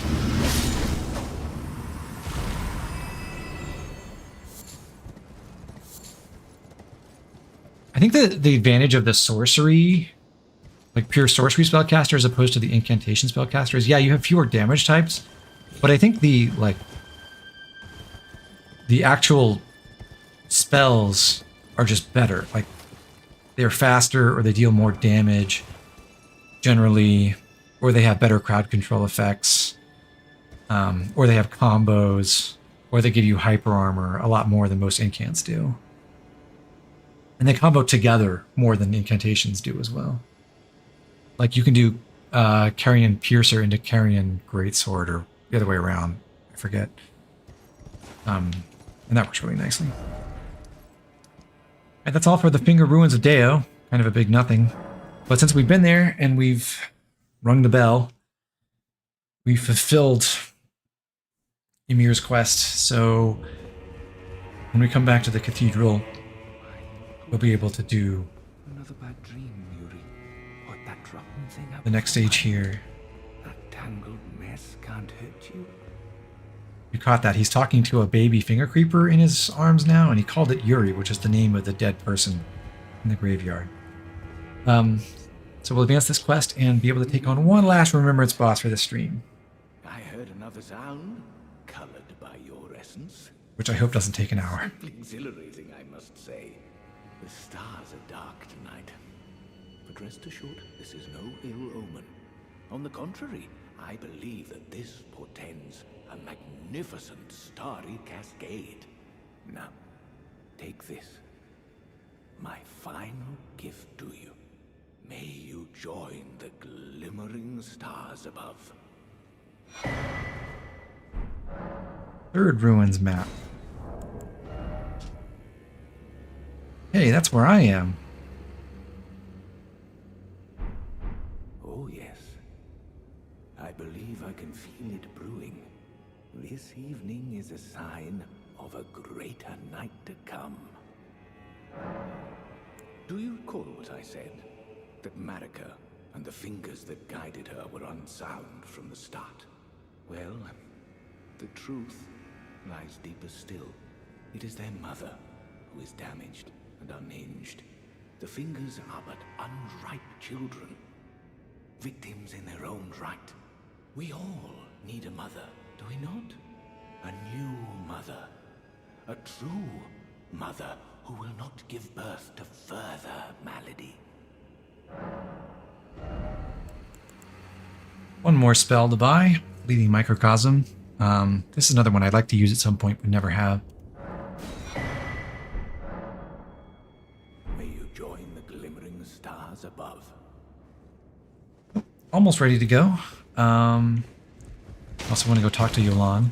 I told you once, I've no interest in companionship, but I must admit, Count Ymir did seem very pleased. Perhaps an exception is in order. Ymir is a shining star, in our eyes, the only star upon the black canvas of the night. Our meeting with the Count taught us of the star-draped sky. We know that we cannot reach out to touch it, but we can peer up at its brilliance and heed its guidance. We will never again lose our way in the night. I have spoken far too freely. Pay me no mind. Let us focus on our shared purpose, our service to Count Ymir. Alright. We do have to rest at the Grace, or otherwise reload the area to advance things, because we need Ymir to get off his little throne over there. Now he's over in the graveyard. Forgive me. I failed you. Failed to birth you whole. But it won't be long now. I will soon be a mother. I will give you new life. I assure you. You will have life.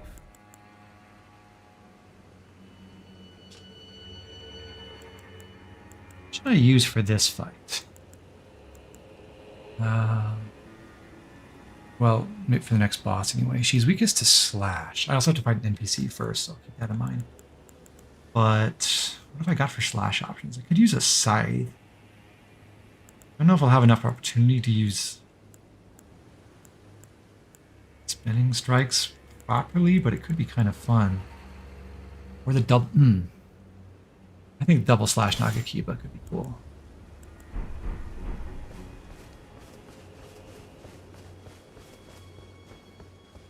Then we get to go back to using Blood Flame Blade a bit. For old time's sake.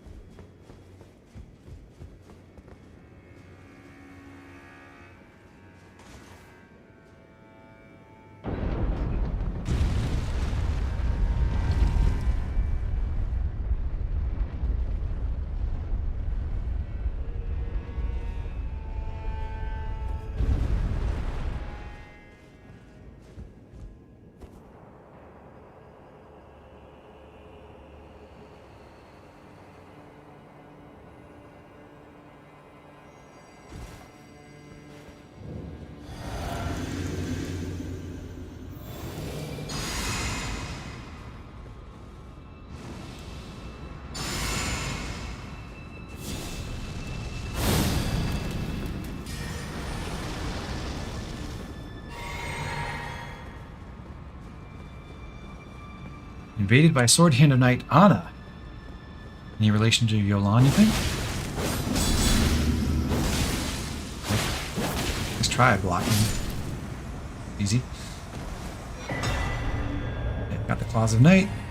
And there's a bit of extra dialogue, it turns out, if you go back up and talk to Yolan now. So, I'll do that. That way I can refresh my Physic Flask too.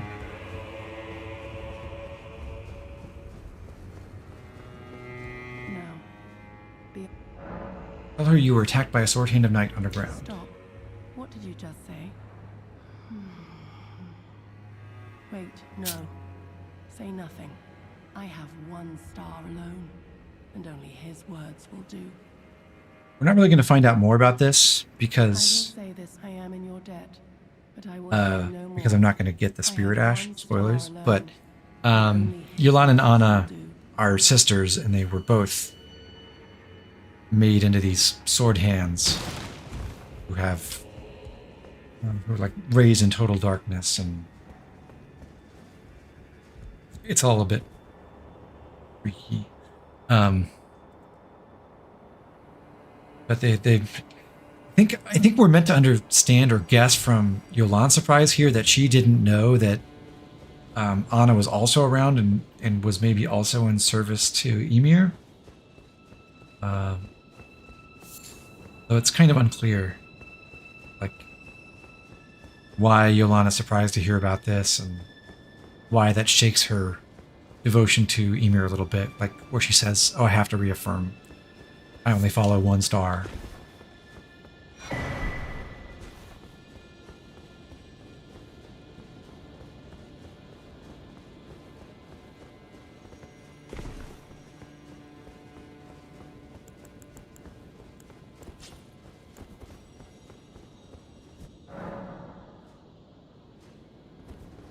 One last bell to sound.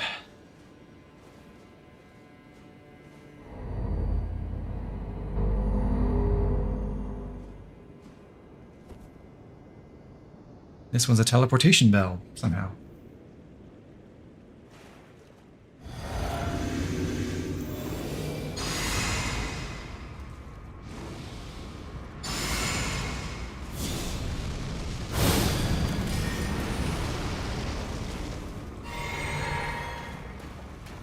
Okay, going in from Met to your mother of fingers. I have little faith in myself for this boss, but we'll see how it goes.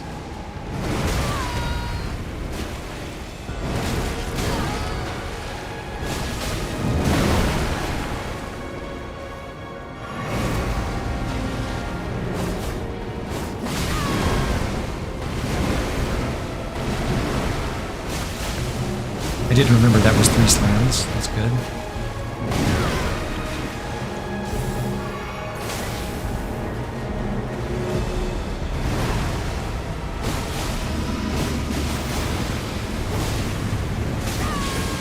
Okay, please transition.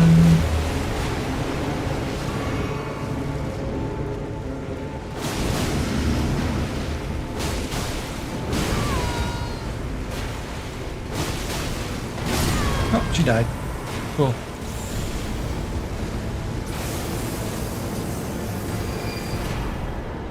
That was not too bad. She didn't even do her big, like, laser wave attack. Phew.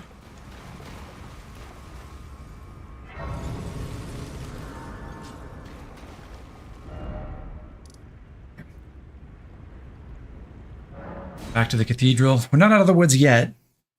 Still got a couple NPCs to take on. We're almost done with this quest line.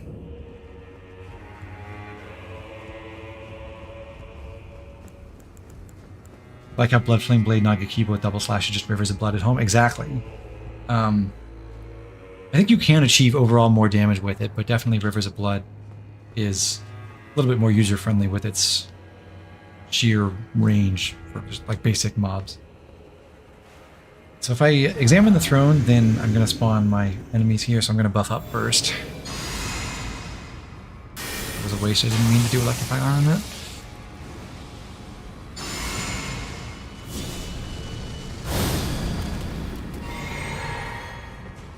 Press button, and then use Blood Flame.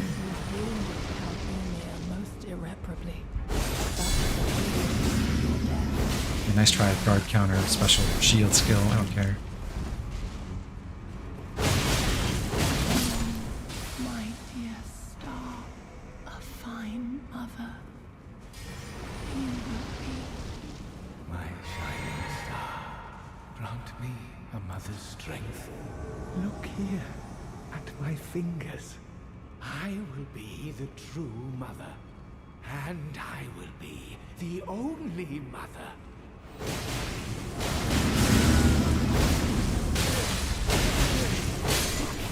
Alright. Believe it or not, we get 210,000 runes for just those kills. Ymir's Bell Bearing. The Maternal Staff is an Int Arcane Staff, which is a little bit underwhelming just because there are almost no spells that use Arcane, and the ones that really benefit from Arcane scaling are the Faith spells that use Thorns. So to use Maternal Staff, you want to have Int and Arcane and Faith, and it doesn't boost the spells that actually get blood loss. It boosts the finger sorceries, which don't. So there's no like direct arcane benefit for the finger sorceries, which is a bit of a shame.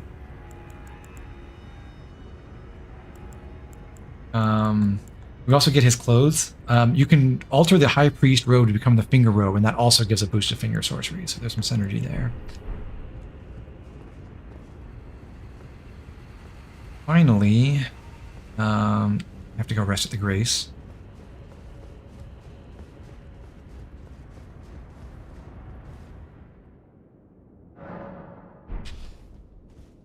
To get Yolan to spawn back in.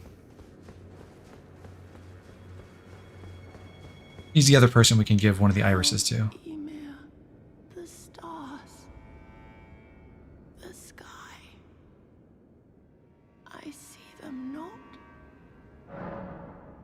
Once again, because we want the weapon, we're going to use the Iris of Occultation.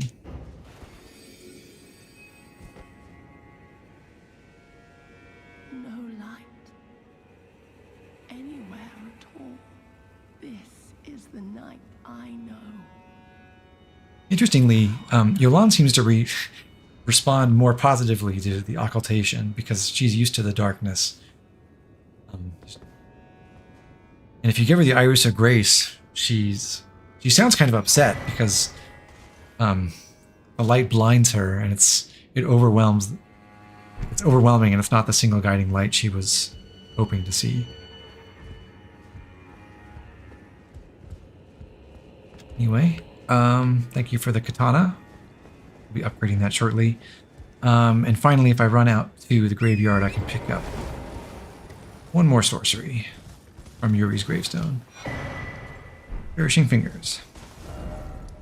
So, just a couple more errands before we wrap things up. I'm going to come back to Hinterland.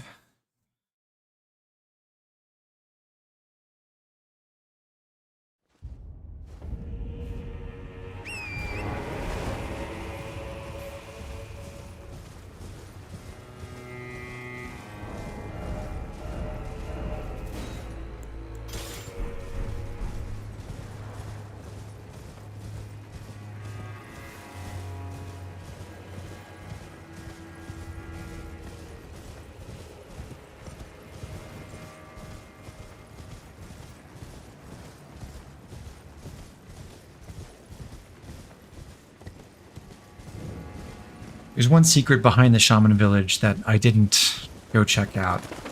Since I didn't take the Spirit Ash for Yolan, I wouldn't have missed anything by doing this earlier, but I think it's nice to put a bow on the Yolan and Anna story, as much as we can without the Spirit Ash by coming here now. So at the back of the village, and God knows why they decided to organize it this way. I don't really feel like these are thematically connected or anything. If you go down the ledges behind it, then you can make your way down to... Where's the path? Over here?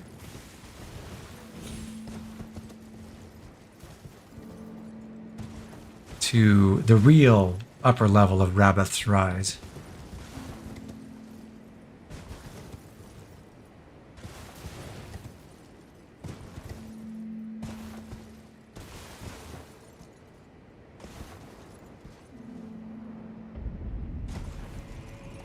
And here's where we find the puppet of Anna. So she was converted to a puppet in the same way as all the puppets we saw in Celivis's dungeon or Pydia's little shop. And if we had Yolan Spirit Ash, then we could use this puppet to convert it into the Spirit Ash of Yolan and Anna together. You get a dual summon from that, basically.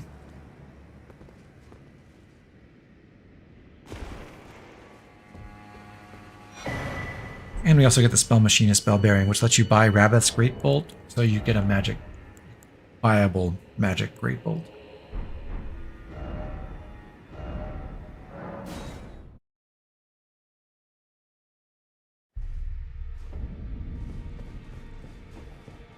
Finally, we'll turn in our next remembrance.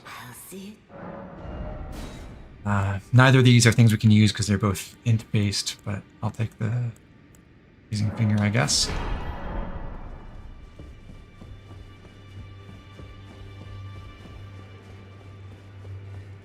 And I'll stop over with you. I want to upgrade the Sword of Night. I'm going to go ahead and commit to taking this to +10.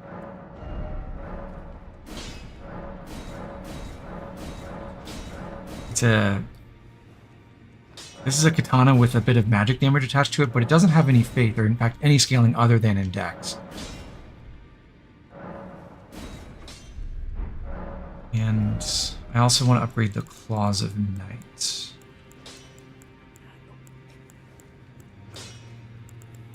Claws. There we are. But I think for now I'll take these just to +9. I don't necessarily want to go to +10.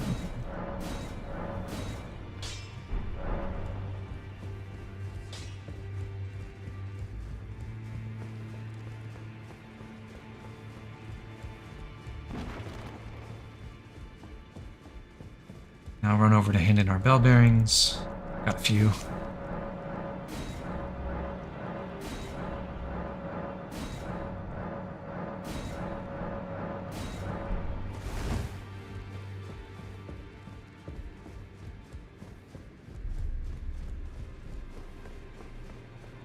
And then let's look at what Witching Hour Slash does. So, also it's got a unique R2, I think. Pretty sure no other katana has this. Plus, does Serpent Blade have it, maybe? I think this is the normal R1. Running Poke R2. Running Diagonal Slash.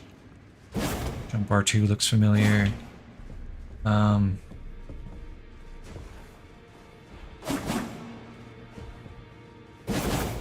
So then the skill, Witching Hour Slash, is like Waterfowl Dance, kind of. And it's chargeable, so the uncharged is this, fully charged is that. So if I put on the Godfrey icon, I should maximize damage from that. And look forward to using it, but that'll have to be next time. So we're going to wrap things up here. We did make all the progress I wanted to make today. So the only things really left in the DLC are the this whole area, the water flowing out from the Shadow Keep and everything down there, and then the Jagged Peak area, and then west of the Shadow Keep. I think there might only be 2 streams left in this game. If I'm able to do the Abyss and Jagged Peak and the way up to Ymir in one stream, and then probably Ymir itself and Lanedale Ashen Capital in the next one. We'll see. Did I just go to +10 anyways? I think I stopped the claws at +9, didn't I?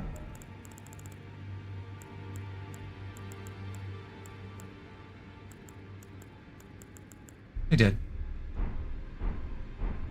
So, yeah, thanks for being here, everyone. Hope you enjoyed, and I will catch you next time. We're closing in on the end game now. I'm pretty excited about that. So, have a good one, everyone. Good night.